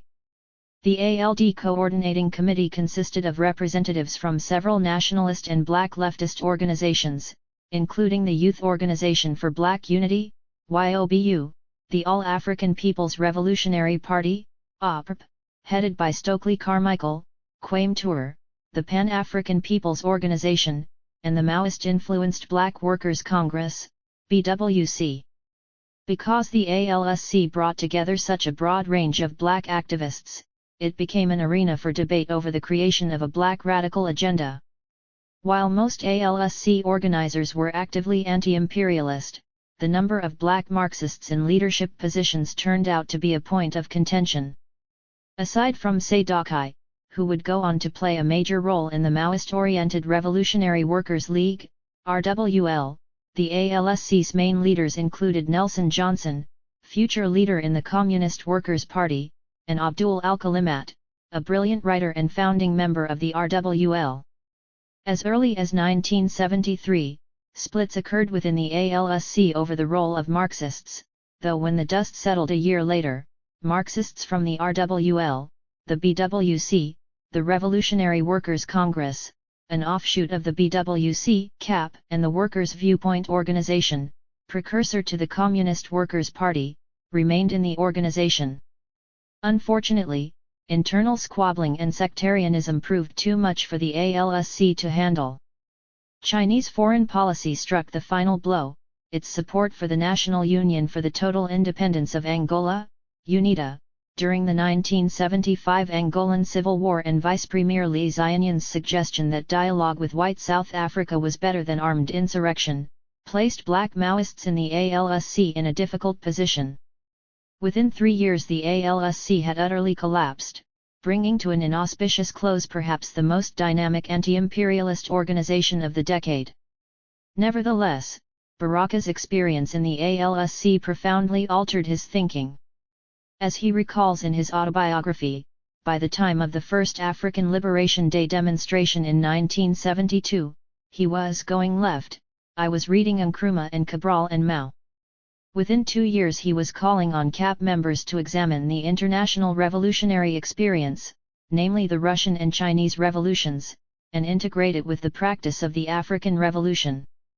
Their study lists expanded to include works such as Mao's 4 essays on philosophy, Stalin's Foundations of Leninism, and History of the Communist Party Soviet Union, short course.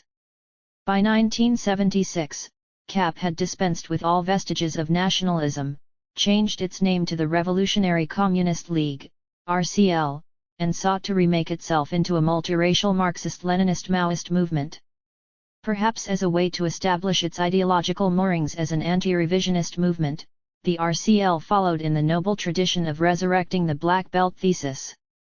In 1977, the RCL, most likely Baraka, published a paper titled The Black Nation, which analyzed black liberation movements from a Marxist-Leninist Maoist perspective and concluded that black people in the South and in large cities constituted a nation with an inherent right to self-determination.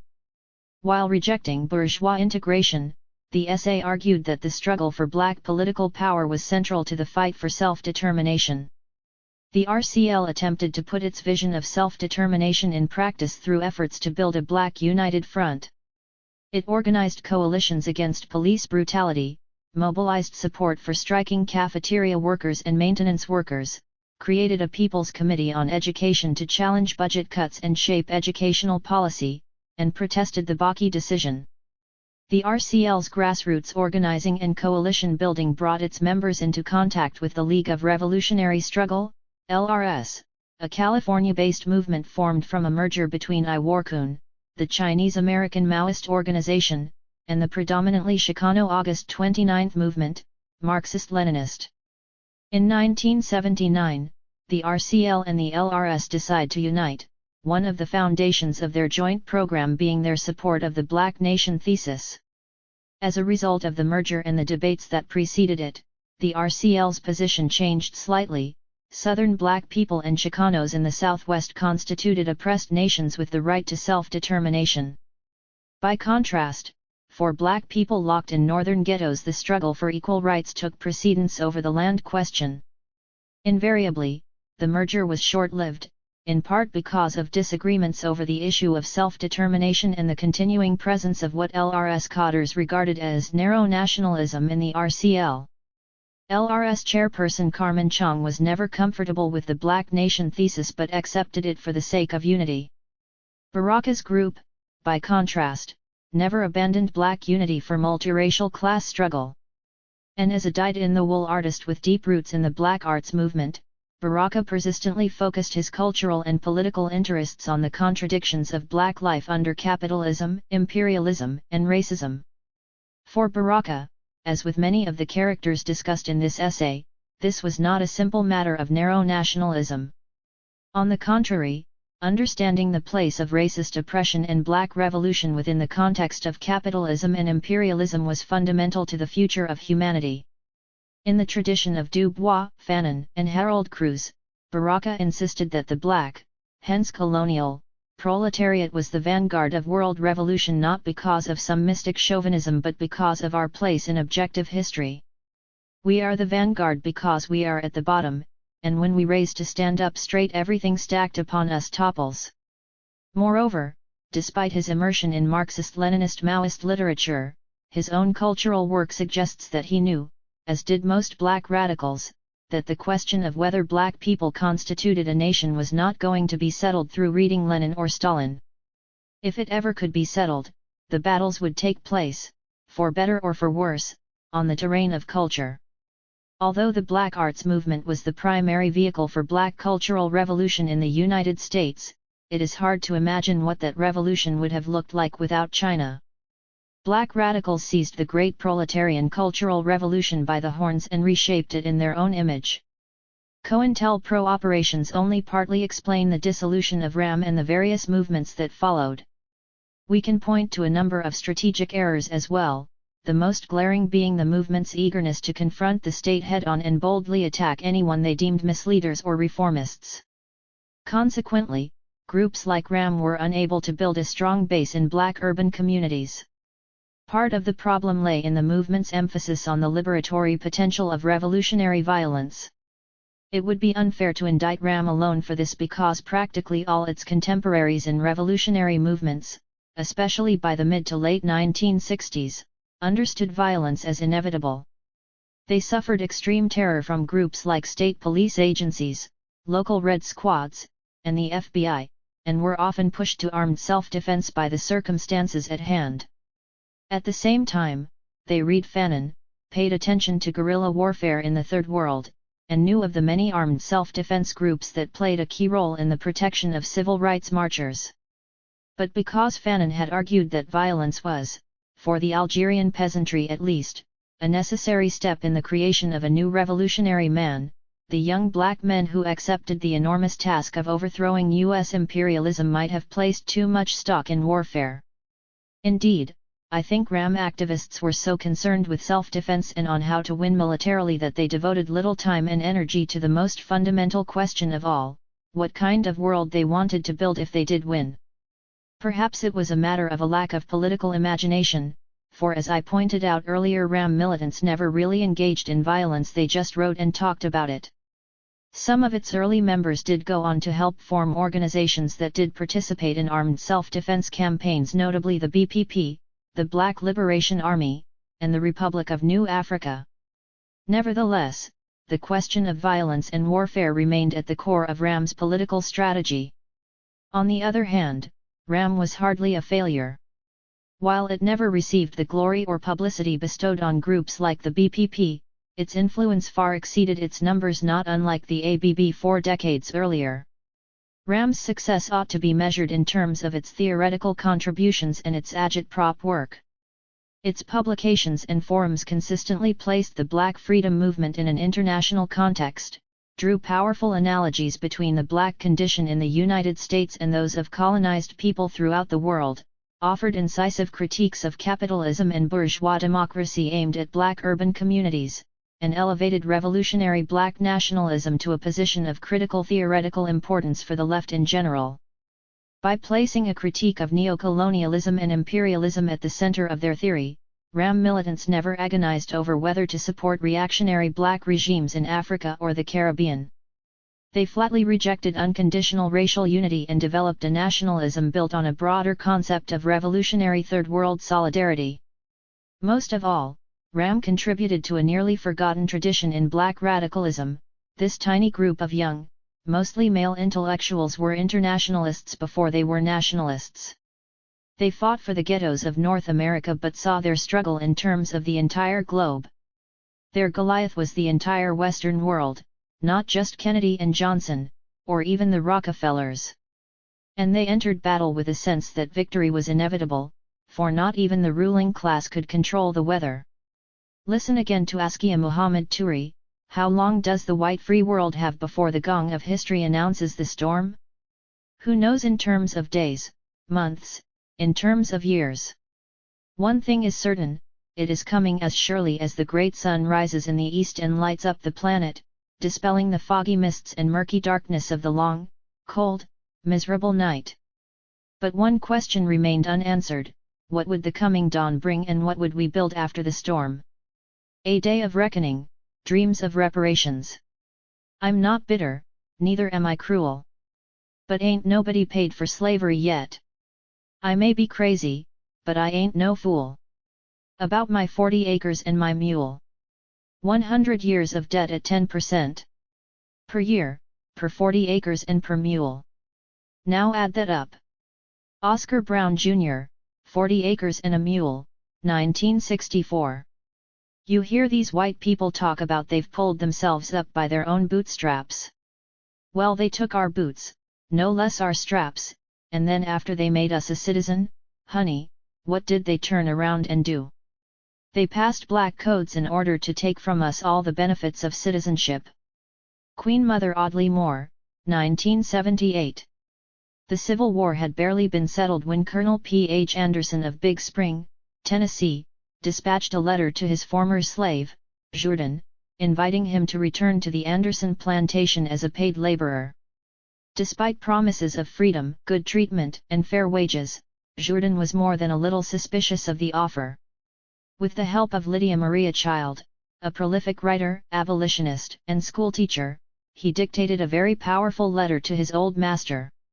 He began by expressing concern that he and his wife, Mandy, were afraid to go back without proof that you were disposed to treat us justly and kindly, and we have concluded to test your sincerity by asking you to send us our wages for the time we served you. This will make us forget and forgive old scores, and rely on your justice and friendship in the future. I served you faithfully for 32 years, and Mandy 20 years. At $25 a month for me, and $2 a week for Mandy, our earnings would amount to $11,680. Add to this the interest for the time our wages have been kept back, and deduct what you paid for our clothing, and 3 doctors' visits to me, and pulling a tooth for Mandy, and the balance will show what we are in justice entitled to. Please send the money by Adams Express, in care of V. Winters, ESQ, Dayton, Ohio. If you fail to pay us for faithful labors in the past, we can have little faith in your promises in the future. We trust the good Maker has opened your eyes to the wrongs which you and your fathers have done to me and my fathers, in making us toil for you for generations without recompense. Here I draw my wages every Saturday night, but in Tennessee there was never any payday for the Negroes any more than for the horses and cows. Surely there will be a day of reckoning for those who defraud the laborer of his hire. In answering this letter, please state if there would be any safety for my Millie and Jane, who are now grown up, and both good-looking girls.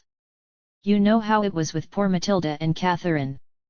I would rather stay here and starve and die, if it come to that, than have my girls brought to shame by the violence and wickedness of their young masters. Say howdy to George Carter, and thank him for taking the pistol from you when you were shooting at me. By even the most elementary principles of liberal capitalism, Jourdan Anderson presents a sound, reasonable case for receiving compensation for years of unpaid labor. He was the Colonel's property, to be sure, but the fact that he could write such a letter and make such a brilliant case distinguishes him from the horses and cows that also served the needs of the plantation without pay. Indeed, by today's standards Jourdan is being charitable by asking only for back wages and interest. He does not make a case for damages despite the physical and psychological abuse visited upon his whole family, the rape, the violence, the horrible living conditions, the mere fact of bondage. My guess is that most of you laughed out loud after reading Jourdan's letter, and some might have found it incredible. The colonel probably laughed, too, dismissing his former slave's request as absurd.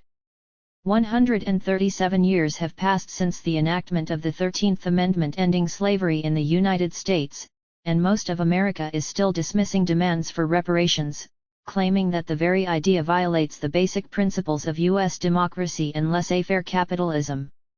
As I wrote these words, the U.S. delegation to the historic World Conference Against Racism in Durban, South Africa, walked out, in part because the delegation refused even to discuss the question of reparations. Slavery is behind us, we are told, and any payments to black people would be divisive or an act of discrimination against white people. Others argue that black people have already received billions of dollars of aid through welfare and poverty programs, and therefore if there was a debt owed us, it has been paid many times over. Right-wing critics like Dinesh D'Souza go one step further, arguing that the only people deserving of reparations are the slave masters, and presumably their descendants, since the government freed their property without compensation. Besides denying the basic humanity of the enslaved and not accounting for the tremendous wealth the master class acquired by exploiting unpaid labor, D'Souza's twisted logic conveniently ignores the fact that the vast majority of slaveholders committed treason against the United States and were never punished. Jourdan's letter exposes this irony as well. I thought the Yankees would have hung you long before this, for harboring rebs they found at your house. I suppose they never heard about your going to Colonel Martin's to kill the Union soldier that was left by his company in their stable. For African Americans in search of freedom, the question of reparations was never a laughing matter. And as Jourdan Anderson's letter makes clear, it is a very old issue. Indeed, as early as 1854, a convention of black emigrationists called on the federal government to provide a national indemnity as a redress of our grievances for the unparalleled wrongs, which we suffered at the hands of this American people. Immediately after the war, Sojourner Truth organized a petition seeking free public land for former slaves. America owes to my people some of the dividends, she argued. I shall make them understand that there is a debt to the Negro people which they can never repay. At least, then, they must make amends. Bishop Henry McNeill Turner calculated the debt at some $40 billion. For the next century and a half, there have been numerous movements intent on making amends. Today there are countless proposals for reparations as partial compensation for slavery and / or post-slavery racial discrimination.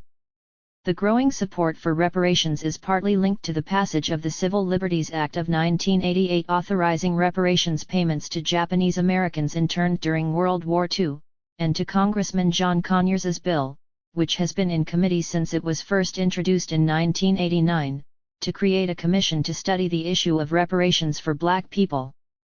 And, of course, there are many precedents. Besides interned Japanese and Jewish Holocaust victims, the latter having received payments both from the German state and private corporations, we can point to the Alaska Claims Settlement of 1971, in which the United States awarded indigenous Alaskans $1 billion and more than 44 million acres. An even more immediate and perhaps more relevant example is the Rosewood, Florida, settlement. In 1995, 9 former residents of Rosewood, once an all-black town, were awarded $150,000 each as restitution for property destroyed by white mobs during the 1923 pogrom. Given the overwhelming destruction and loss of life, these sums were hardly adequate. Nevertheless, the settlement set a precedent for all victims of racist violence and exploitation, especially when they were indirectly sanctioned by the state through legalized segregation or, in other instances, legalized slavery. Partly as a result of these precedents and the organizing efforts of various movements, we have seen a proliferation of books, articles, and public debates on the issue of reparations based on all manner of economic calculations, legal loopholes, and a wide range of political and moral arguments. My purpose is not to weigh the pros and cons of one proposal against another, or to come up with my own calculations of what slavery and racial discrimination cost us. Much outstanding work along these lines has been done by writers such as Robert Allen, Kimberly Crenshaw, William Darity Jr., David Swinton, Robert K. Fullenwinder, Clarence Munford, Melvin Oliver, and Thomas Shapiro, Randall Robinson, and a battery of law professors too numerous to list here. While I do make a case for reparations, I'm more interested in the historical vision and imagination that has animated the movement since the days of slavery.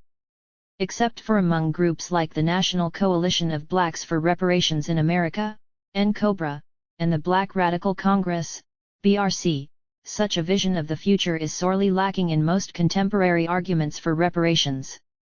By looking at the reparations campaign in the United States as a social movement, we discover that it was never entirely, or even primarily, about money. The demand for reparations was about social justice, reconciliation, reconstructing the internal life of Black America, and eliminating institutional racism. This is why reparations proposals from Black radical movements focus less on individual payments than on securing funds to build autonomous Black institutions, improving community life, and in some cases establishing a homeland that will enable African Americans to develop a political economy geared more toward collective needs than toward accumulation. 40 acres and a mule. African American troops who survived the Civil War had it right, they were the liberators, their ex-masters the rebels. They believed that the rebels' land should be divided up among the folks who toiled for so many generations without pay. And some of the ex-slaves did just that, parceling out their former masters' property, staking claims to abandoned plantation lands, preparing to inherit the earth they had turned into wealth for idle white people. There were a few precedents for their expectations. In January 1865, Union General William T. Sherman had issued Special Field Order 15, designating land along the South Carolina coast and on the Sea Islands to be distributed among freed people. Each family was to receive 40 acres, and General Sherman made some army mules and confiscated animals available for cultivation. The idea, of course, was to make the ex-slaves self-sufficient. Altogether, Sherman was able to settle some 40,000 freed people on seized lands. Congress followed up 2 months later with the first Freedmen's Bureau Bill, which promised to provide every male citizen, whether refugee or freedman, with not more than 40 acres of land. President Andrew Johnson wasn't having it. He promptly vetoed Congress's bill and reversed General Sherman's order. In 1867, Radical Republican leader Thaddeus Stevens tried again, introducing a resolution in Congress calling for the enforcement of the Confiscation Act of 1861 to seize some 400 million acres of land from the ex-Confederate states. 1 million families of former slaves would have received 40-acre plots and $50 in cash as start-up money. Stevens believed that the South should pay an indemnity for the war, and the seizure of land was part of that payment. It would have also broken the back of the plantation economy, because the power and wealth of the planter class depended on the availability of cheap black labor. But Congress did not support land seizure. Eventually, under President Johnson, nearly all the land confiscated from the Confederate plantation owners was restored in exchange for oaths of loyalty. Although the Freedmen's Bureau was created to administer to the needs of black people, it legally controlled only 0.2% of the land in the South, and not all of it was arable. African Americans began the period of Reconstruction landless and frustrated, though many remained hopeful that the federal government would fulfill its promise of land. At mass meetings, in churches, in the privacy of their own homes, they spoke of their anticipated 40 acres not as some kind of gift or handout but as back payment for slavery. A few radical Republicans continued to press for a redistribution of land that could make Southern black people self-sufficient and neutralize the power of the landlord class. Meanwhile, pro-planter forces pressured the federal government to compensate the former slave owners for their losses. Believe it or not, they succeeded in Washington, D.C. In 1862, Congress passed laws compensating slave owners for freeing their slaves. The payments were rendered through the Board of Commissioners for the Emancipation in the District of Columbia. 9 years later, Congress established the Southern Claims Commission so that Southerners loyal to the Union during the war might be compensated for their own loss of property. In the late 19th century, the movement to secure some kind of restitution for black people was given new life when William R. Vaughan, a white Democrat from Alabama, launched a national movement to grant pensions to ex-slaves. Vaughan believed that such a pension plan not only was just but could also relieve Southern taxpayers from the burden of supporting this rapidly aging black population. Of course, under Jim Crow Southern blacks were hardly a tax burden. In many cases, the African American tax-paying and laboring population carried more than its share of the burden, to the point of subsidizing public services for white people. Vaughan proposed that ex-slaves age 70 and older receive an initial payment of $500 and then $15 a month. Those between 60 and 70 years old would receive $300 and $12 a month, and ex-slaves 50 to 60 years old would receive $100 and $8 a month. Any freed people younger than 50 would not receive an initial payment, but a monthly pension of $4. Between 1890 and 1903, Vaughan succeeded in getting 9 bills to this effect introduced into the Congress, but none became law. Indeed, none of these bills got past committee. Vaughan tried to drum up grassroots support for the pension campaign, publishing a newspaper and launching chapters of Vaughan's ex-slave pension club throughout the country. As historian Walter B. Hill points out, by 1897 several other organizations came on the scene, challenging Vaughan's hegemony over the ex-slave pension movement. A few of these groups proved to be frauds, intent on stealing from unsuspecting black people. Individuals would falsely represent themselves as club organizers or as officers of the U.S. government, and collect fees and issue certificates that the newly recruited members were told they needed in order to verify their former status as slaves. The black people who bought into these phony clubs mailed their bogus certificates to the Pension Bureau for payment only to be told that the certificates were worthless. Although Vaughan himself was never indicted for fraud, it is worth noting that by the time his movement collapsed around 1903, he had earned over $100,000 from fees collected. One of the organizations challenging Vaughan's clubs was the Ex-Slave Mutual Relief, Bounty and Pension Association, founded in 1897 by 2 African Americans, Reverend Isaiah H. Dickerson and Mrs. Kelley D. House. Their purpose was to petition Congress to pass the Mason Bill, the legislation introduced by Nebraska Congressman W. J. Connell at Vaughan's behest, and build a broad movement that could provide mutual assistance to its members. Indeed, it seems as though some of the clubs functioned like mutual benefit associations, reinforcing strong community bonds and a deep sense of mission. The association chartered several chapters throughout the South, holding annual conventions and mobilizing community support for the pension bill. The federal government launched an investigation of Dickerson and House almost as soon as they started recruiting members. In March 1901, Dickerson was imprisoned for obtaining money under false pretense, and 13 years later Kelley D. House, who now headed the association, was indicted on mail fraud charges. She ended up pleading guilty, claiming that she thought the pensions bill had passed and had been sincerely working to help ex-slaves file claims. House's defense is entirely plausible, especially considering the fact that neither she nor Dickerson made any money. Nevertheless, by 1917 the Ex-Slave Mutual Relief, Bounty and Pension Association, the last organization fighting for pension legislation, and the only one led by black people, had been thoroughly destroyed. Free the land, reparations now. During the first half of the 20th century, few African American movements took up the demand for reparations, though by then 40 acres and a mule had become shorthand for broken promises. The Garvey movement condemned Europe's seizure of Africa and its wealth, including its people, as an act of theft, all of which the UNIA vowed to reclaim, but it made no direct request for reparations.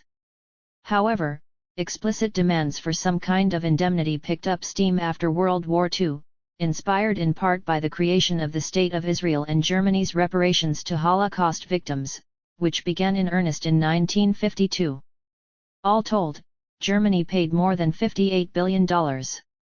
Not surprisingly, territory once again became a critical issue for some radical black nationalist groups. Organizations such as the 49th State Movement and the African Nationalist, ALAJO, Independence Partition Party of North America, advocated reparations in the form of land on which to create a black state.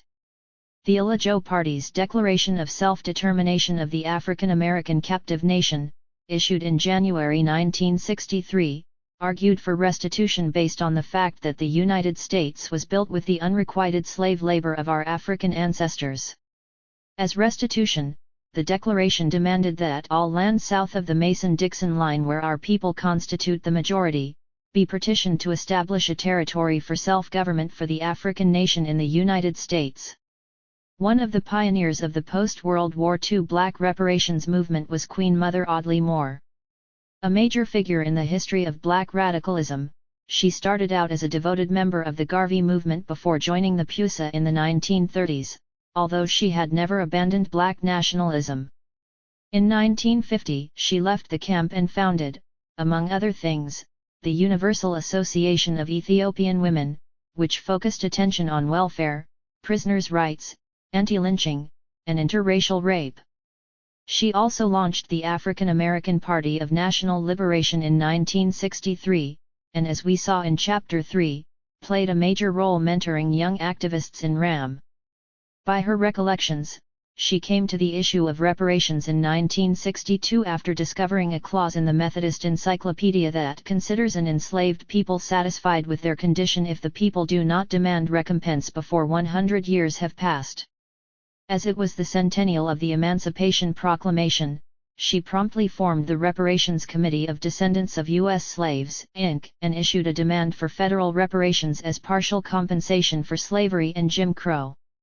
Her organization came up with a figure of $500 trillion to be spread over the next 4 generations, and it made an effort to present its case to President Kennedy, though Moore got only as far as his secretary. The crucial point that Moore emphasized in making the demand was that a thoroughly democratic structure needed to be in place so that ordinary people could decide what to do with the money.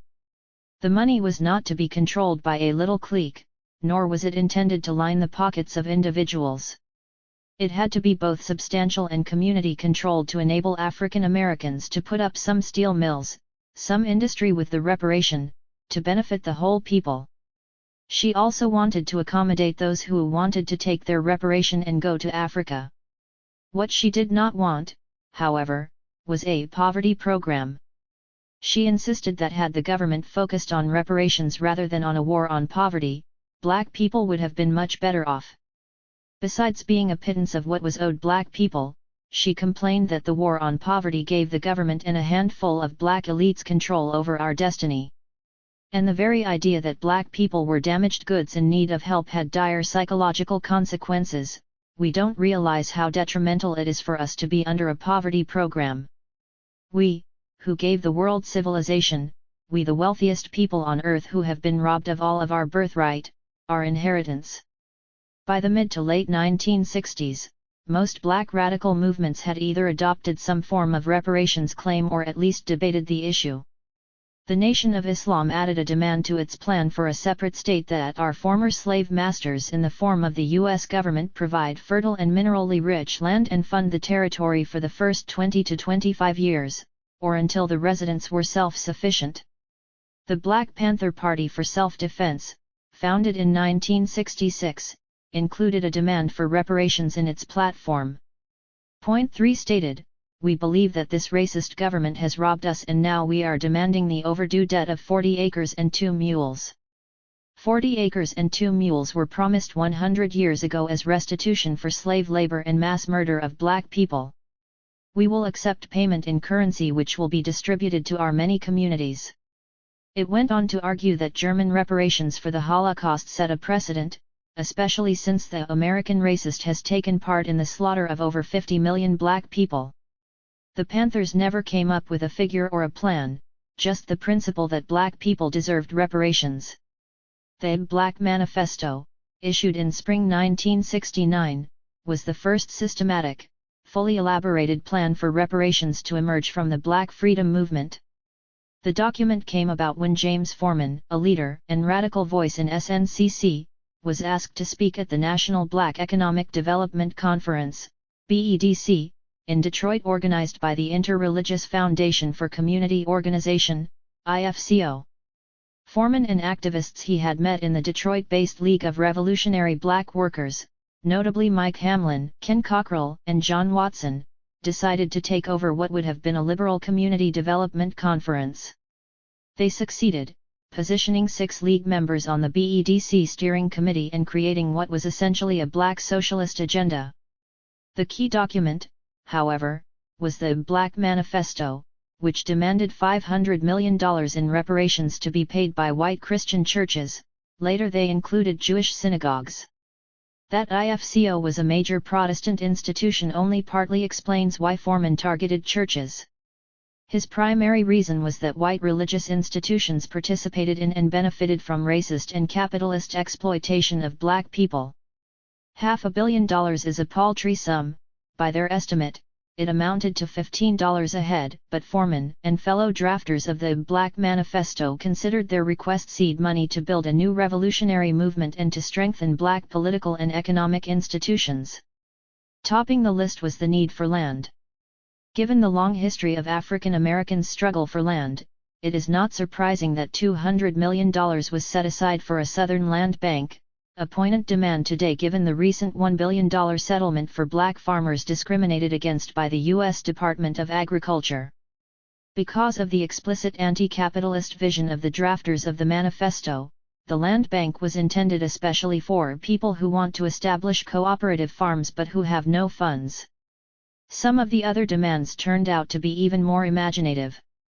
To protect black workers and their families fighting racist working conditions at work as well as within their unions, the manifesto designated $20 million for a national black labor strike fund.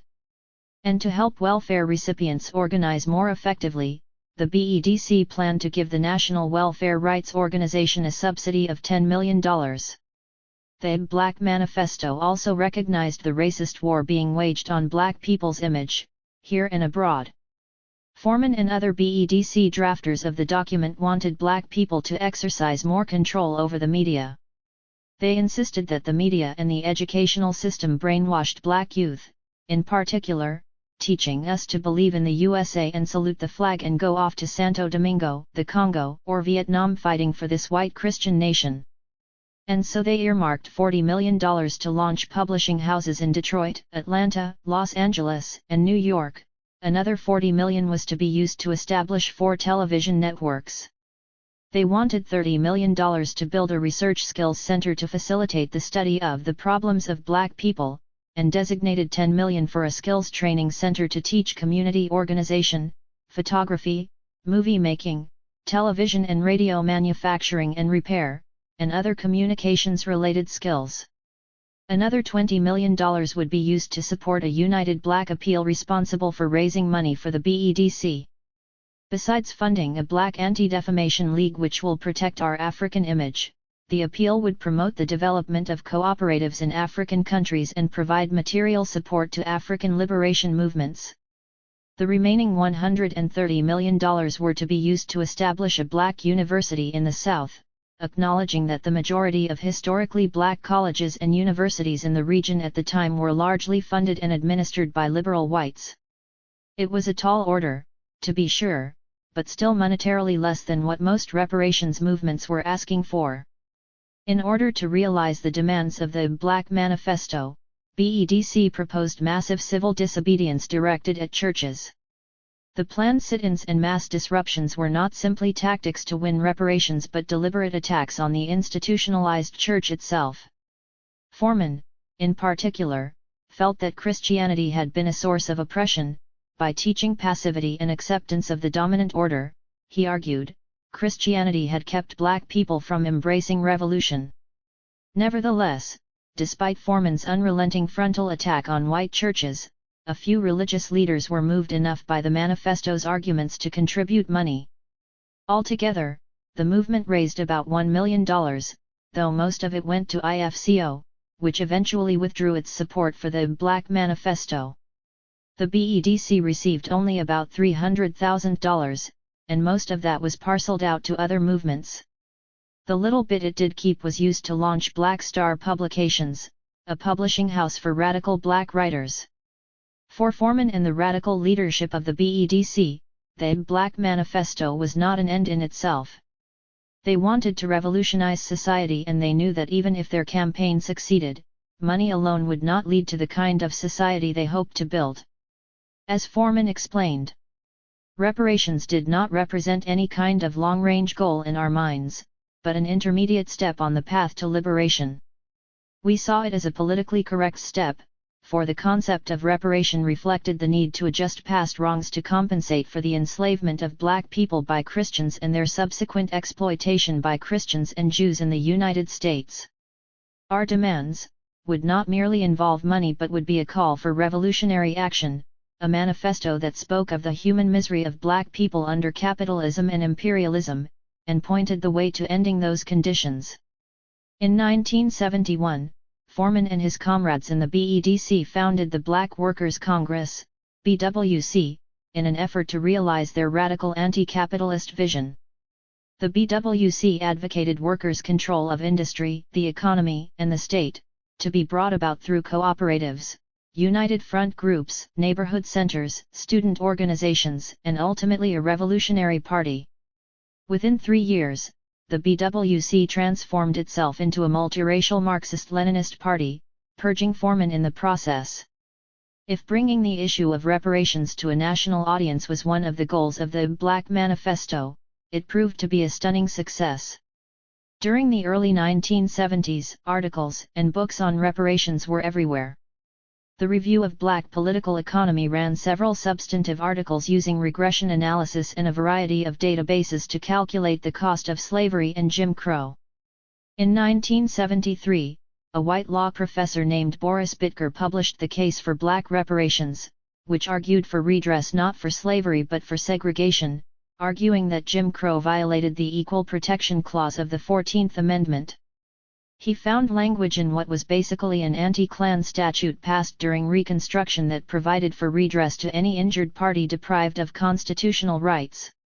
While the flurry of publications and debates advanced the economic and juridical case for reparations, they were less concerned with the larger question of how to reconstruct society. In contrast to the professors, other social movements picked up where the Black Manifesto left off. The Republic of New Africa, RNA, another organization with roots in Detroit, advocated reparations but with the intention of building an independent black nation in the continental United States. Founded in 1968 by brothers Gady and Imari Obadile, Milton and Richard Henry, the RNA reformulated the old Black Belt thesis, arguing that the states of South Carolina, Georgia, Alabama, Mississippi, and Louisiana constituted subjugated territory with the right to self-determination. They demanded that the U.S. government hand over the territory to African Americans and establish the RNA as a government in exile. In addition to the transfer of land, the RNA initially called for reparations from the U.S. government in the amount of $400 billion to sustain the new nation during its first few years. The plan, authored by Imari Obadile in 1972, was called the Anti-Depression Program of the Republic of New Africa. In it he portrayed the new nation as a beautiful, free space for black people, somewhat reminiscent of the way black people have imagined Africa. It stood in stark contrast to the overcrowded, rat-infested ghettos many urban African Americans knew as home. But the promise of a Republic of New Africa also meant transforming the ghettos of North America. We shall bring about a new dimension in breathing and growing space for those who remain where they are. We shall immensely relieve pressure on the crowded northern and western ghettos and spatially and materially restructure and abolish the growing black slums of the South. The new nation would not follow in the path of American capitalism. Rather, its economy would be based on Tanzania's model of African socialism, Ujamaa roughly translated, cooperative economics. Like Foreman and the BEDC, the RNA concluded that new Africans need a system for need, not for profit. The means of production in New Africa, Obadile declared, will be in the trust of the state to best accomplish this end, and the further ends of rapidly ending want and creating surpluses. Many critics, even those sympathetic to territorial nationalist organizations, are quick to dismiss the land question as impractical or even impossible. But if we treat the land issue literally in terms of controlling territory with national borders and moving people back and forth across those borders, then we miss key elements of the RNA's vision and its implications for a broader black radical conception of freedom. First, land is wealth, pure and simple. Historically, it has been fundamental for economic independence and sustainability, not to mention a central source of heritable wealth in the United States. Indeed, even if we limited our scope to home ownership, the miracle of the post-war, white, middle class can be explained by rising property values. The return on their investment enabled suburban white homeowners to pass on wealth as well as educational opportunities to their children. Fewer African Americans owned property, in part because they started out with no capital, were paid less for the same work, tended to have higher rates of unemployment, and confronted a system of Jim Crow that denied them access to much of the housing market. And those who did own homes suffered from discriminatory policies and practices from lending institutions, real estate firms, and the Federal Housing Administration. As a result, substantially lower black home values not only reduces gross equity but makes it difficult for African Americans to use their residences as collateral for obtaining loans for other investments, such as college or business. Second, and perhaps more importantly, land is space, territory on which people can begin to reconstruct their lives. The dream, after all, is to create a new society free of the overseer's watchful eye. How can any group of people govern itself without land? How can the RNA establish communal villages on the Tanzanian model without territory on which to do so? When MOVE, a black nationalist group in Philadelphia, tried to create an alternative society in the middle of the city, confrontations with neighbors and the police ultimately led to its violent destruction. 11 MOVE members died and 250 people were left homeless as a result of a military campaign against them. Besides, as I tried to suggest in Chapter 1, proponents of a new state or repatriation to another place are really just looking for a new beginning, a place where they can be free and develop their own culture without interference. The impulse for territory, then, is not just a matter of land, it is a matter of finding free space. And this desire for free space cannot be suppressed or dismissed. So, if new land is not available, is it possible to persuade the people of the old land to support the same things the movement wants? Can groups like the RNA win over the multiracial masses to their program and turn the United States into the kind of society they imagine for the Republic of New Africa? On the surface, the question may seem absurd, but when we examine the RNA's broad aims, its general commitment to the liberation of humanity is crystal clear.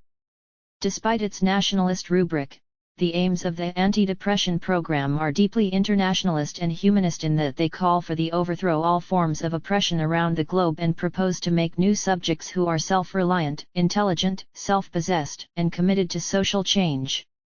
The RNA made it perfectly clear, in the anti-depression program and in other statements and actions, that these larger goals cannot be accomplished by simply receiving land and money from the state. Ours is a revolution against oppression, our own oppression and that of all people in the world. And it is a revolution for a better life, a better station for mankind, a surer harmony with the forces of life in the universe. We therefore see these as the aims of our revolution. To assure all people in the new society maximum opportunity and equal access to that maximum. To promote industriousness, responsibility, scholarship, and service. To protect and promote the personal dignity and integrity of the individual and his natural rights. To encourage and reward the individual for hard work and initiative and insight and devotion to the revolution. The RNA experienced more than its share of state repression during the late 1960s and 1970s. Several of its members, including Imari Obadile, were jailed on charges ranging from assault to conspiracy and sedition. But the RNA survived, reconstituted itself as the New African Movement, and continued to press for reparations through N-Cobra. Imari Obadile, founder of N-Cobra, drafted a plan for reparations that went far beyond the RNA's anti-depression program. Presented to the U.S. Congress in 1987, the document was called an act to stimulate economic growth in the United States and compensate, in part, for the grievous wrongs of slavery and the unjust enrichment which accrued to the United States therefrom. In this plan, Congress would be obliged to pay out not less than $3 billion annually to African Americans. One-third of this sum was to be paid directly to families, another one-third would go to the duly elected government of the Republic of New Africa. Elections would be monitored by the UN or some comparable international body.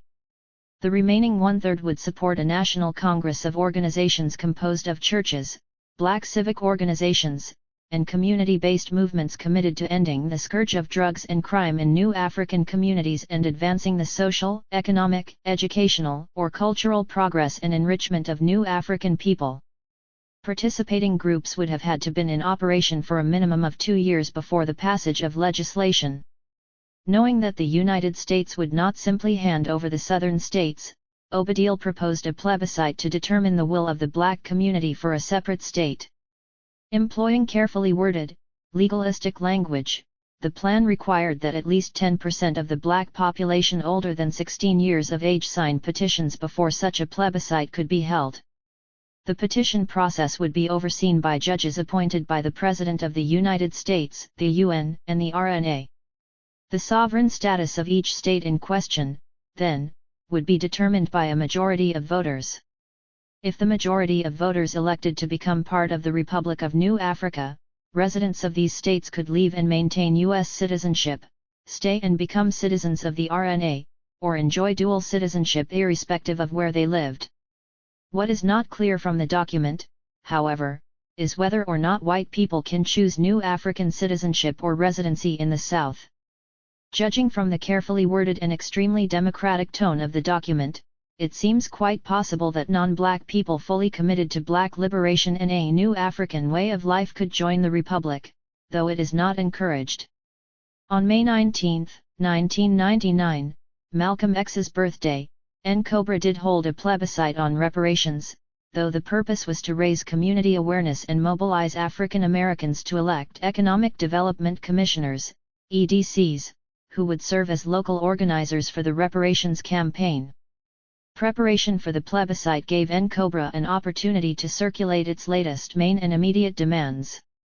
These included, $25,000 in cash for black families and individuals, the immediate release of all political prisoners as well as nonviolent black prisoners with cash reparations and, for those who needed it, medical care/substance abuse treatment, $10 billion to create 10 schools to retrain African American youth, the unemployed, and recently released prisoners, and $1 billion to create an economic development fund that would be run by the EDCs.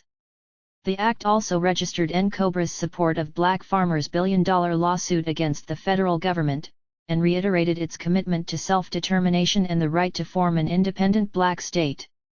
In short, NCOBRA continues to uphold a radical concept of reparations as more than a paycheck and an apology. It regards the campaign as part of a many-pronged attack on race and class oppression, an analysis of the root cause of inequality, and a means to mobilize African Americans to struggle for social change, self-transformation, and self-reliance. Indeed, self-reliance is a key phrase. NCOBRA and the New African Movement consistently advocate educational programs with the intention of reducing crime, drug addiction, and self-hatred, and promoting communal values, self-worth, and a commitment to community. Grassroots community involvement in the campaign not only builds support but also has the potential to transform participants through study groups, forums, and relationships forged in the context of a social movement perhaps not unlike the Black ex-slave pension movement at the beginning of the last century.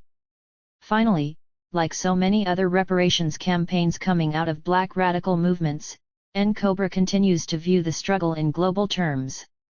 Among other things, it maintains links to the Africa Reparations Movement, ARM.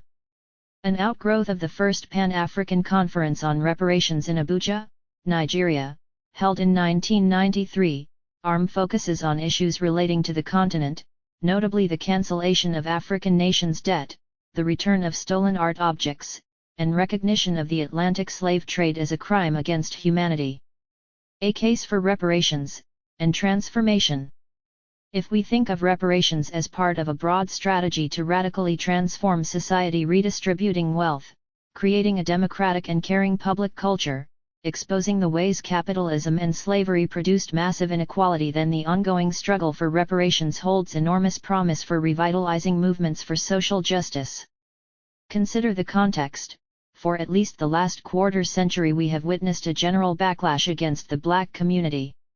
As I argued in Yo Mama's Dysfunctional 1997, Republican and Democratic administrations dismantled most state protections for poor people of color, expanded the urban police state, virtually eliminated affirmative action and welfare as we knew it, and significantly weakened institutions and laws created to protect civil rights.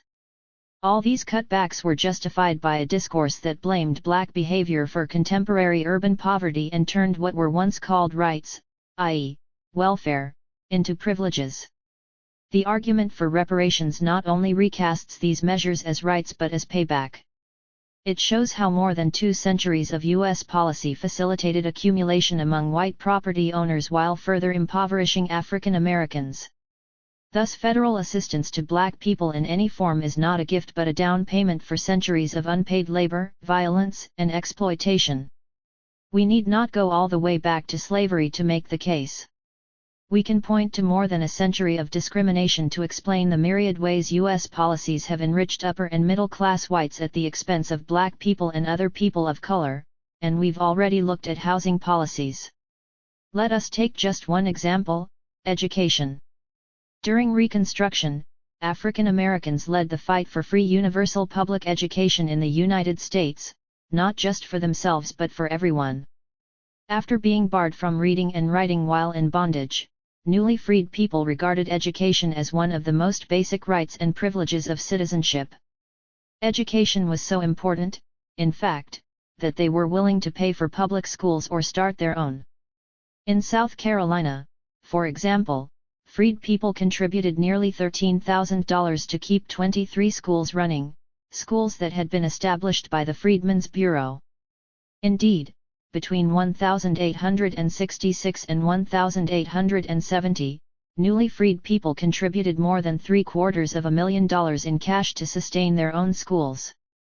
Once African Americans won the franchise, they made it possible for universal compulsory education to be written into state constitutions throughout the South. They also elected black legislators who succeeded in establishing boards of education and requiring compulsory education with no distinction to be made in favor of any class of persons. In South Carolina in 1868, black and progressive white legislators made sure textbooks were provided free of charge, and within 2 years close to 16,000 black children and 11,000 white children attended public schools.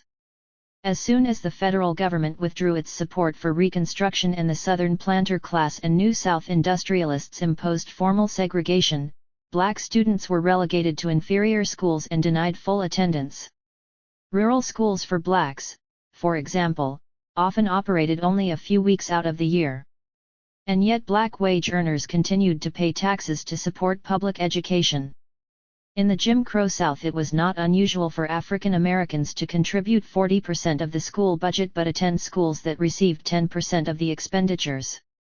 One study conducted by researchers at Atlanta University in 1901 concluded that black taxpayers were actually subsidizing white schools. More recently, 2 years after the Supreme Court ordered desegregation of schools in 1954, the state of Virginia introduced publicly funded school vouchers to help white families send their children to private schools rather than endure integration. The vouchers were eventually deemed unconstitutional, but during that short period of time African American taxes were being used to help pay for white children's private school tuition. In light of how our separate and unequal education has benefited whites and cost African Americans, claims that affirmative action is reverse discrimination or a special privilege ring hollow at best. The reparations movement exposes the history of white privilege and helps us all understand how wealth and poverty are made under capitalism, particularly a capitalism shaped immeasurably by slavery and racism. It stresses the fact that labor, not CEOs, not scientists and technicians, not the magic of the so-called free market, creates wealth. The reparations movement provides an analysis of our situation that challenges victim-blaming explanations, explaining that exploitation and regressive policies create poverty, not bad behavior. It ought to compel us to pay attention to the centrality of racism in the U.S. political economy, because one of the consequences of racial differentials in income and economic opportunity is downward pressure on wages for all working people, irrespective of color. It should also make us look at gender, because men and women did not experience exploitation in the same manner. We need to consider things like women's unpaid labor, see Chapter 5, reproduction, sexual abuse, and ways to make restitution for these distinctive forms of exploitation. At the very least, the reparations movement ought to clarify issues like what constitutes a family if payments are to be made to such units, or how we might imagine remaking relationships between men and women, boys and girls, adults and children. If radical transformation of society is one of the goals of the reparations movement, then these questions cannot be ignored. Unfortunately, most arguments in support of reparations scarcely mention gender. In the end, a successful reparations campaign has the potential to benefit the entire nation, not just the Black community. Since most plans emphasize investments in institutions rather than individual payments, the result would bring a massive infusion of capital for infrastructure, housing, schools, and related institutions in communities with large Black populations. Monies would also be made available to support civic organizations and help establish a strong civil society among people of African descent, which in turn would strengthen civil society as a whole. Presumably, social ills such as crime, drug use, and violence would be reduced considerably and thus alter the world's image of Black people. Furthermore, the historically Black ghetto communities to which substantial investments would be made also house other poor people of color, Latinos, Afro-Caribbeans, Native Americans, Asian Americans, namely Filipinos, Samoans, South Asians, Koreans, etc. They, too, would benefit from improved schools, homes, public life, and a politically strengthened Black community. Given the relationship of slavery and racism to the global economy, this outcome makes perfect sense. Many of these poor immigrant groups are themselves products of centuries of imperialism, slavery's handmaiden, if you will, or descendants of slaves, as in the case of many Caribbean and Latin American immigrants. Finally, it should be stressed that reparations for one group will not harm working-class whites. As Robert Wesley argued in a recent Boston College Law Review article on reparations, racist exploitation has contributed to the persistence of poverty among Blacks and the unjust privilege of whites. Redressing these harms through Black reparations would help to alleviate part of the problem of persistent poverty. To the extent that poverty remains a problem among non-Blacks and Blacks alike, it is both just and consistent with the equality principle to demand adequate social welfare, equal educational opportunity and access to jobs. Other national goals, like space exploration or defense, may need to be downsized in order to fulfill the moral obligation of social justice. Of course, we do not yet live in a society where social justice takes precedence over national defense. This is why the reparations campaign, despite its potential contribution to eliminating racism and remaking the world, can never be an end in itself. Movement leaders have known this all along. The hard work of changing our values and reorganizing social life requires political engagement, community involvement, education, debate and discussion, and dreaming. Money and resources are always important, but a new vision and new values cannot be bought. And without at least a rudimentary critique of the capitalist culture that consumes us, even reparations can have disastrous consequences. Imagine if reparations were treated as start-up capital for Black entrepreneurs who merely want to mirror the dominant society. What would really change? Again, we have to return to Detroit, this time to veteran radical Grace Lee Boggs. For decades she has been making this very point, insisting that we stop begging for inclusion in a corrupt system, take responsibility for transforming our culture, and remake ourselves as human beings. I hope that all of us who believe freedom is worth pursuing will heed her words and recognize the power we already possess. What we need to do, is encourage groups of all kinds and all ages to participate in creating a vision of the future that will enlarge the humanity of all of us, and then, in devising concrete programs on which they can work together, if only in a small way, to move toward their vision. In this unique interim time between historical epochs, this is how we can elicit the hope that is essential to the building of a movement and unleash the energies that in the absence of hope are turned against other people or even against oneself. When people come together voluntarily to create their own vision, they begin wishing it to come into being with such passion that they begin creating an active path leading to it from the present. The spirit and the way to make the spirit live coalesce. Instead of seeing ourselves only as victims, we begin to see ourselves as part of a continuing struggle of human beings, not only to survive but to evolve into more human beings. This battlefield called life, Black feminist dreams. I say, come, sister, brother, to the battlefield. Come into the rainforests. Come into the hood. Come into the barrio. Come into the schools. Come into the abortion clinics. Come into the prisons. Come and caress our spines. I say come, wrap your feet around justice. I say come, wrap your tongues around truth. I say come, wrap your hands with deeds and prayer. You brown ones. You yellow ones. You black ones. You gay ones. You white ones. You lesbian ones. Come to this battlefield. Called life, called life, called life. I'm gonna stay on the battlefield. I'm gonna stay on the battlefield.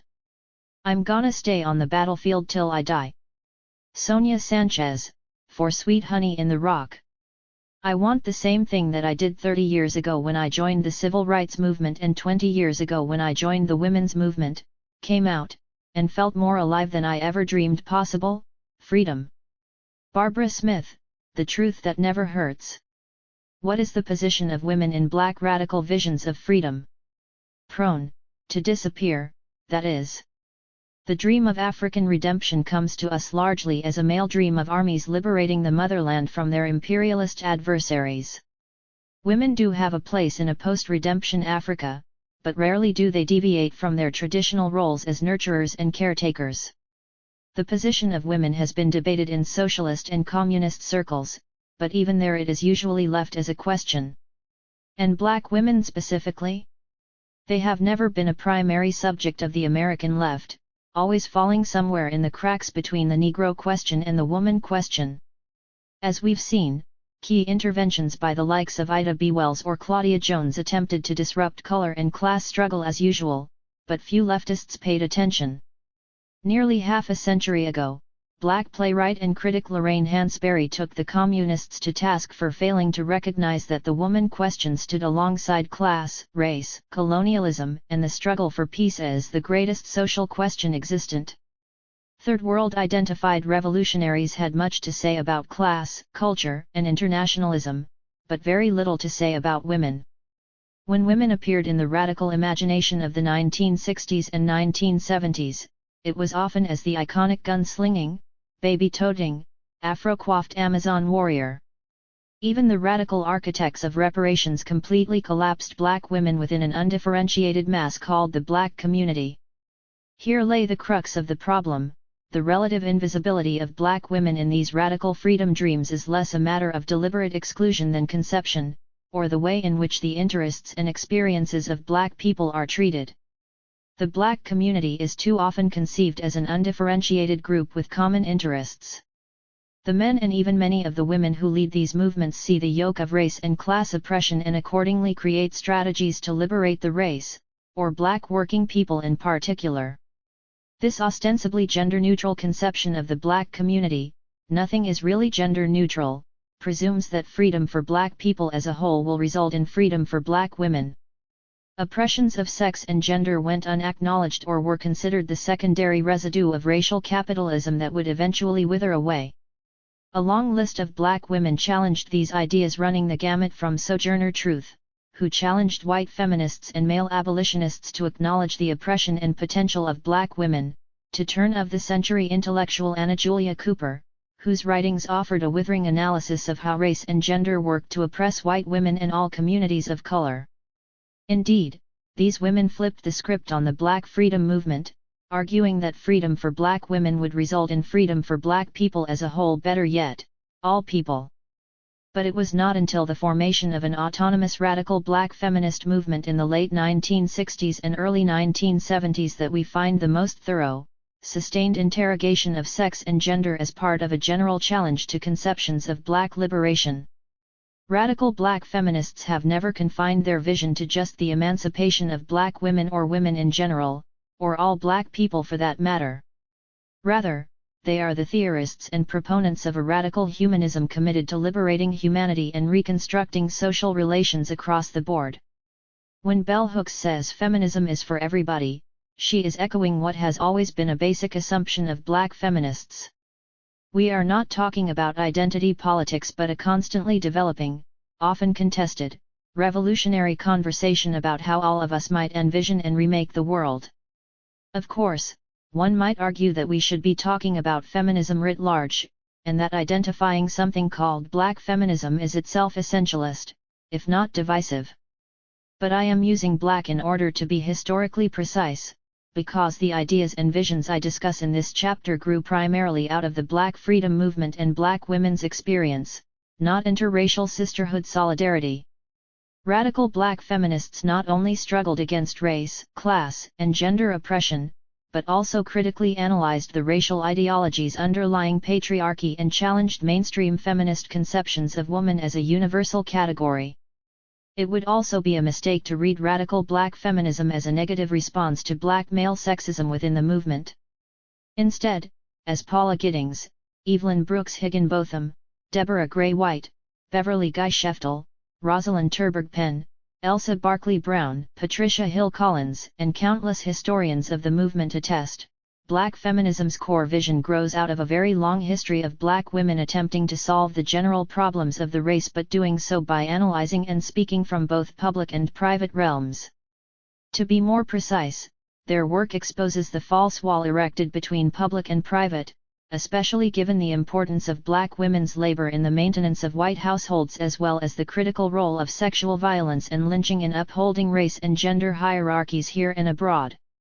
In the end, perhaps we are talking about feminism writ large, or better yet, freedom writ large, for these women profoundly deepened the Black radical imagination, producing a vision of liberation expansive enough for all. Smashers of myths. Destroyers of illusion. Black women don't usually appear in histories of second-wave radical feminism, except as frustrated critics of white women. But a few were there at the very beginning. Florence Flo Kennedy and Pauli Murray, both attorneys with a long history of civil rights and feminist activism, were founding members of the National Organization for Women, NOW, in 1966. Murray, in fact, served on President Kennedy's Commission on the Status of Women. Flo Kennedy earned a reputation as independent and outspoken. Among other things, she formed the Feminist Party in support of Black Congresswoman Shirley Chisholm's presidential bid in 1972 and went on to become a founding member of the National Black Feminist Organization in 1973. Both Murray and Kennedy felt that NOW and other mainstream feminist organizations ignored Black women and tended to see the experiences of middle-class white women as representative of the experiences of all women.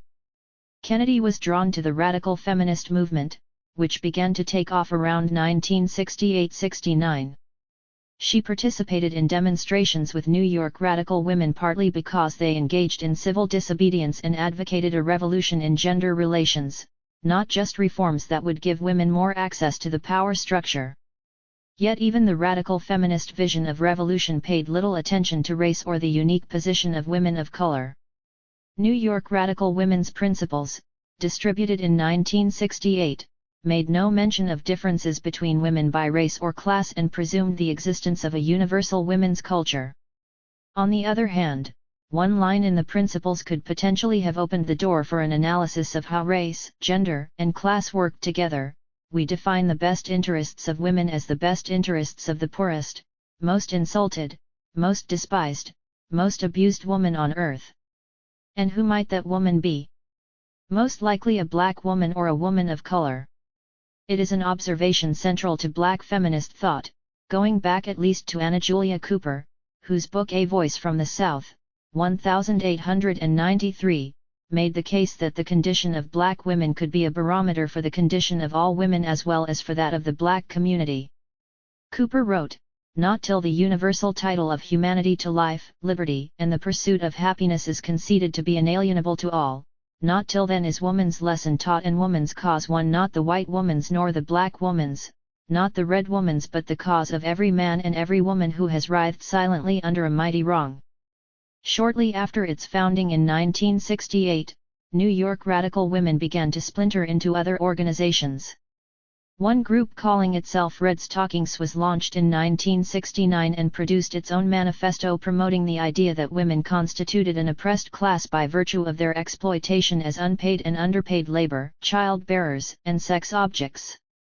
Although the manifesto acknowledged differences between women, it treated these differences as impediments to overcome rather than as demonstrations of unequal power relationships. It repeats New York radical women's injunction that women's best interests are that of the poorest, most brutally exploited woman, but also vows to repudiate all economic, racial, educational, or status privileges that divide us from other women. We are determined to recognize and eliminate any prejudices we may hold against other women. Thus radical feminist groups such as Red Stockings, which, Women's International Terrorist Conspiracy from Hell, and the feminists made anti-racism an important part of their agendas, even if their analyses of race and the position of women of color was lacking. Socialist feminist groups during the same period, most notably the Women's Liberation Union, WLU, paid more attention to racism, arguing that capitalism, racism, and patriarchy worked together to oppress women. WLU activists organized working-class women and directed their attention to basic needs of the poor, such as health care, child care, and labor organizing. And a few white feminists made significant sacrifices for the Black freedom movement. Sylvia Beraldini, Marilyn Buck, and Susan Rosenberg, for example, were imprisoned for their role in assisting Assata Shakur escape from Clinton Correctional Facility in New Jersey. However, radical, socialist, and liberal feminist organizations did not attract substantial numbers of black women. Historians explain the absence of black women in the radical feminist movement by citing black women's distrust of white women and their commitment to autonomous black organizations. Black women also resented the way some white feminists drew analogies between white women's plight and that of the black community. The argument that the sexism experienced by middle-class white women was analogous to the racism experienced by black people struck many black women as absurd, particularly in light of the police and mob violence meted out to African Americans at the time. Moreover, the analogy rendered black women invisible. In 1967, a group of women within SDS issued a statement, to women on the left, warning women to not make the same mistake the blacks did at first of allowing others, whites in their case, men in ours, to define our issues, methods, goals. So blacks versus whites equaled women versus men, and in both cases black women's interests were still being defined for them. Furthermore, when white women appealed to sisterhood, women of color not only cited the history of racism within the women's rights movement but made the point that the labor of black domestics often made it possible for middle-class white women to organize. White women and women of color have often related to each other as employers and employees rather than as sisters. However, it would be a mistake to accept the too common claim that black women activists rejected feminism out of hand. They simply did not separate the fight for women's rights from issues affecting the entire black community, nor did they believe that men were necessarily the enemy. But they did confront and criticize sexism within the black freedom movement to which they were committed. Margaret Wright, an activist in the Los Angeles-based group Women Against Repression, was frequently told by male leaders in the Black Power movement that black women oppressed black men, that black women were domineering, that successful black women stripped black men of their manhood. Black women aren't oppressing them, she announced in a 1970 interview. We're helping them get their liberation. It's the white man who's oppressing, not us. All we ever did was scrub floors so they could get their little selves together. The very idea that black women kept black men down made her even more angry when she thought about the role most black women had to play in the civil rights and black liberation movements. We run errands, lick stamps, mail letters and do the door-to-door. But when it comes to the speaker's platform, it's all men up there blowing their souls, you dig? Indeed, black women who spoke publicly and led protests instead of running mimeograph machines were sometimes accused of doing men's work or undermining black manhood. Some women, like Gloria Richardson, leader of the Cambridge Nonviolent Action Movement who organized armed self-defense groups in her hometown of Cambridge, Maryland, were called castrators by their fellow male activists. Black women in the movement did not accept sexism without a fight, but an aggressive patriarchal culture became increasingly visible during the mid to late 1960s. In some respects, assertions that black women's activism emasculated black men were even more virulent in the mid to late 1960s than in previous generations, prompted in part by the publication of Daniel Patrick Moynihan's widely circulated report The Negro Family, The Case for National Action, 1965. Moynihan attributed the alleged disorganization and pathology of black families to the rise of a matriarchal culture originating on the slave plantation. The report blamed the persistence of black matriarchy, most evident in homes led by single mothers, for sexual promiscuity, crime, and poverty because it contributed to the demoralization of black men. The best way to eliminate this crushing burden on the Negro male is to remove young black men to an utterly masculine world, away from women. Moynihan conveniently suggested that a tour of duty in Vietnam might do the trick. Although the report drew fire from many black activists, some black men agreed with the fundamental premise that assertive, strong black women undermined black men's authority. The Moynihan report only fueled existing patriarchal impulses within male-led movements of the day. Black nationalists, like virtually all nationalists, tended to embrace patriarchal values, and some promoted the idea that women should contribute to the revolution by making babies and supporting their menfolk on the front lines. Undoubtedly, not all black nationalist men were hopelessly sexist. On the contrary, some openly challenged sexist statements, rejected talk of polygamy and mothering for the nation, and fought for real gender equality. Let us not forget that Robert L. Allen's Black Awakening in Capitalist America, which contained a blistering critique of sexism in black nationalist movements, was published in 1969. Besides, we need to understand the problem of patriarchy and male domination as a problem for the entire New Left movement in the 1960s. White New Left male leaders were often unwilling to share leadership, adopted many of the same patriarchal attitudes as their black nationalist comrades, and frequently scoffed at the idea of women's liberation. In a word, the masculinist posturing of both the New Left and Black Power movements, the failure of many white feminist groups to grapple with racism, and the growing presence of a third world feminist critique set the context for radical black feminism. Rather than mourn, radical black women organized.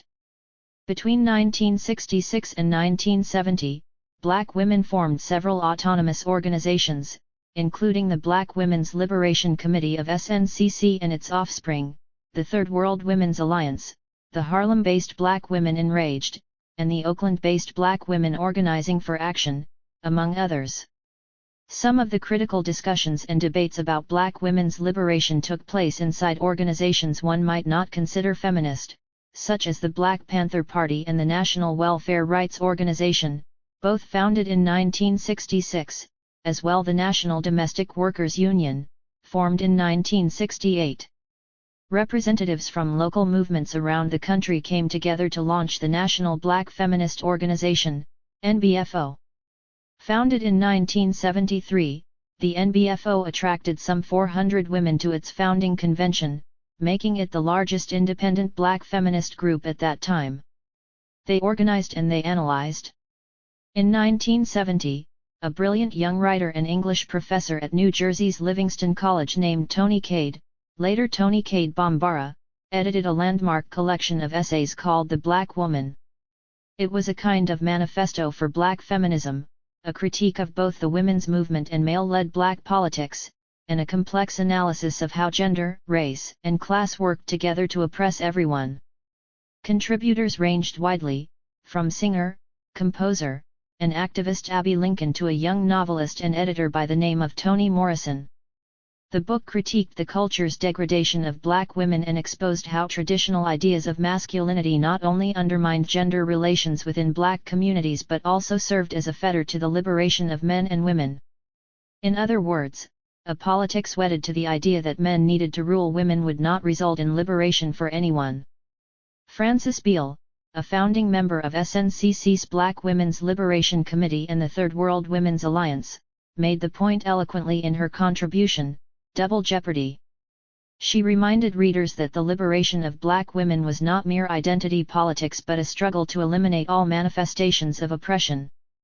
Echoing earlier generations of black feminists, she insisted that the exploitation of black people and women works to everyone's disadvantage.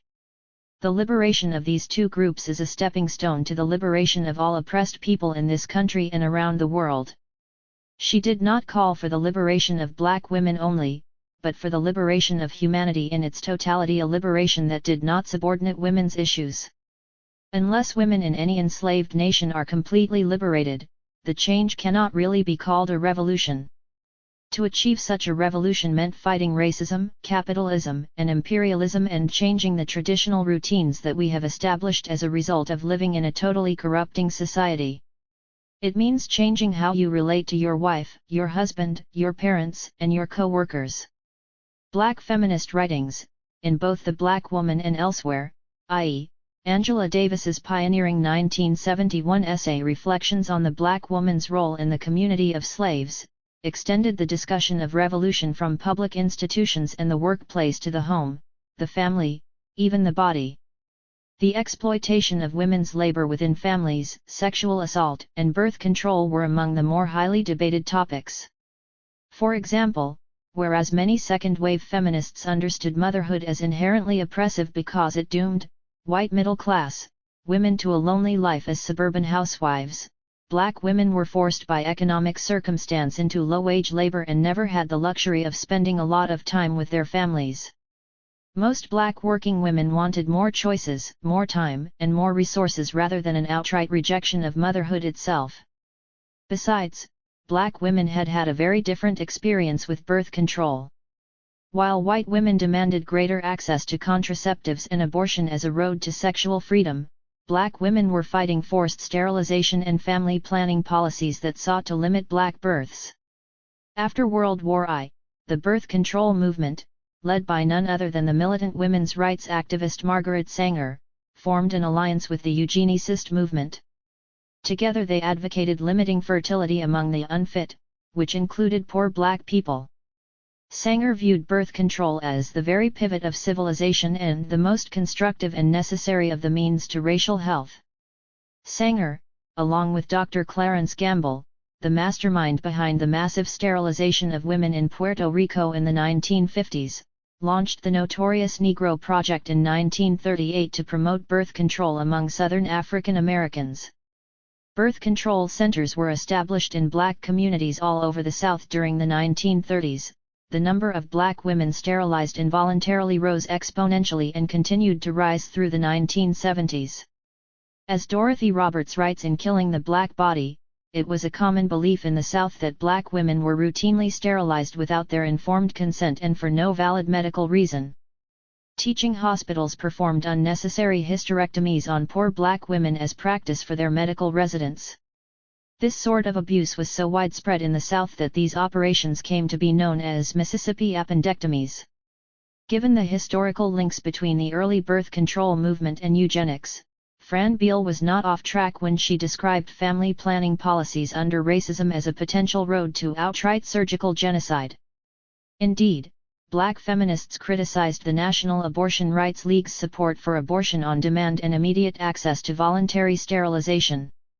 The Committee to End Sterilization Abuse, an organization made up primarily of women of color, wanted guidelines that would prevent the practice of obtaining consent for sterilization during labor or immediately after childbirth, or for an abortion under the threat of losing welfare benefits. They argued that abortion or sterilization on demand did not acknowledge the class and race biases in reproductive policy, the life circumstances that compelled poor women to abort, or the long history of forced sterilization imposed on women of color. Battling forced sterilization and racist reproductive policies was not the same as rejecting birth control. In fact, black feminists found themselves fighting on another front, this time against black male leaders who proclaimed birth control genocide. Some black nationalist organizations denounced contraception as a white plot to eliminate the black community, going so far as to shut down local birth control clinics. At one point, members of the Nation of Islam invaded birth control clinics and published articles in Muhammad Speaks accompanied by depictions of bottles of birth control pills marked with skull and crossbones, or graves of unborn black infants.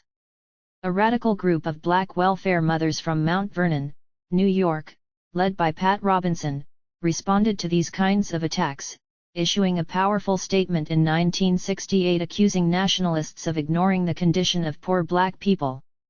A radical social worker and former volunteer worker for Planned Parenthood, Robinson had had first-hand experience with the issue of birth control and poor black women. Their statement rejected claims that contraception was a form of genocide, arguing instead that birth control is freedom to fight genocide of black women and children. Unless wealth was more evenly distributed, they observed, poor women having more babies for the race only exacerbated their poverty. They closed with a prophetic critique of class differences within the movement, but we don't think you are going to understand us because you are a bunch of little middle-class people and we are poor black women. The middle class never understands the poor because they always need to use them as you want to use poor black women's children to gain power for yourself. You'll run the black community with your kind of black power you on top. Indeed, for Pat Robinson and her comrades, notably Patricia Hayden and Donna Middleton, a revolutionary black movement without an understanding of class struggle was worthless, and a class movement that did not consider gender and sexuality was equally worthless. In 1973 they, along with many anonymous black people, published a remarkable little book titled Lessons from the Damned, which attempted to provide a thorough analysis of the forces arrayed against the black poor. In a section titled The Revolt of Poor Black Women, they spoke eloquently of how their own families contributed to the exploitation of black women and youth. Not everything can be blamed on the man. Inside families and inside us we have found the seeds of fascism that the traditional left does not want to see. Fascism was no big, frightening issue for us. It was our daily life. The fascism of our parents, and our brothers and sisters, forced them to beat the hell out of us, put us out, deny us food and clothing. Finally, they cooperated with the white system's fascism and had us put away in institutions. Just as Grace Lee Boggs and Jimmy Boggs had long insisted that no revolution could succeed until oppressed people took responsibility for their behavior and struggled to transform themselves, Robinson, Hayden, and Middleton called on black women and men in the movement to dig deep into our class and racial experience to understand why women and youth feel the need to subordinate themselves to men and adults. We must learn, they write, why we have loved our chains and not wanted to throw them off. Only we, the politically conscious oppressed, can find out how we were molded, brainwashed, and literally produced like any manufactured product to plastically cooperate in our own oppression. This is our historical responsibility. Hayden, Middleton, and Robinson were unequivocal in their support for revolution, but they insisted that revolution must take place on three levels: overthrowing capitalism, eliminating male supremacy, and transforming the self.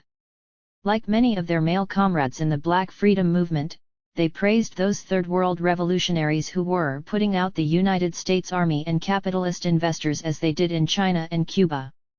At the same time, they were suspicious of all forms of black cultural nationalism, which they dismissed as just another hustle. Revolution, they argued, was supposed to usher a brand new beginning. It was driven by the power of a freed imagination, not the dead weight of the past. As they wrote in a historical and critical essay for Black Women, circa 1969, all revolutionaries, regardless of sex, are the smashers of myths and the destroyers of illusion. They have always died and lived again to build new myths.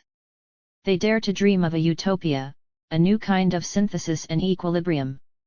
Not all black feminists shared the same commitment to radical critique. In fact, the left wing of the NBFO abandoned the movement after a year because it failed to address the needs of the poor and spoke exclusively to heterosexual women. Women active in the Black lesbian community had worked very hard to build an inclusive movement that addressed the needs of all irrespective of class or sexual orientation. So in 1974 a group of radical Black feminists in Boston broke with the NBFO and formed the Combahee River Collective. The Combahee was the name of the river in South Carolina where Black abolitionist Harriet Tubman led a military campaign during the Civil War, the only such campaign planned by a woman. It resulted in the emancipation of more than 750 slaves. The women who formed the collective came from different movements in the Boston area, including the Committee to End Sterilization Abuse and the Campaign to Free Ella Ellison, a Black woman inmate who, like Joan Little in North Carolina, was convicted of murder for killing a prison guard in self-defense. Nearly all the women had worked together to bring attention to a series of unsolved murders of Black women in Boston. In 1977, 3 collective members, Barbara Smith, Beverly Smith, and Demita Frazier, issued a Black feminist statement. Because they found themselves fighting many oppressions at once, racism, sexism, capitalism, and homophobia, they regarded radical Black feminism as fundamental to any truly revolutionary ideology. They understood the racial and sexual dimensions of domination, arguing that the history of white men raping Black women was a weapon of political repression. At the same time, they rejected the idea that all men were oppressors by virtue of biology and broke with lesbian separatists who advocated a politics based on sexuality. In their view, such an analysis completely denies any but the sexual sources of women's oppression, negating the facts of class and race. And while they did not see Black men as enemies and called for broad solidarity to fight racism, they did acknowledge patriarchy within Black communities as an evil that needed eradication. Black people as a whole, they argued, could not be truly free as long as Black women were subordinate to Black men. As socialists, the collective did not believe that a non-racist, non-sexist society could be created under capitalism, but at the same time they believed that socialism was not enough to dismantle the structures of racial, gender, and sexual domination. The core of their vision was manifest in their political practice. Combahee members immediately saw connections between class, race, and gender issues by working in support of third world women workers, challenging healthcare facilities for inadequate or unequal care, and organizing around welfare or daycare issues. Although a broad vision of freedom informed the group's work, its political positions remained flexible and subject to change. They knew that the very process of struggle, in the context of a democratic organization, would invariably produce new tactics, new strategies, and new analyses. We believe in collective process and a non-hierarchical distribution of power within our own group and in our vision of a revolutionary society. We are committed to a continual examination of our politics as they develop through criticism and self-criticism as an essential aspect of our practice. Finally, as Black feminist Ann Julia Cooper had suggested some 85 years earlier, the collective insisted that Black and Third World women's position at the bottom of the race/class/gender hierarchy put them in a unique position to see the scope of oppression and dream a new society. We might use our position at the bottom, they asserted, to make a clear leap into revolutionary action. If Black women were free, it would mean that everyone else would have to be free, since our freedom would necessitate the destruction of all systems of oppression. New knowledge, new dreams. The Combahee River Collective statement remains one of the most important documents of the Black radical movement in the 20th century. It isn't just a brilliant text drafted by very smart Black women, it is a product of a collective social movement. The Black radical imagination, as I have tried to suggest throughout this book, is a collective imagination engaged in an actual movement for liberation. It is fundamentally a product of struggle, of victories and losses, crises and openings, and endless conversations circulating in a shared environment. Julia Sudbury's recent book, Other Kinds of Dreams, Black Women's Organizations and the Politics of Transformation, gives us a brilliant example of how activists produce new knowledge and open new vistas for inquiry. She looks at Black, Asian, and Arab women's organizations in England and reveals how, through their work, study, and discussion, they came to see how racism is gendered, sexism is racialized, and class differences are reproduced by capitalism and patriarchy.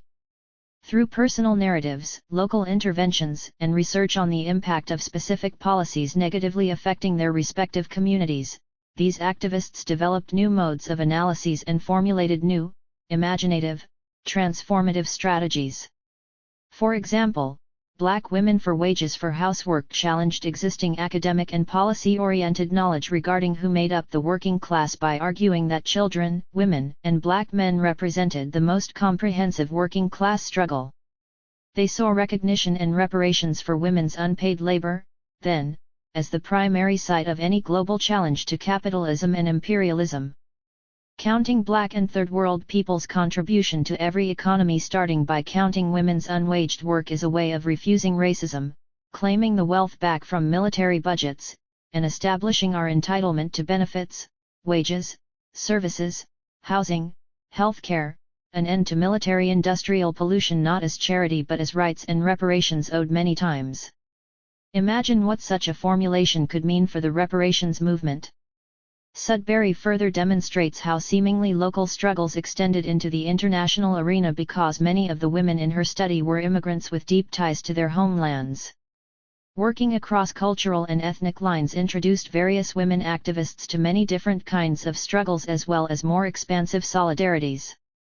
Groups like Akina Mama WA Africa have applied their analysis of structural adjustment programs to West African women in prisons in England, while South All Black Sisters have raised their voices against the confinement of women associated with the rise of Islamic fundamentalism on a global scale. They also published and circulated their ideas in various independent forums that fell outside, and yet profoundly shaped, formal academic institutions and circuits of knowledge. During the 1970s and 1980s, for example, these activists founded the Black/Brown Women's Liberation newsletter, Outright, Muddy, an Asian feminist magazine, Zami, a Black feminist bi-monthly, and We Are Here, a short-lived Black feminist newsletter.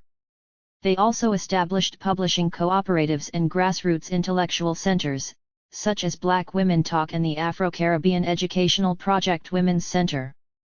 Sudbury offers an important cautionary note about where we seek out the voices of radical Black women.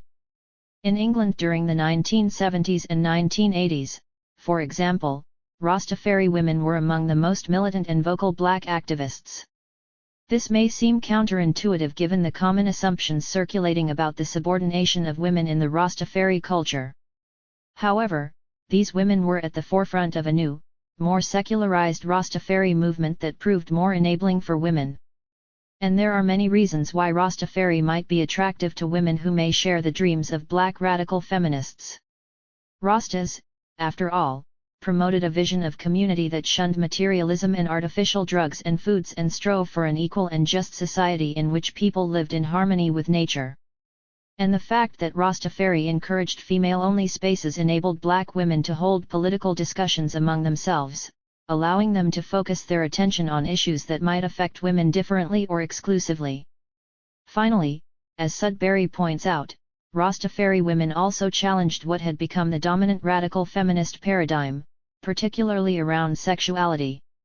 Whereas many radical feminists fought the veiling of women and women's bodies, and encouraged free expression of sexuality, many Rastafari women regarded the traditional covering of the head and body as a means to resist the sexual commodification and degradation of African women's bodies. Of course, veiling can be deeply constricting and reinforce women's subordination, but the Rastafari women's explanation for embracing the practice also points to our need to have a more sophisticated understanding of how expressions of women's sexuality take place in a racist context. Once again, movements in struggle produce new knowledge and new questions.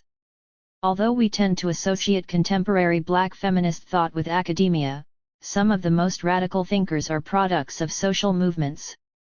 Today Angela Davis is a distinguished professor at the University of California at Santa Cruz, as well as an international voice for prisoners' rights, an active supporter of social justice in all realms of life, and a leading radical Black feminist theorist. 3 decades earlier, Davis was the nation's most celebrated political prisoner, having served 18 months in prison, from 1970 to 1972, for being implicated in a failed prison break from a courthouse in California, for which she was acquitted. A child of the civil rights movement, Davis grew up in a Birmingham, Alabama, neighborhood where black-owned homes were firebombed so frequently that it was nicknamed Dynamite Hill. She proved to be a brilliant student, completing a Ph.D. in philosophy while an active member of SNCC and later the Black Panther Party in Southern California. She not only encountered sexist attitudes on the part of several male leaders, but also realized that SNCC and other Black Power organizations did not have an adequate critique of capitalism. She found such a critique in Marxism. In 1968, she joined the PUSA, a decision that eventually led to her dismissal from a teaching post at the University of California at Los Angeles a year later. Although Davis won the suit, the Board of Regents eventually drove Davis out by censuring her political activism and monitoring her classes.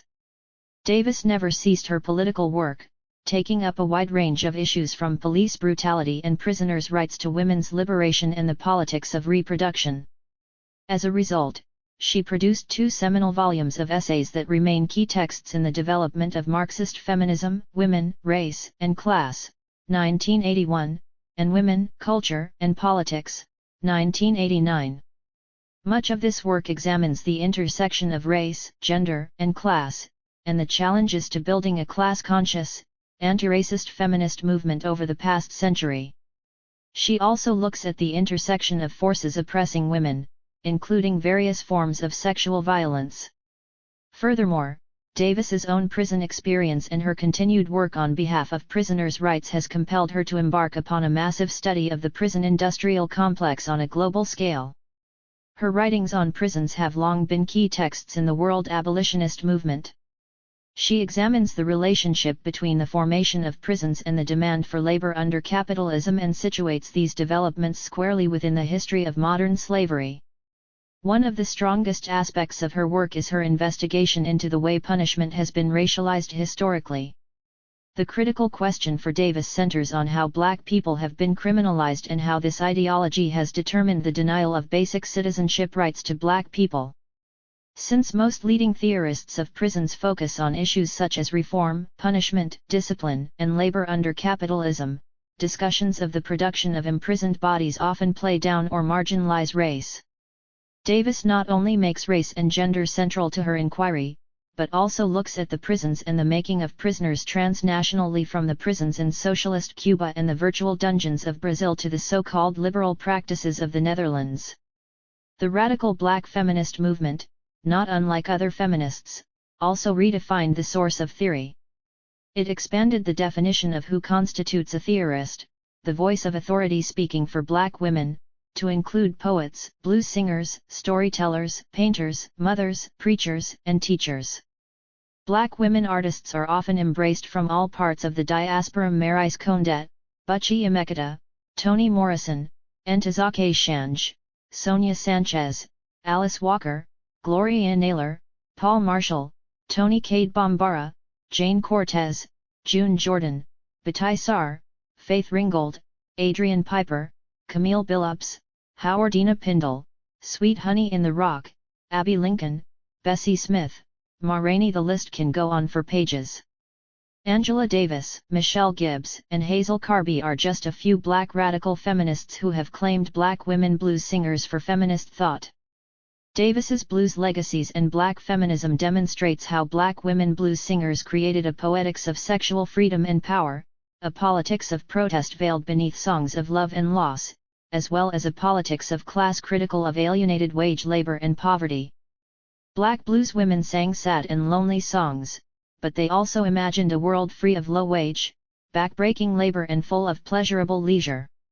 Finally, radical Black feminism offers one of the most comprehensive visions of freedom I can think of, one that recognizes the deep interconnectedness of struggles around race, gender, sexuality, culture, class, and spirituality. Among other things, radical Black feminists have sought to create a healthier environment for poor and working-class women and to reduce women's dependence on a capitalist and patriarchal healthcare system. Black radical feminists have also played critical roles in making lesbian, gay, bisexual, transgendered, and transsexual movements more visible to Black communities and in teaching us how sexual identities get defined and policed. Their opposition to compulsory heterosexuality also offers emancipatory possibilities for us all. Poets June Jordan and Cheryl Clark have made eloquent pleas for bisexuality and lesbianism, respectively, as radical challenges to heterosexual domination. For Jordan, sexual freedom is the foundation of all other struggles for freedom. If you can finally go to the bathroom wherever you find one, if you can finally order a cup of coffee and drink it wherever the coffee is available, but you cannot follow your heart, you cannot respect the response of your own honest body in the world, then how much of what kind of freedom does any one of us possess? Or conversely, if your heart and your honest body can be controlled by the state, or controlled by community taboo, are you not then, and in that case, no more than a slave ruled by outside force? Cheryl Clark makes a bold argument both against homophobia and for women's autonomy, self-love, and independence from men. She does not argue that all women ought to become lesbian, but rather that they reject coerced heterosexuality as it manifests itself in the family, the state, and on Madison Avenue. The lesbian feminist struggles for liberation of all people from patriarchal domination through heterosexism and for the transformation of all socio-political structures, systems, and relationships that have been degraded and corrupted under centuries of male domination.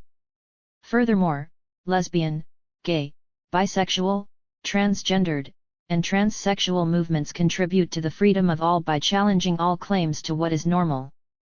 Sexuality may be one of the few conceptual spaces we have to construct a politics of desire and to open our imagination to new ways of living and seeing. Today's mic-hogging, fast-talking, contentious young and old lefties continue to hawk little books and pamphlets on revolution, always with choice words or documents from Marx, Mao, even Malcolm. But I've never seen a broadside with a Black feminist statement, or even the writings of Angela Davis or June Jordan or Barbara Omolat or Flo Kennedy or Audre Lorde or Bell Hooks or Michelle Wallace, at least not from the groups who call themselves leftist. These women's collective wisdom has provided the richest insights into American radicalism's most fundamental questions. How can we build a multiracial movement? Who are the working class and what do they desire? How do we resolve the Negro question and the woman question? What is freedom? Barbara Smith, one of the founding members of the Combahee River Collective, is among the radical voices that have addressed these questions. Since the heyday of the civil rights movement, she has been telling white people that fighting racism is necessary for their own survival and liberation, not some act of philanthropy to help the downtrodden Negroes of the ghetto. She has been telling Black activists that fighting homophobia is their issue because the policing of sexuality, no matter to whom it is directed, affects everyone. And she has been sharply critical of lesbian and gay movements for the narrowness of their political agendas. She knows what it will take to win freedom. As a socialist and an alert Black woman, it is clear to me that it is not possible to achieve justice, especially economic justice, and equality under capitalism because capitalism was never designed for that to be the case. The assaults from the present system necessitate that most activists work for reforms, but those of us who are radicals understand that it is possible to do so at the very same time that we work for fundamental change or revolution. Now there's the real question, can we all get along long enough to make a revolution? Perhaps, but history tells us that it will mean taking leadership from some very radical women of color, and if that's the case I'm not holding my breath. What the old guard male militants really need to do is give up the mic for a moment, listen to the victims of democracy sing their dreams of a new world, and take notes on how to fight for the freedom of all. Keep an eye, sir, real, dreams of the marvelous. It's always night or we wouldn't need light.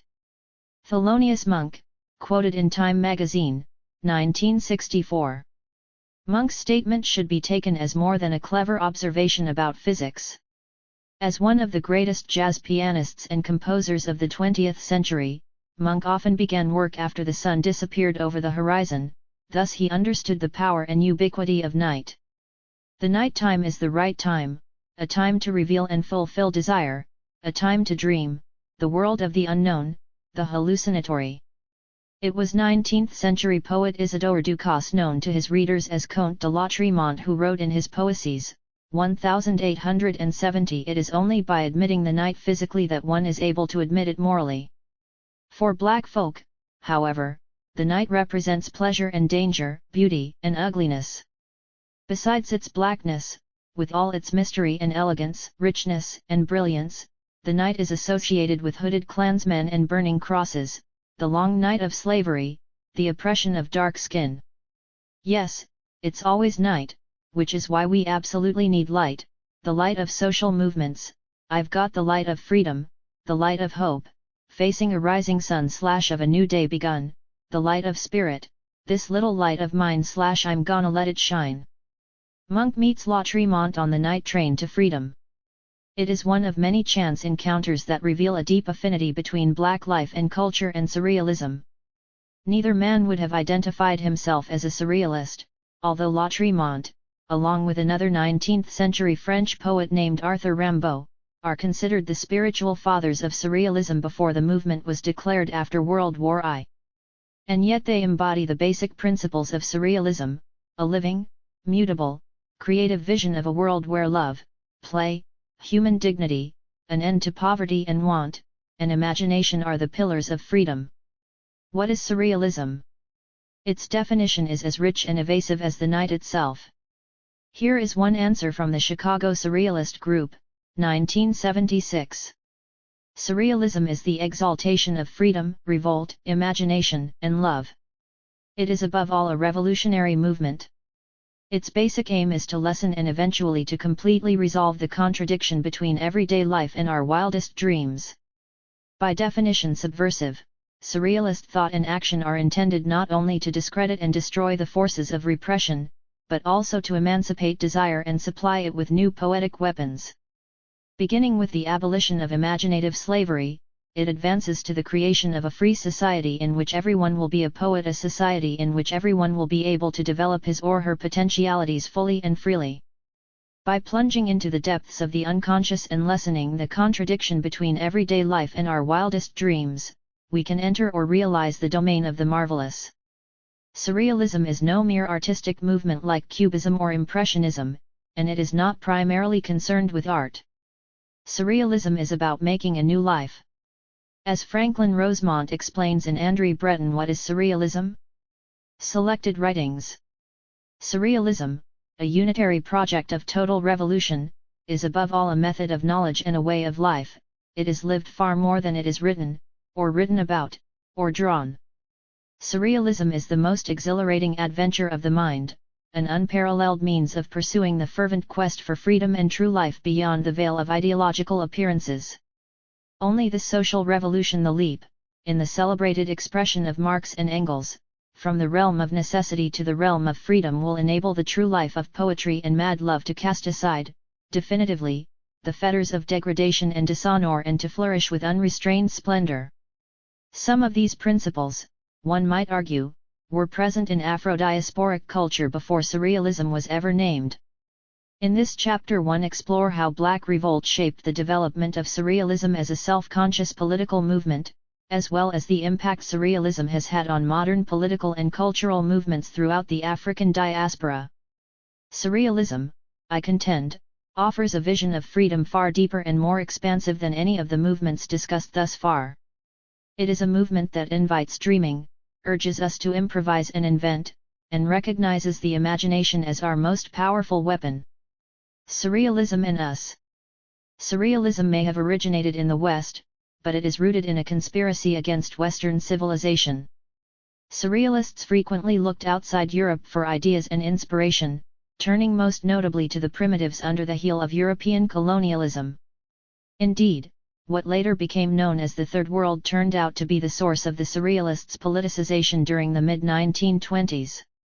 The Paris Surrealist group and the extreme left of the French Communist Party were drawn together in 1925 by their support of Abd el-Krim, leader of the Rif uprising against French colonialism in Morocco.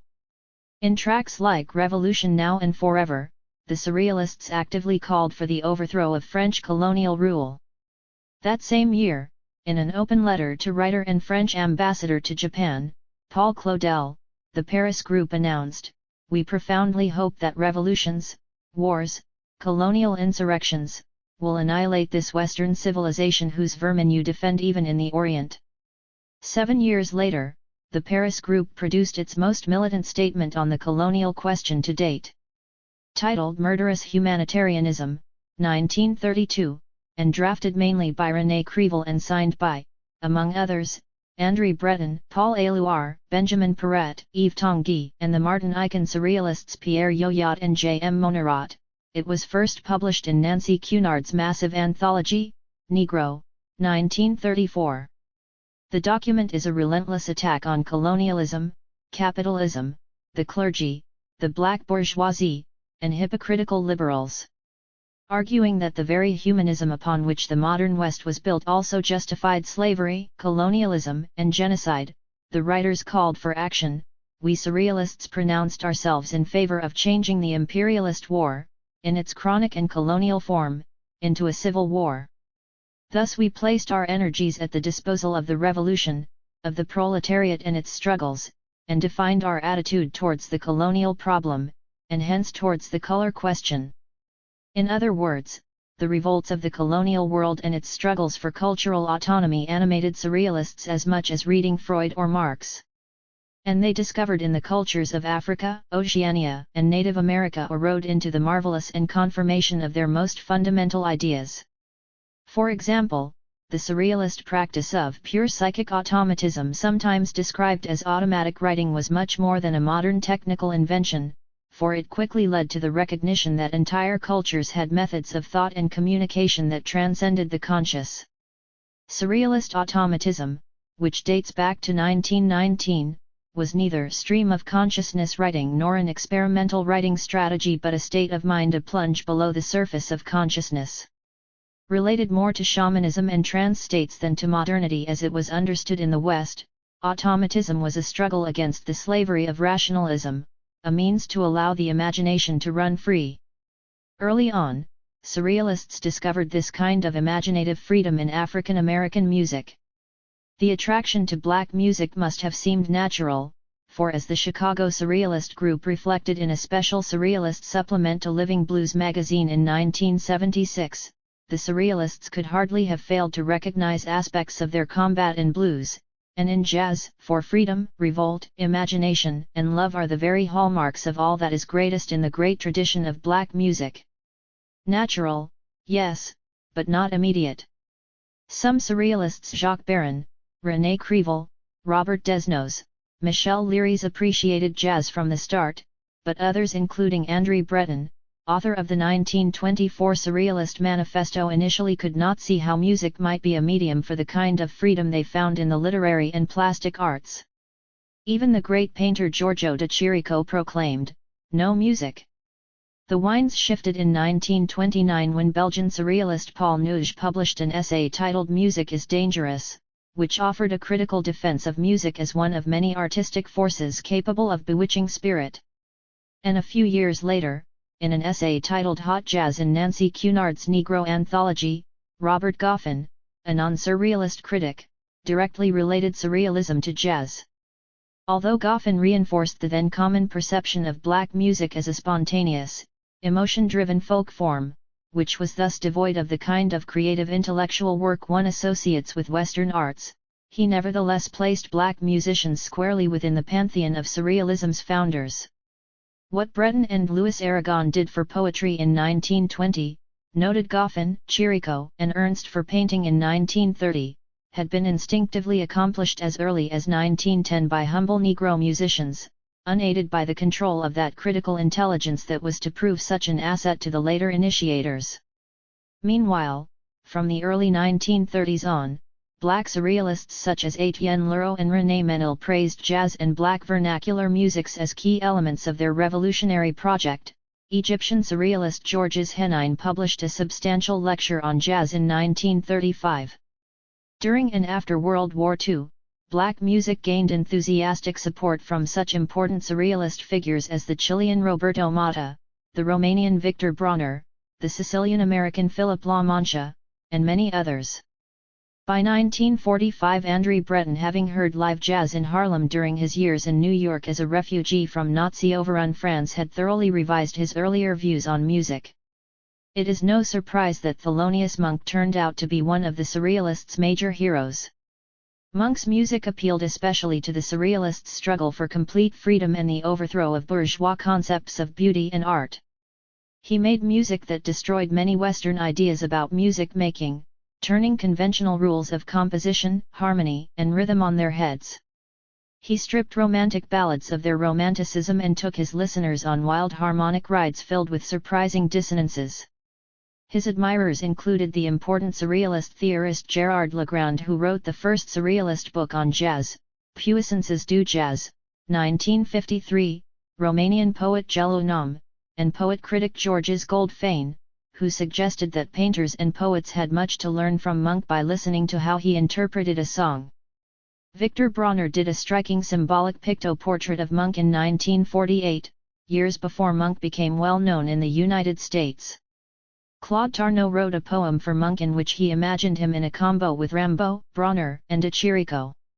Although black music has long served as a model for black poetry and prose, Ted Jones, who studied trumpet, sang bebop, and earned a BA in Fine Arts from Indiana University before moving to New York's Greenwich Village in 1951, has always understood modern jazz, from bebop to the avant-garde, as essentially surrealist. He often describes the way Charlie Parker or Cecil Taylor alters or improvises on melodic lines, or scat singing, as surrealizing a song. Jones's own poetry not only celebrates and interrogates the music, life, and meaning of jazz brilliantly, but also takes on the characteristics of jazz performance, another way of surrealizing a song. One can find many examples of this in collections of his poetry, especially Black Pow Wow, Funky Jazz Poems, Aphrodisia, and his recent volume of selected works, Deducation. Just listen to the sax bit, Jones's homage to that obscure European instrument that black people made famous. This bent metal serpent/holy horn with lids like beer mug/ with phallic tail, why did they invent you before Coleman Hawkins was born? This curved shiny tune gut/hanging lynched like/J-shaped initial of jazz/wordless without a reed when Coleman Hawkins first fondled it/kissed it with black sound, did Congo blood-sucking Belgies frown? This tenor/alto/bass/baritone/soprano/moan/cry and shout a phone. Saxophone/tell it like damn show is a phone. What tremors ran through Adolphe Sax the day Bean grabbed his axe? This golden mine of a million marvelous sounds/black notes with myriad shadows/or empty crooked tube of technical white performance/calculated keys that never unlock soul doors/white man-made machine saved from zero by Coleman Hawkins. This saxophone salvation/modern gree hanging from jazzmen's necks placed there by Coleman Hawkins, a full body and soul sorcerer whose spirit dwells eternally in every saxophone now and all those sound aphones to be. The Surrealists' discovery of the marvelous in black music extends well beyond jazz. Jazz's very heart, body, and soul, the blues, was the subject of one of the most important Surrealist texts to come out of the United States. Paul Guerin's Blues and the Poetic Spirit, first published in 1975, revised and expanded in 1996, argues, among other things, that the blues is poetry or, more specifically, the poetic expression of the black working class. Insisting that blues artists are much greater poets than T.S. Eliot or Ezra Pound, or any number of European poets for that matter, Guerin regards the blues as true poetry, for what is poetry but the revolt of the spirit? Unlike dozens of other scholars of the blues, Guerin is less interested in what the blues may tell us about social reality than in comprehending desire. Fantasy alone, he writes, enables us to envision the real possibilities of human existence, no longer tied securely to the historical effluvia passed off as everyday life. Fantasy remains our most preemptive critical faculty, for it alone tells us what can be. Here lies the revolutionary nature of the blues. Through its fidelity to fantasy and desire, the blues generates an irreducible and, so to speak, habit-forming demand for freedom and what Rimbaud called true life. Desire and sexuality, and their relationship to revolt, have always been central themes in the music, but were too often avoided by well-meaning defenders of the race concerned about reinforcing stereotypes of black promiscuity. Surrealists, on the other hand, had a long-standing interest in sexual liberty and the power of the erotic, which must have rendered the blues all the more attractive.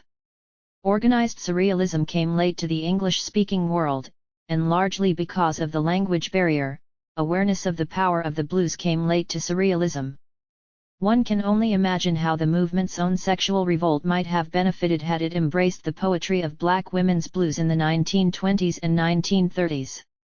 During this period, leading surrealist women in Europe and the United States, such as Toyin, Valentine Penrose, Leonora Carrington, Merritt Oppenheim, Claude Cahun, and Mary Lowe proposed a more revolutionary sexuality and resisted the subjugation of women to men's desires. In searching for models, they might have drawn on women's blues, for as Angela Davis and Hazel Carby have argued, artists such as Bessie Smith, Ma Rainey, Alberta Hunter, Memphis Minnie, Lucille Bogan, and Ida Cox created a poetics of sexual freedom and power, a poetics to articulate desire, as well as pain, loss, alienation, and dislocation. The music captures the magical, transformative quality of the erotic, something even the best scholarship on the blues rarely addresses because prevailing critical frameworks seem unable to move beyond social realism. Besides embracing the erotic and working through new visions of love, black musician poets have relentlessly critiqued alienated wage labor. Their utopias are always free of work, meaning low wage, unfulfilling, backbreaking labor and full of pleasurable leisure. This is not to suggest that people do not want to work, but that the work they are forced to do is not fulfilling, creative, or enjoyable. Blues poets, drawing on the everyday language of the black working class, often invoke the word work to mean non-waged activity, musical performance, dancing, sex, etc. But one also finds in the blues a strong desire for freedom from toil. Ma Rainey sings, "I've got those misery blues. I've got to go to work now. Get another start. Work is the thing that's breaking my heart. So I've got those mean ol' misery blues." Part of what made the blues so attractive to surrealists was its humor. Misery does not define the blues, contrary to popular belief. The blues is often characterized by blues artists themselves as happy music, stories replete with punchlines and double entendres.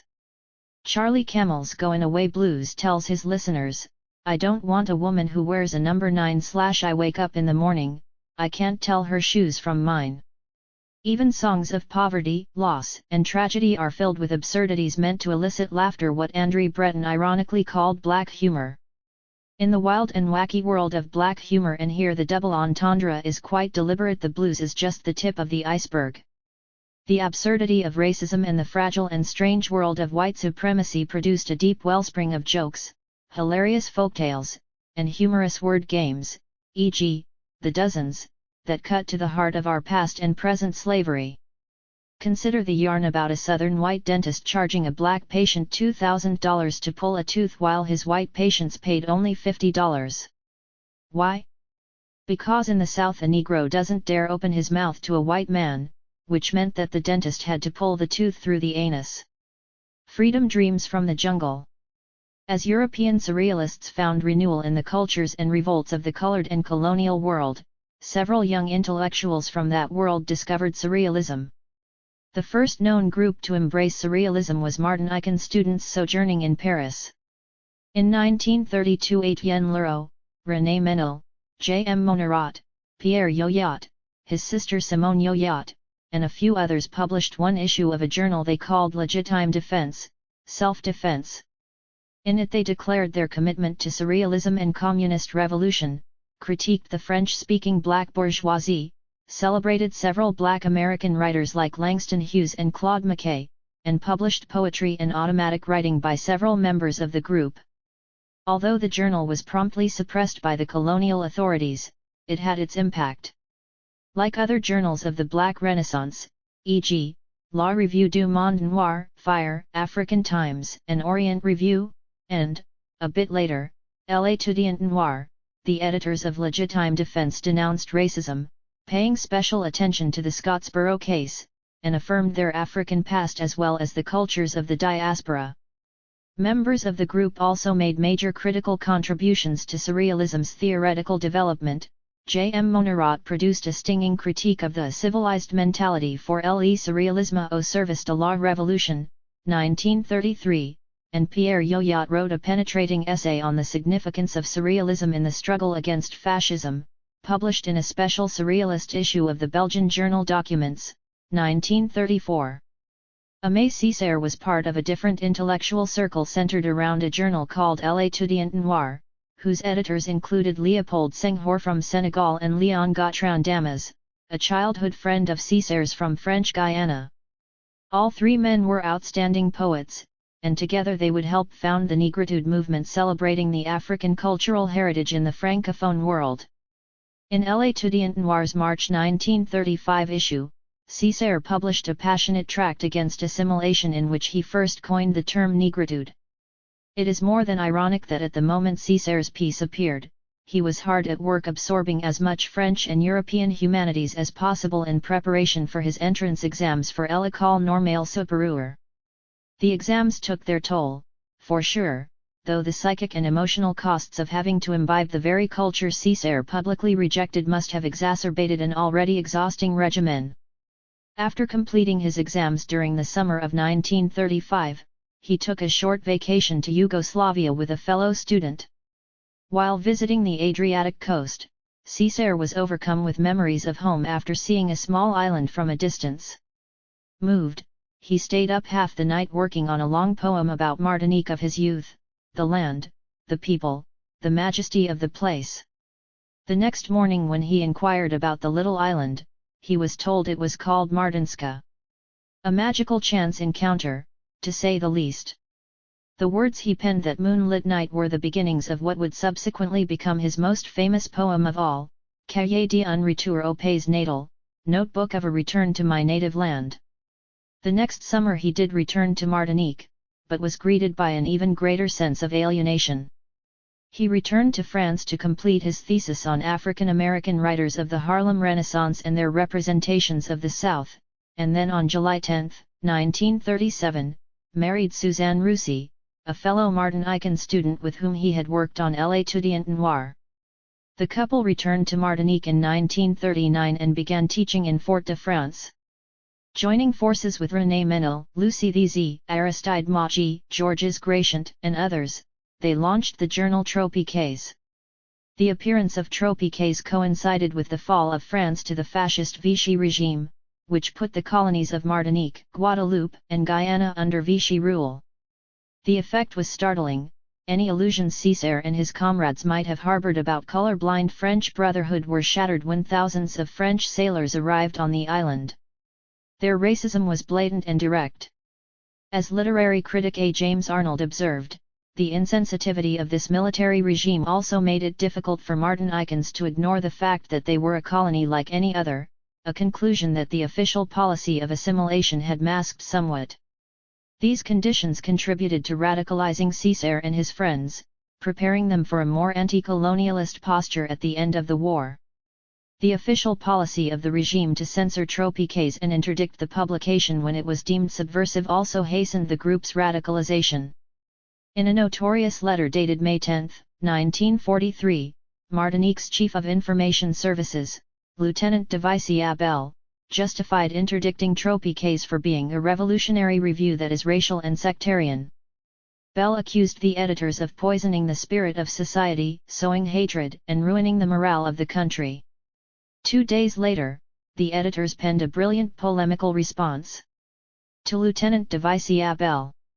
Sir, we have received your indictment of Tropiques. Racists, sectarians, revolutionaries, ingrates and traitors to the country, poisoners of souls, none of these epithets really repulses us. Poisoners of souls, like Racine. Ingrates and traitors to our good country, like Zola. Revolutionaries, like the Hugo of Chaudiman's. Sectarians, passionately, like Rimbaud and La Tremont. Racists, yes. Of the racism of Toussaint Louverture, of Claude McKay and Langston Hughes against that of Drumont and Hitler.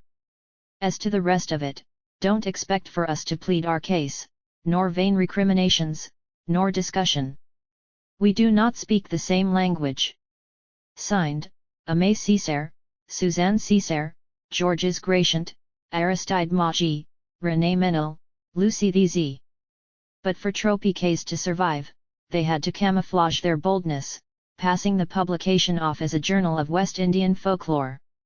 Yet, despite the repressions and the ruses, Tropiques survived the war as one of the most important and radical surrealist publications in the world, lasting from 1941 to 1945.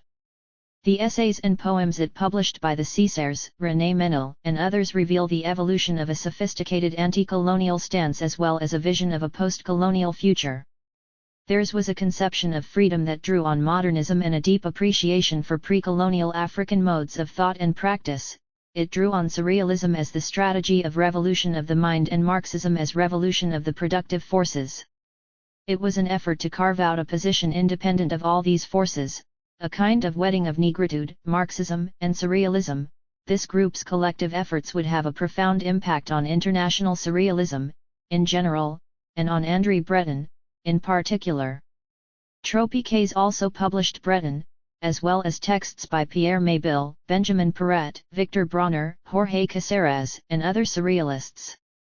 The influence of surrealism on Aimé Césaire has been called into question many times, by critics as different as Jean-Paul Sartre, 1948, and Jean-Heinz John, 1958. The question of his surrealism, however, is generally posed only in terms of André Breton's influence on Césaire. In this view, surrealism is treated as European thought and, like Marxism, is considered alien to non-European cultural traditions. But such a diffusionist interpretation seems too simplistic, too one-sided, overlooking the possibility that the Césaires, Aimé and Suzanne, were creative innovators of surrealism, that they actually introduced fresh surrealist ideas to Breton and his colleagues. I don't think it is too much to argue that the Césaires not only embraced surrealism independently of the Paris group, I might add, but also expanded it, enlarged its perspectives, and contributed enormously to theorizing the domain of the marvelous. Aimé Césaire, after all, has never denied his surrealist leanings. As he explains, surrealism provided me with what I had been confusedly searching for. I have accepted it joyfully because in it I have found more of a confirmation than a revelation. Surrealism, he explained, helped him to summon up powerful unconscious forces. This, for me, was a call to Africa. I said to myself, it's true that superficially we are French, we bear the marks of French customs, we have been branded by Cartesian philosophy, by French rhetoric, but if we break with all that, if we plumb the depths, then what we will find is fundamentally black. And in another interview with Jacqueline Liner, he was even more enthusiastic about Breton's role. Breton brought us boldness, he helped us take a strong stand. He abridged our hesitations and research. I realized that the majority of the problems I encountered had already been resolved by Breton and surrealism. I would say that my meeting with Breton was confirmation of what I had arrived at on my own. This saved us time. Let us go quicker, farther. The encounter was extraordinary. We know far less about Suzanne Césaire, though judging from her all too brief writings, it is not too much to proclaim her as one of surrealism's most original theorists. Unlike critics who boxed surrealism into narrow avant-garde aesthetic tendencies alongside futurism or cubism, Suzanne Césaire linked it to broader movements such as Romanticism, Socialism, and Negritude.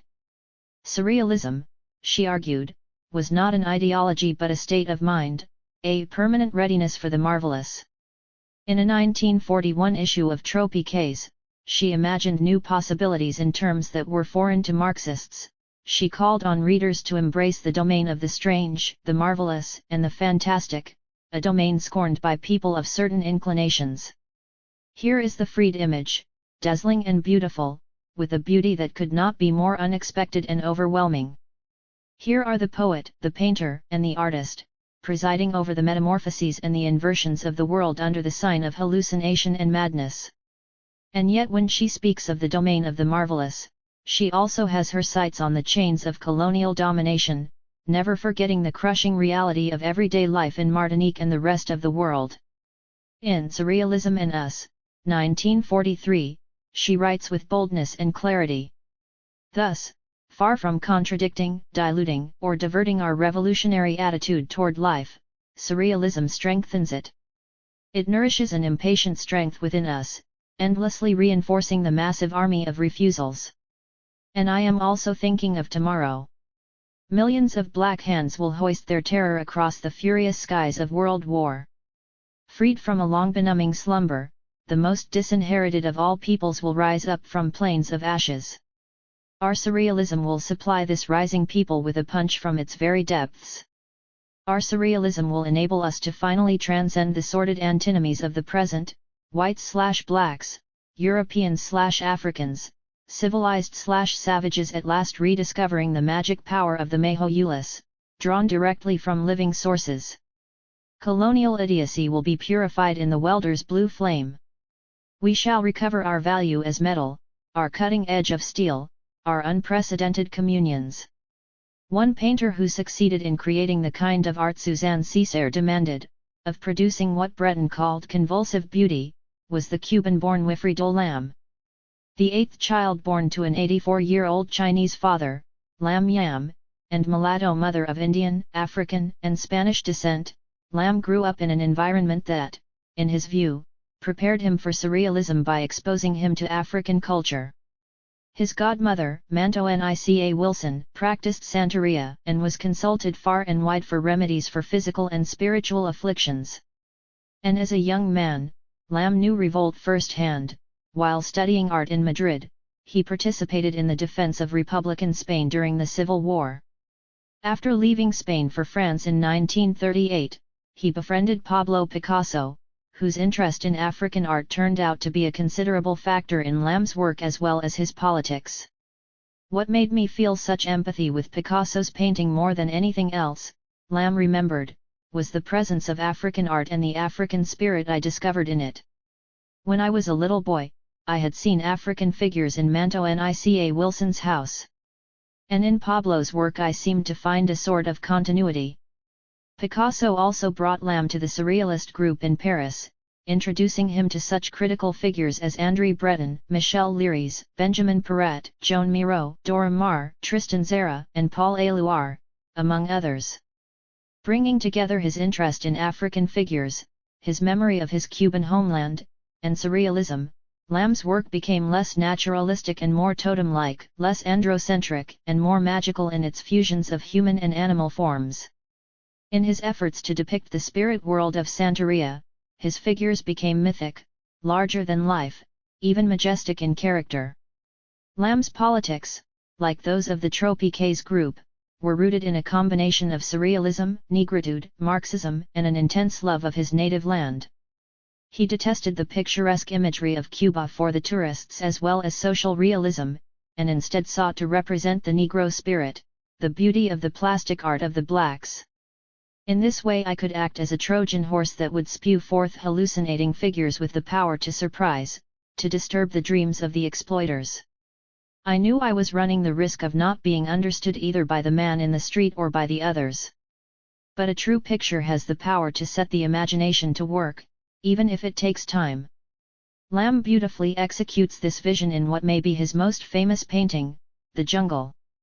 Completed in 1943, it depicts four monster-like creatures with enormous feet and masks rising in the jungle surrounded by spirits.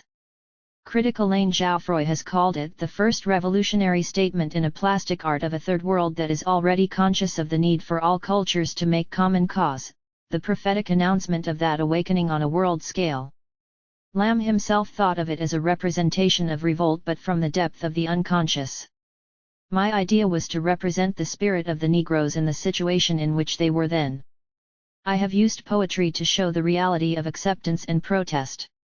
A poetics of anti-colonialism. Another powerful revolutionary statement, of a third world that is already conscious of the need for all cultures to make common cause found voice in Aimé Césaire's Discourse on Colonialism, 1950. Césaire's first non-fiction book, discourse was very much a product of its time and a reflection of the changing political landscape. By the end of the war, Césaire became more directly involved in politics, joining the Communist Party and successfully running for mayor of Fort-de-France and deputy to the French National Assembly on the communist ticket. His main concern, however, was not proletarian revolution but the colonial question. In 1946, he succeeded in getting the National Assembly to pass a law changing the status of Martinique, Guadeloupe, Guyana, and Réunion from colonies to departments within the French Republic.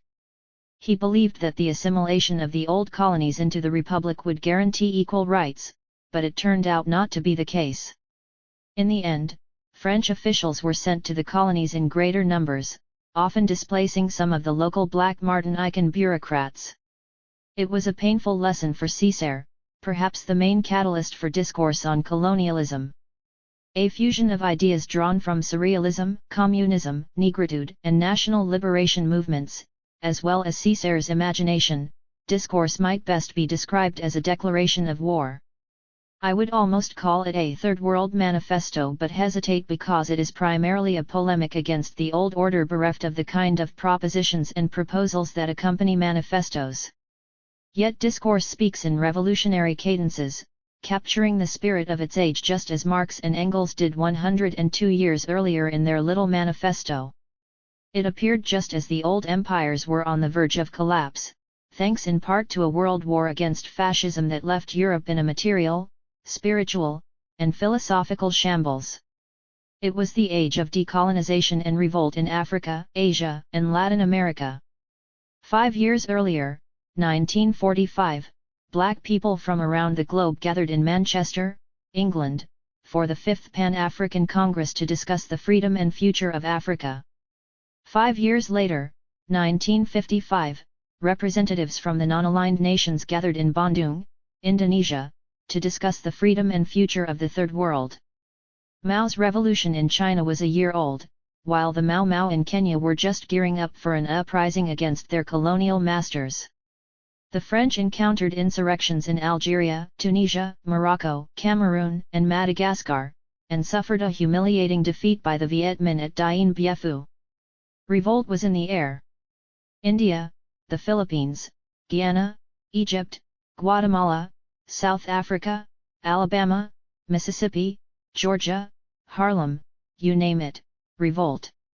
Discourse on colonialism was indisputably one of the key texts in this tidal wave of anti-colonial literature produced during the post-war period. Works that include W.E.B. Du Bois' Color and Democracy, 1945, and The World and Africa, 1947, Frantz Fanon's Black Skin, White Masks, 1952, George Padmore's Pan-Africanism or Communism.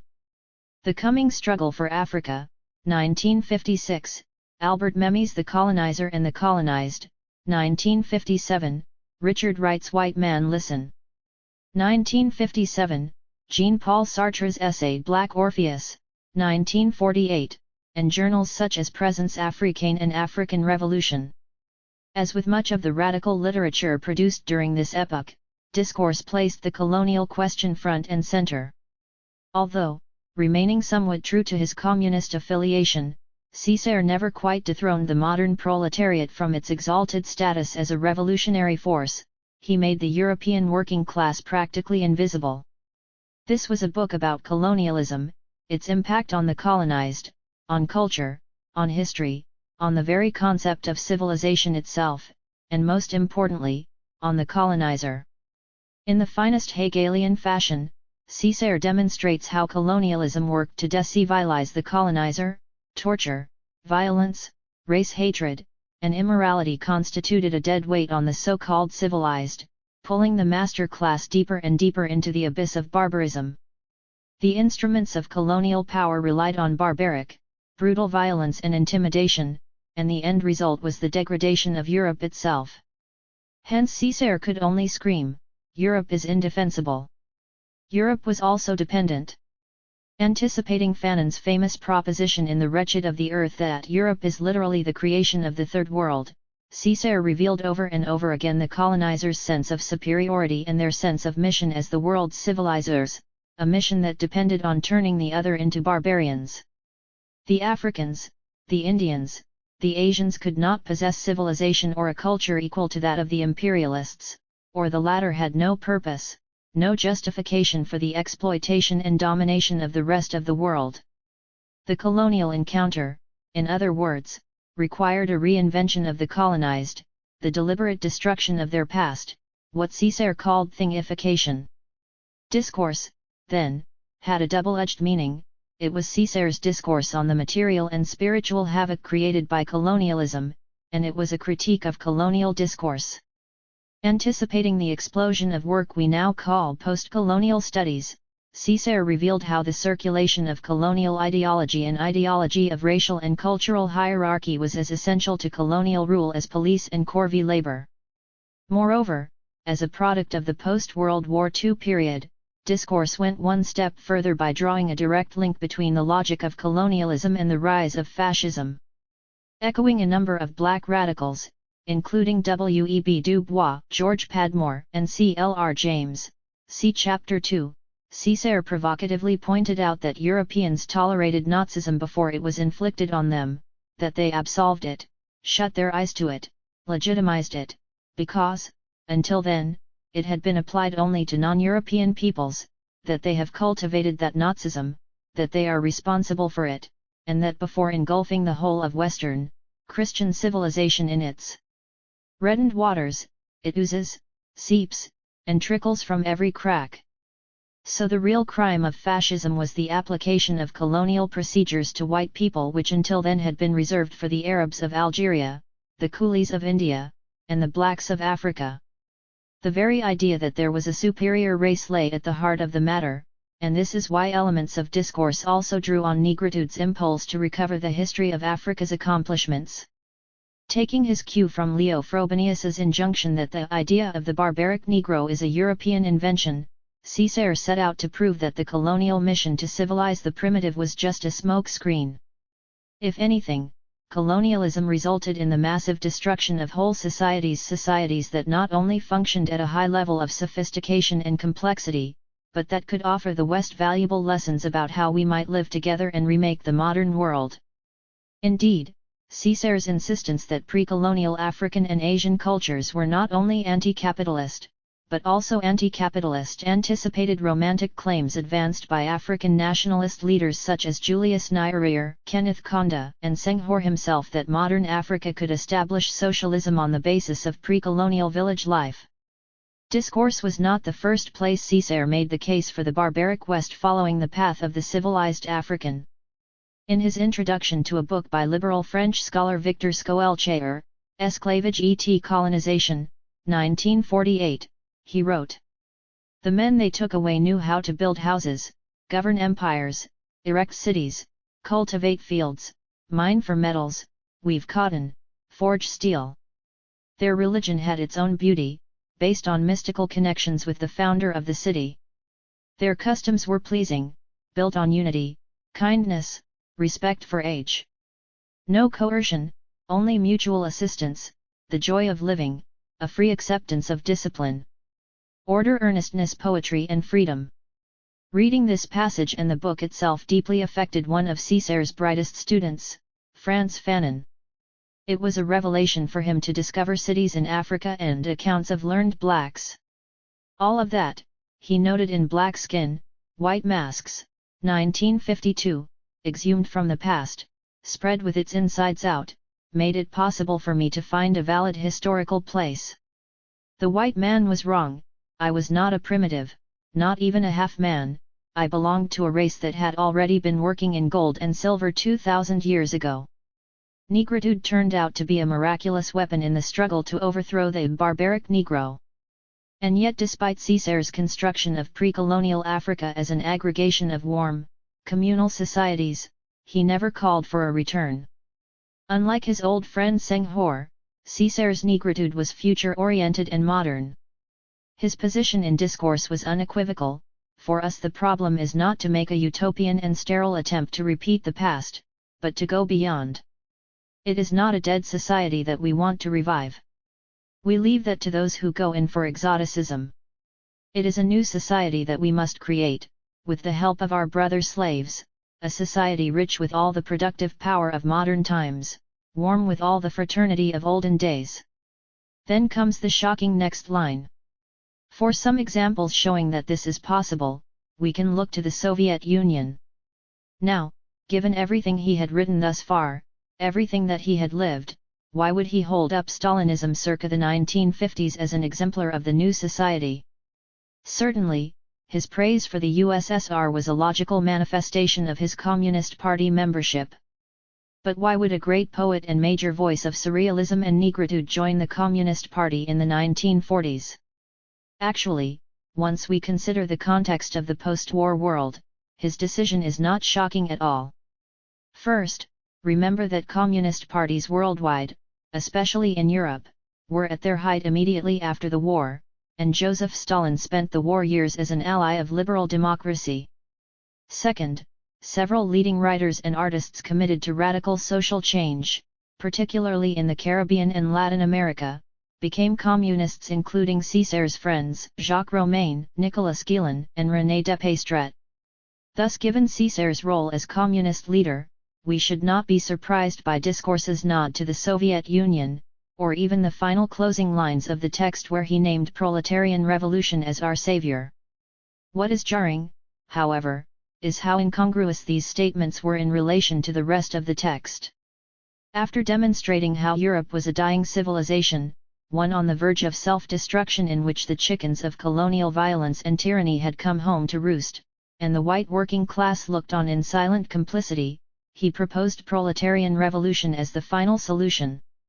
Yet throughout the book he anticipated famine, implying that there was nothing worth saving in Europe, that the European working class had too often joined forces with the European bourgeoisie in support of racism, imperialism, and colonialism, and that the uprisings of the colonized might point the way forward.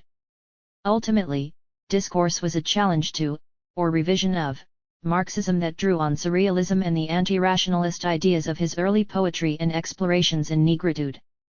It was fairly unmaterialist and quite surrealist in the way it cried out for new spiritual values to emerge out of the study of what colonialism sought to destroy.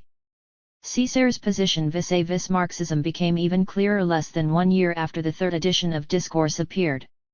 In October 1956, César penned his famous letter to Maurice Thorez, Secretary-General of the French Communist Party, CP, tendering his resignation from the party. Besides its stinging rebuke of Stalinism, the heart of the letter dealt with the colonial question, not just the party's policies toward the colonies but the colonial relationship between the Metropolitan CP and the Martinican Party. Arguing that people of color needed to exercise self-determination, he warned against treating the colonial question as a subsidiary part of some more important global matter. Racism, in other words, could not be subordinate to the class struggle. His letter was an even bolder, more direct assertion of Third World unity than Discourse. Although he still identified himself as a Marxist and was still open to alliances, he cautioned that there are no allies by divine rights. If following the Communist Party pillages our most vivifying friendships, wastes the bond that weds us to other West Indian islands, the tie that makes us Africa's child, then I say communism has served us ill in having us swap a living brotherhood for what looks to have the features of the coldest of all chill abstractions. More important, César's investment in a Third World revolt that would pave the way for a new society certainly anticipated Fanon. He had practically given up on Europe and the old humanism and its claims of universality, opting instead to redefine the universal in a way that did not privilege Europe. César explains, "I'm not going to entomb myself in some straight particularism. But I don't intend either to become lost in a fleshless universalism. I have a different idea of a universal. It is of a universal rich with all that is particular, rich with all the particulars there are, the deepening of each particular, the coexistence of them all." What César articulates in Discourse, and more explicitly in his letter to Thorez, distills the spirit that swept through African intellectual circles in the age of decolonization. This pervasive spirit was what negritude was all about then. It was never a simple matter of racial essentialism. Critic, scholar, and filmmaker Manthia Diawara beautifully captured the atmosphere of the era and, implicitly, what these radical critiques of the colonial order such as discourse on colonialism meant to a new generation.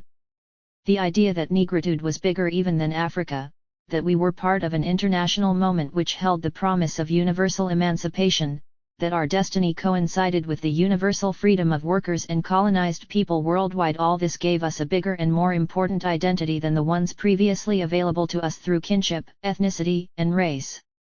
The awareness of our new historical mission freed us from what we regarded in those days as the archaic identities of our fathers and their religious entrapments. It freed us from race and banished our fear of the whiteness of French identity. To be labeled the saviors of humanity, when only recently we had been colonized and despised by the world, gave us a feeling of righteousness, which bred contempt for capitalism, racialism of all origins, and tribalism. In light of recent events, genocide in East Africa, the collapse of democracy throughout the continent, the isolation of Cuba, the overthrow of progressive movements throughout the so-called Third World, some might argue that the moment of truth has already passed, that Césaire and Fanon's predictions proved false. We face an era in which fools are calling for a renewal of colonialism, in which descriptions of violence and instability draw on the very colonial language of barbarism and backwardness that Césaire critiqued in discourse. But this is all a mystification. The fact is, while colonialism in its formal sense might have been dismantled, the colonial state was not. Many of the problems of democracy are products of the old colonial state, whose primary difference with the current states is the absence of black faces. It has to do with the rise of a new ruling class, the class Fanon warned us about, that is content with mimicking the colonial masters, whether they are the old-school British or French officers, the New Jack American corporate rulers, or the Stalinists whose sympathy for the backward countries often mirrored the very colonial discourse Césaire exposed. Corruption runs rampant, violence and intimidation are employed to keep order and motivate workers. Profits for big capital take precedence over the problems of poverty, health, and safety for the poor. We are hardly in a post-colonial moment. The official apparatus might have been removed, but the political, economic, and cultural links established by colonial domination still remain, with some alterations. Discourse was less concerned with the specifics of political economy than with a way of thinking. Its lesson was that colonial domination required a whole way of thinking, a discourse in which everything that was advanced, good, and civilized was defined and measured in European terms.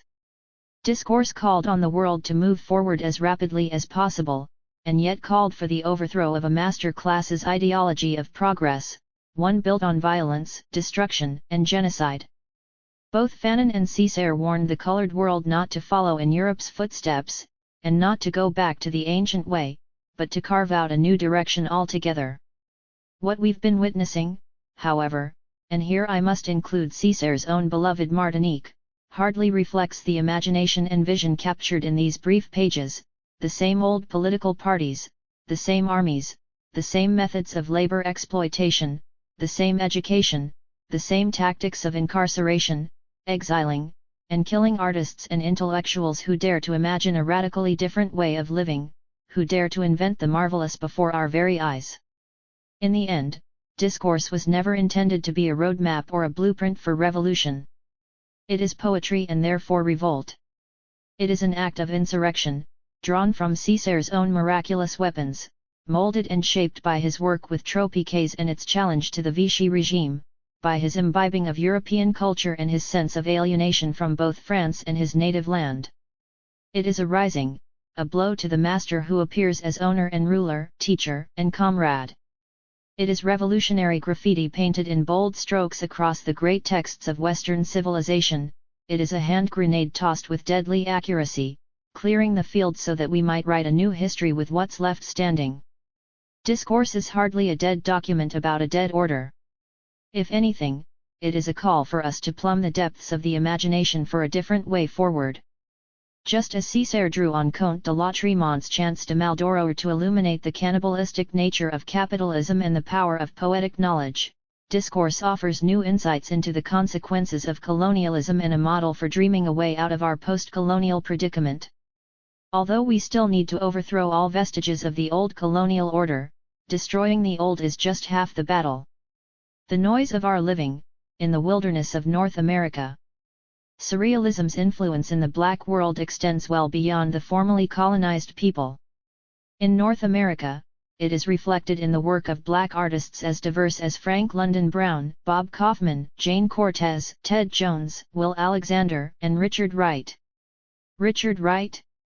Only a handful of critics have acknowledged Wright's surrealist influences, and yet it is hard to comprehend some of his most radical political impulses without surrealism. As early as 1940, Kenneth Burke characterized Native Son as a surrealistic novel, and more recently, Eugene E. Miller's insightful study, Voice of a Native Son, The Poetics of Richard Wright, 1990, argued that Wright's fascination with surrealism was more than a passing flirtation. According to Miller, the manuscript version of Wright's American Hunger reveals that he knew about Dadaism, a short-lived forebear of surrealism founded in 1916, emphasizing humor, irreverence, and a critique of bourgeois conceptions of art. Also, Wright's poem Transcontinental, 1935, was modeled on surrealist Louis Aragon's celebrated pro-communist poem Red Front. Moreover, in an essay titled Personalism written sometime between 1935 and 1937, Wright advocated the use of any and all techniques, including those of Dada and Surrealism, in order to express a writer's deepest subjective feelings. Wright's most sustained discussion of Surrealism appears in his unpublished Memories of My Grandmother. Surrealism, he suggests, helped him understand the character and strengths of African American folk culture and clarify the mystery of the way his grandmother-like blues singers used language and composition. The blues juxtaposed elements that had no rational connection, and it possessed no narrative sequence. Wright found the blues structure analogous to the Surrealists' use of the exquisite corpse, the chance encounter, the juxtaposing of seemingly unrelated things in order to reveal the marvelous. Wright indirectly acknowledged the influence of Surrealism on his most famous novel, Native Son, in his classic essay How Bigger Was Born.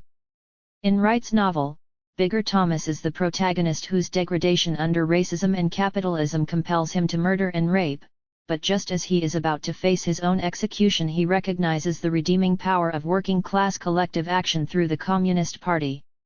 Wright did not try to pass off Native Son as social realism or proletarian realism, and he did not characterize it as mere social commentary.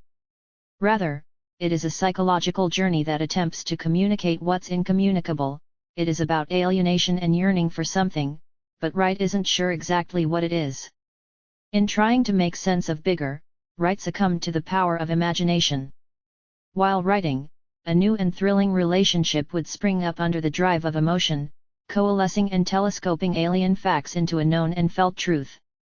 That was the deep fun of the job, to feel within my body that I was pushing out to new areas of feeling, strange landmarks of emotion, tramping upon foreign soil, compounding new relationships of perceptions, making new and until that very split second of time, unheard of and unfelt effects with words.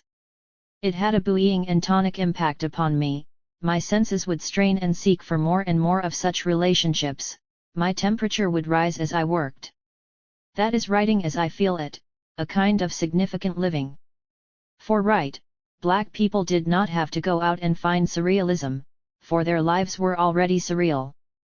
He suggested that it was exactly the forced exclusion of Black people that produced a different way of looking at the world and of feeling it, an idea made evident in his 1941 text 12 Million Black Voices.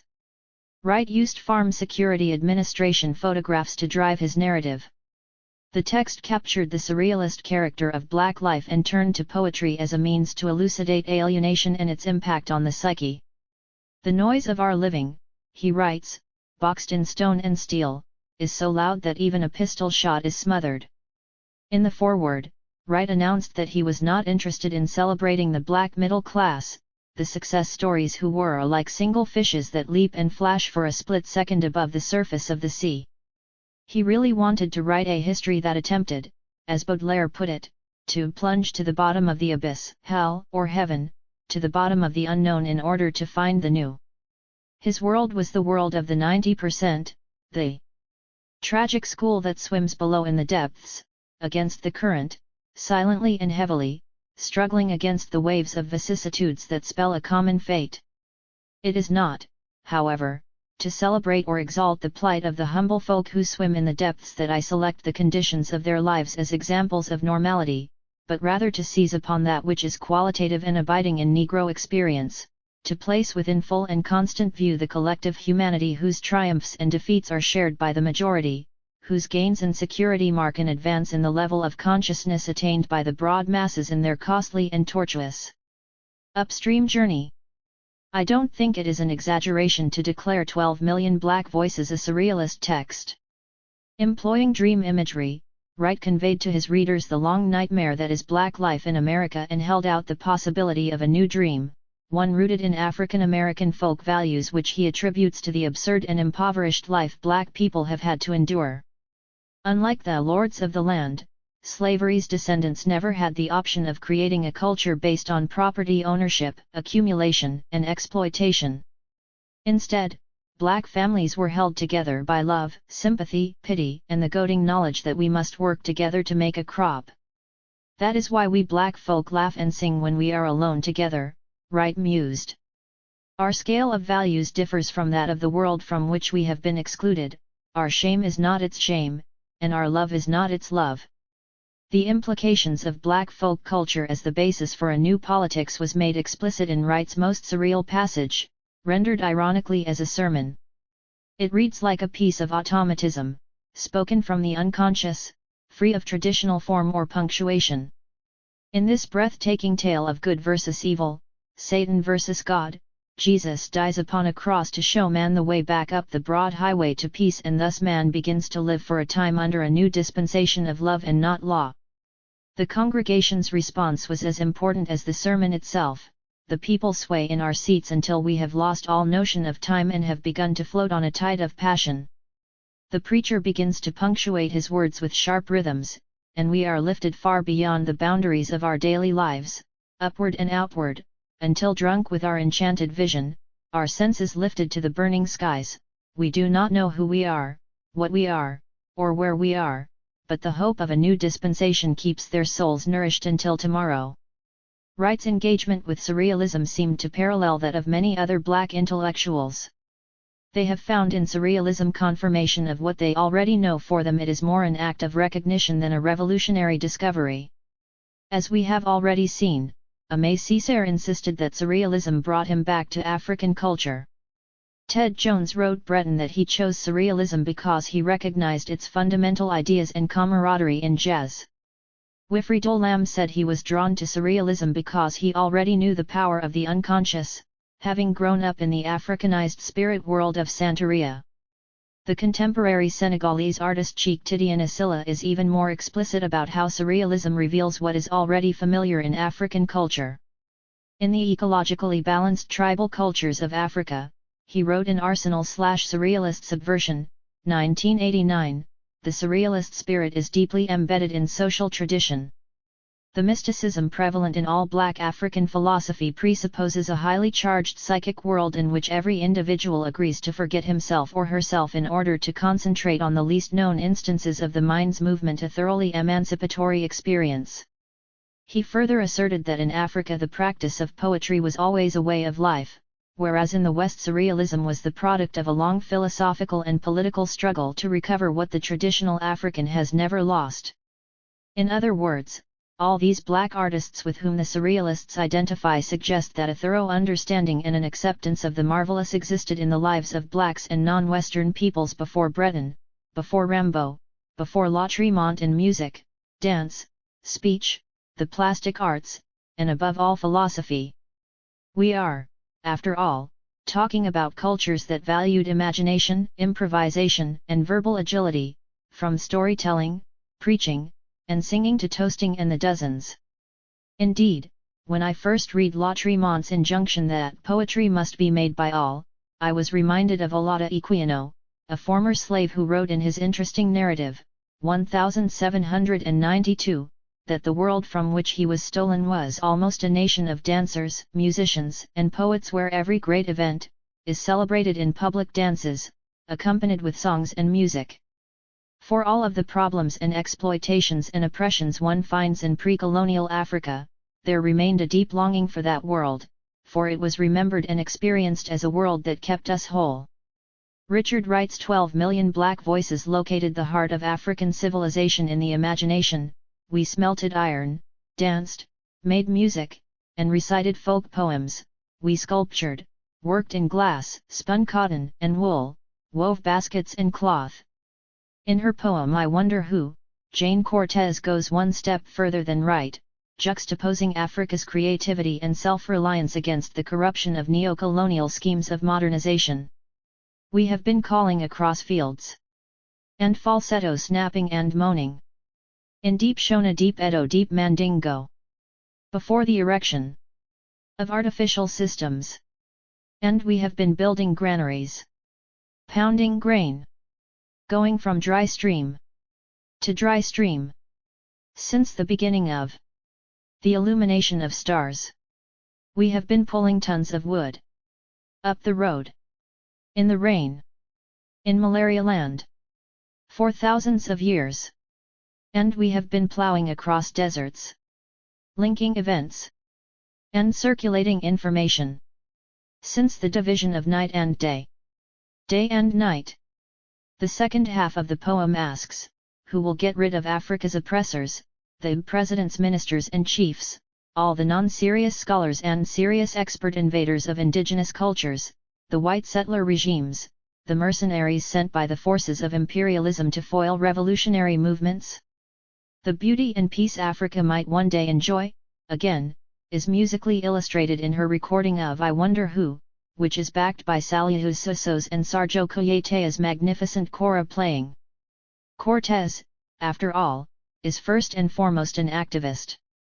In 1963, SNCC leader James Forman persuaded her to go to Mississippi, where she attended mass meetings and met with grassroots organizers, including Fannie Lou Hamer. She returned to Los Angeles that year and founded Friends of SNCC, a gathering of movement supporters that attracted a broad array of figures from the performing and visual arts. Friends of SNCC succeeded in drawing celebrities and raising money, but Cortez wanted to focus her energies on grassroots organizing.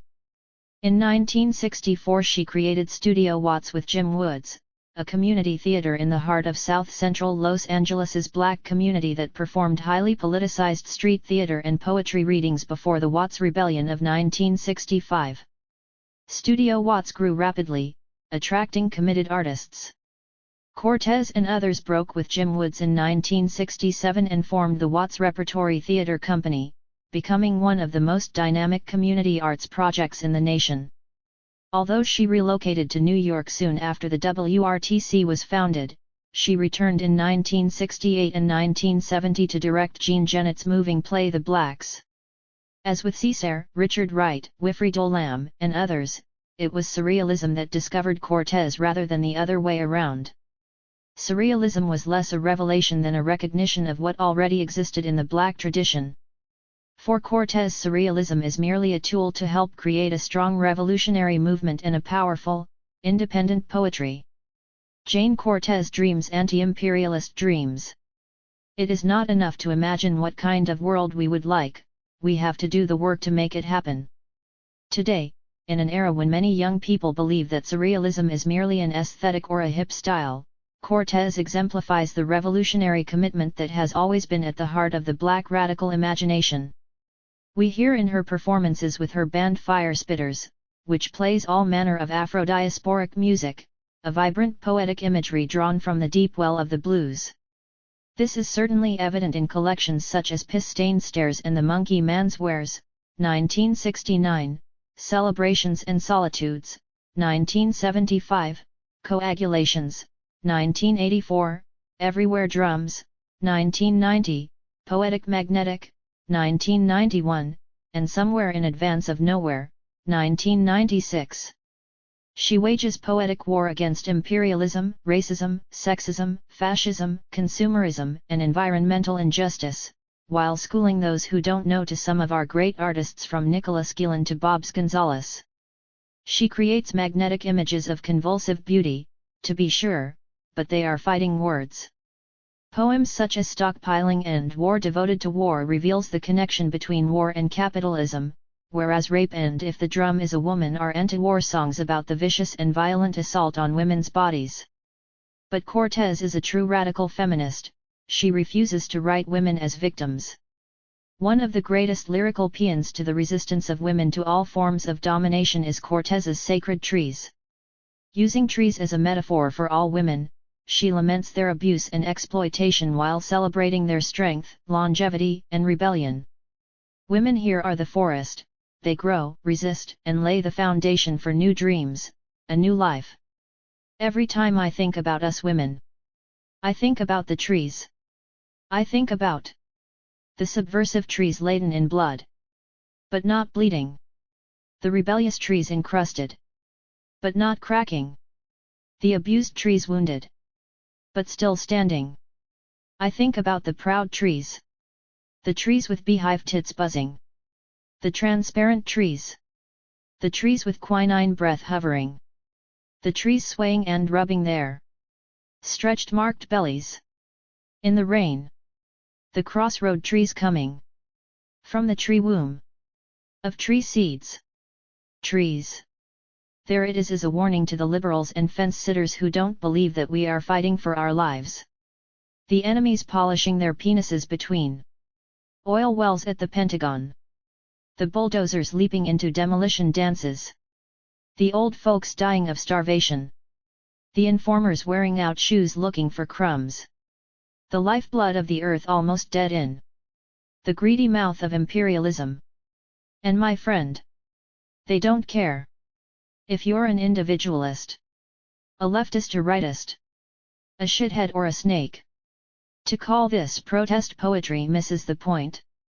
It is a complete revolt, a clarion call for a new way of life. Cortez not only lifts the proverbial rug covering the mess created by our global systems of domination, but she also opens our imaginations to new possibilities in some unlikely places, a promenading surface of erotic strokes/rebellions carried on the felt tip of an evening sunset, from in a stream of ink. And in the tradition of the great blues poets from whom she descends, Jane Cortez understands and embraces the transformative, magical quality of the erotic. Listen to Say It. Say it. And peel off that grey iguana skin mask. Say it. And clean out your cockpit of intoxicated spiders. Tear the sexual leaves of grief from your heart. Pluck the feathers of nostalgia from your nipples. Push the slow-moving masochistic mudslide of contralto voices from your afternoon skull of anxiety. Say it. And let the tooth chips fall from your hole of rebellious itches. Ted Jones has the distinction of being acknowledged by Andre Breton as the only African-American surrealist he ever met. He is the author of more than 30 books of poetry, prose, and collage, including Black Pow Wow, Beat Funky Jazz Poems, Aphrodisia, Jazz is Our Religion, Sure, Really, I Is, Double Trouble, Wow, and Teducation. Perhaps his best-known statement is a poem titled The Truth. He warns us not to fear the poets, for they speak the truth, they are our seers, clairvoyants, visionaries. And yet, to the enemies of freedom, poets, like Jones and Cortez, are dangerous. Jones knows this all too well, which is why he calls one series of poems hand grenades, poems meant to explode on the enemy and the unhip. Although his subjects range from love to poverty, Africa to the blues, race to rhinos, all his writing, like his life, is a relentless revolt. Back in 1968, Jones dispatched his nearly forgotten Black Flower Statement, a black surrealist manifesto in support of a black freedom movement for dignity and spiritual unity. He envisaged a movement of black people in the United States bringing down American imperialism from within using the weapon of poetic imagery, black flowers sprouting all over the land. While some of his poems blow up like a bomb, others spring to life like a fake snake in a can. His imagery is rich with humor, joy, and sensuality, characteristics Jones finds fundamental to surrealism's liberatory ethic. He makes us laugh with the flying rats of Paris or the darkly humorous Deadnik. Or he might douse us with the fragrance of freedom, as he does with his radically erotic Success Sexful. Our noble implements that liberate love. That marvelous joy. Propelled in Sudanic sun. Wide open is desire. Ushered by red filter tiptoes. Under brown roasted surface eyes. Our own psychology. When Jones speaks of our noble implements, he is not just thinking of genitalia, he is referring to the imagination. Fantasy, imagination, dreaming, these are the characteristics that distinguish surrealism from the kinds of social critiques at the core of leftist politics. In fact, it is quite possible that black dissatisfaction with socialist realism had to do precisely with the suppression of key elements of black culture that surrealism embraces: the unconscious, the spirit, desire, humor, magic, and love. At the same time, ironically, the fact that relatively few black radicals actually took part in the international surrealist movement may well be because of its very familiarity. Its revolutionary core was recognized as having always existed in African and black diasporic life. Thus in 1948 Ralph Ellison wrote of Harlem as a world so fluid and shifting that often within the mind the real and the unreal merge, and the marvelous beckons from behind the same sordid reality that denies its existence. Revolution of the mind. The idea of a revolution of the mind has always been central to surrealism as well as to black conceptions of liberation. By revolution of the mind, I mean not merely a refusal of victim status. I am talking about an unleashing of the mind's most creative capacities, catalyzed by participation in struggles for change. As the black radical thinker Cedric Robinson pointed out nearly 2 decades ago in his Black Marxism, the making of the black radical tradition, the focus of black revolt was always on the structures of the mind. Its epistemology granted supremacy to metaphysics, not the material. Likewise, as the surrealist writer and blues scholar Paul Guerin put it, human freedom depends not only on the destruction and restructuring of the economic system, but on the restructuring of the mind. New modes of poetic action, new networks of analogy, new possibilities of expression all help formulate the nature of the supersession of reality, the transformation of everyday life as it encumbers us today, the unfolding and eventual triumph of the marvelous. Juxtaposing surrealism and black conceptions of liberation is no mere academic exercise, it is an injunction, a proposition, perhaps even a declaration of war. I am suggesting that the black freedom movement take a long, hard look at our own surreality as well as surrealist thought and practice in order to build new movements, new possibilities, new conceptions of liberation. Surrealism can help us break the constraints of social realism and take us to places where Marxism, anarchism, and other isms in the name of revolution have rarely dared to venture. From the 1920s on, surrealism has recognized the decadence of Western civilization, and has never ceased to sharpen its critique of the West's institutions and value systems, but it has always refused to fall into the trap of cynicism or technotopias or fatalism and false prophets. After all, surrealists have consistently opposed capitalism and white supremacy, have promoted internationalism, and have been strongly influenced by Marx and Freud in their efforts to bridge the gap between dream and action. In other respects, surrealism is night to Marxism's day. It breaks the chains of social realism and rationality, turning to poetry as a revolutionary mode of thought and practice. In many ways surrealism has real affinities with aspects of Afro-diasporic vernacular culture, including an embrace of magic, spirituality, and the ecstatic elements Marxism has never been able to deal with effectively. At the same time, surrealism is not some lost, esoteric body of thought longing for academic recognition. It is a living practice and will continue to live as long as we dream. Nor is surrealism some atavistic romanticization of the past. Above all, surrealism considers love and poetry and the imagination powerful social and revolutionary forces, not replacements for organized protest, for marches and sit-ins, for strikes and slowdowns, for matches and spray paint. Surrealism recognizes that any revolution must begin with thought, with how we imagine a new world, with how we reconstruct our social and individual relationships, with unleashing our desire and building a new future on the basis of love and creativity rather than rationality, which is like rationalization, the same word they use for improving capitalist production and limiting people's needs. By superseding existing reality, we must break with the current injunction to keep it real. Of course, in contemporary hip-hop lingo the power of keepin' it real means many things. It is a challenge to commercialism, a recognition of the ghetto as a site of creativity, a call for solidarity with oppressed classes.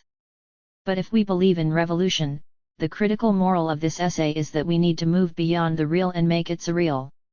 And in the wonderful world according to Ted Jones, this is what being hip is all about. Go ahead Ted, take us out with a final chorus of Let's Play Something. Let's play that we all hip. Very hip and wise / thus we are hipsters and hipstresses / we use machinery and do not allow the machinery to use or misuse us / as hipsters we are spiritually involved with life / and we dig good food / good sex / and the finest of arts and we travel all over this wonderful world / for the entire earth is ours / we love those whom wish to be loved / we kiss but do not kill / we work at jobs that give us thrills / we abuse all money / and we pick up on all knowledge that we can use / we experience all great kicks / we avoid conformity / disaffiliated with any organized goof / thus digging freedom / freedom now / freedom for all / and create a new life that is an eternal surreal ball / marvelous for yellow ones / black ones / living / sharing / caring and healthy creating / a new hip world where nobody is hungry, where nobody is oppressed and where there is hope. Yeah ladies and gentlemen, boys and girls, let's play that, yes let's play that for real, let's play that we are all hipsters and really begin to live. When history wakes, a new beginning. When history wakes, image becomes deed, the poem is achieved, poetry goes into action. Octavio Paz, Toward the Poem. When I first conceived of this book, I imagined ending on a dream of my own. In fact, on September 11, 2001, the epilogue was already written and my dream was poised for action.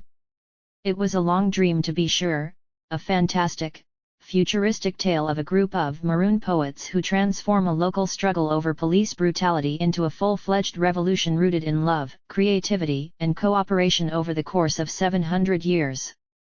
In my dream, it took 30 generations of poets, surviving and creating in the liberated zones of North America's ghettos, to build a cooperative world without wages or money.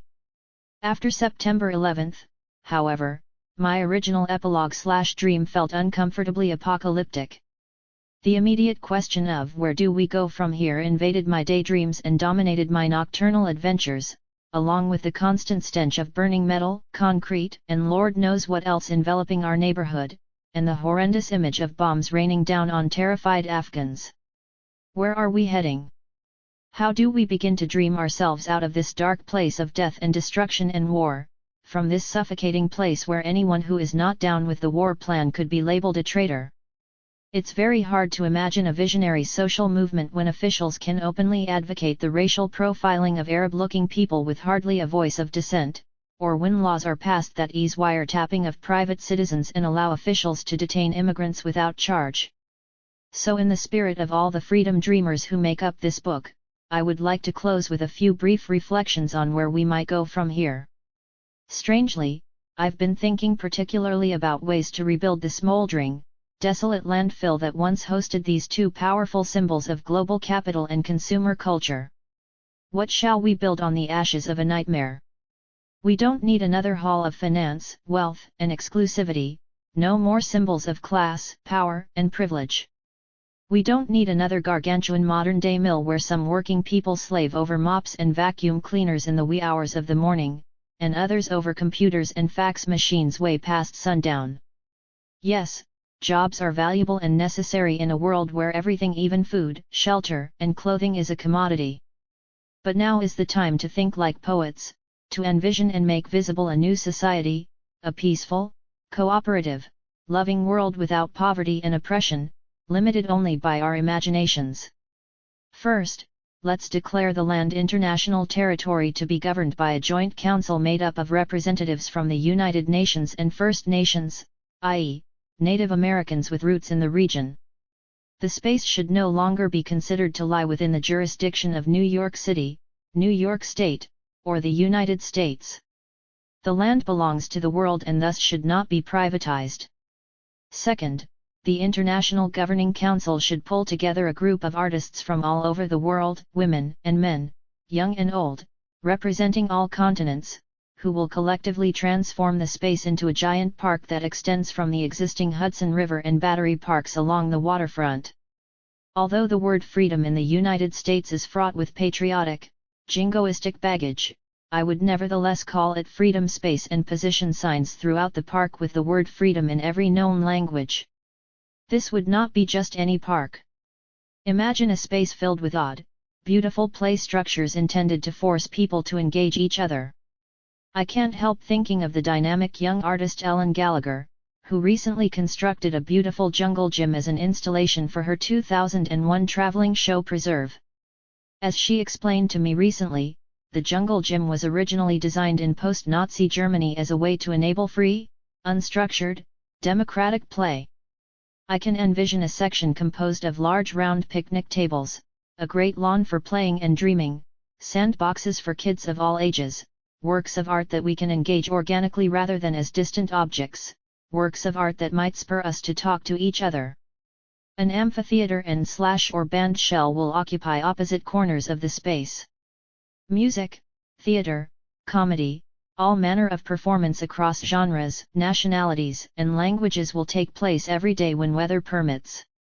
All performances are free. Indeed, everything should be free, including food and drink. And how about a row of nice, airy bungalows with beds and showers for the homeless? We can pay for all this by requiring all nations affiliated with the UN to contribute annually at least 1% of their military budgets to maintaining and developing freedom space. Whatever surplus is left over should be earmarked either to promote global peace or pay reparations to war victims. An even more radical idea might be to create a sliding scale whereby each nation would have to pay according to the damage its armed forces have inflicted on the rest of the world during the past century. But such a formula would prove much too difficult to calculate. I won't propose much more since the design and realization of such a space ought to be the product of a collective imagination shaped and reshaped by the very process of turning rubble and memory into the seeds of a new society. Of course, I take it for granted that creating a space such as this, whether it is on a small plot of Lower Manhattan, or the larger plot we call the United States, or the huge rock we call Earth, will never happen without a struggle. Struggle is par for the course when our dreams go into action. But unless we have the space to imagine and a vision of what it means fully to realize our humanity, all the protests and demonstrations in the world won't bring about our liberation.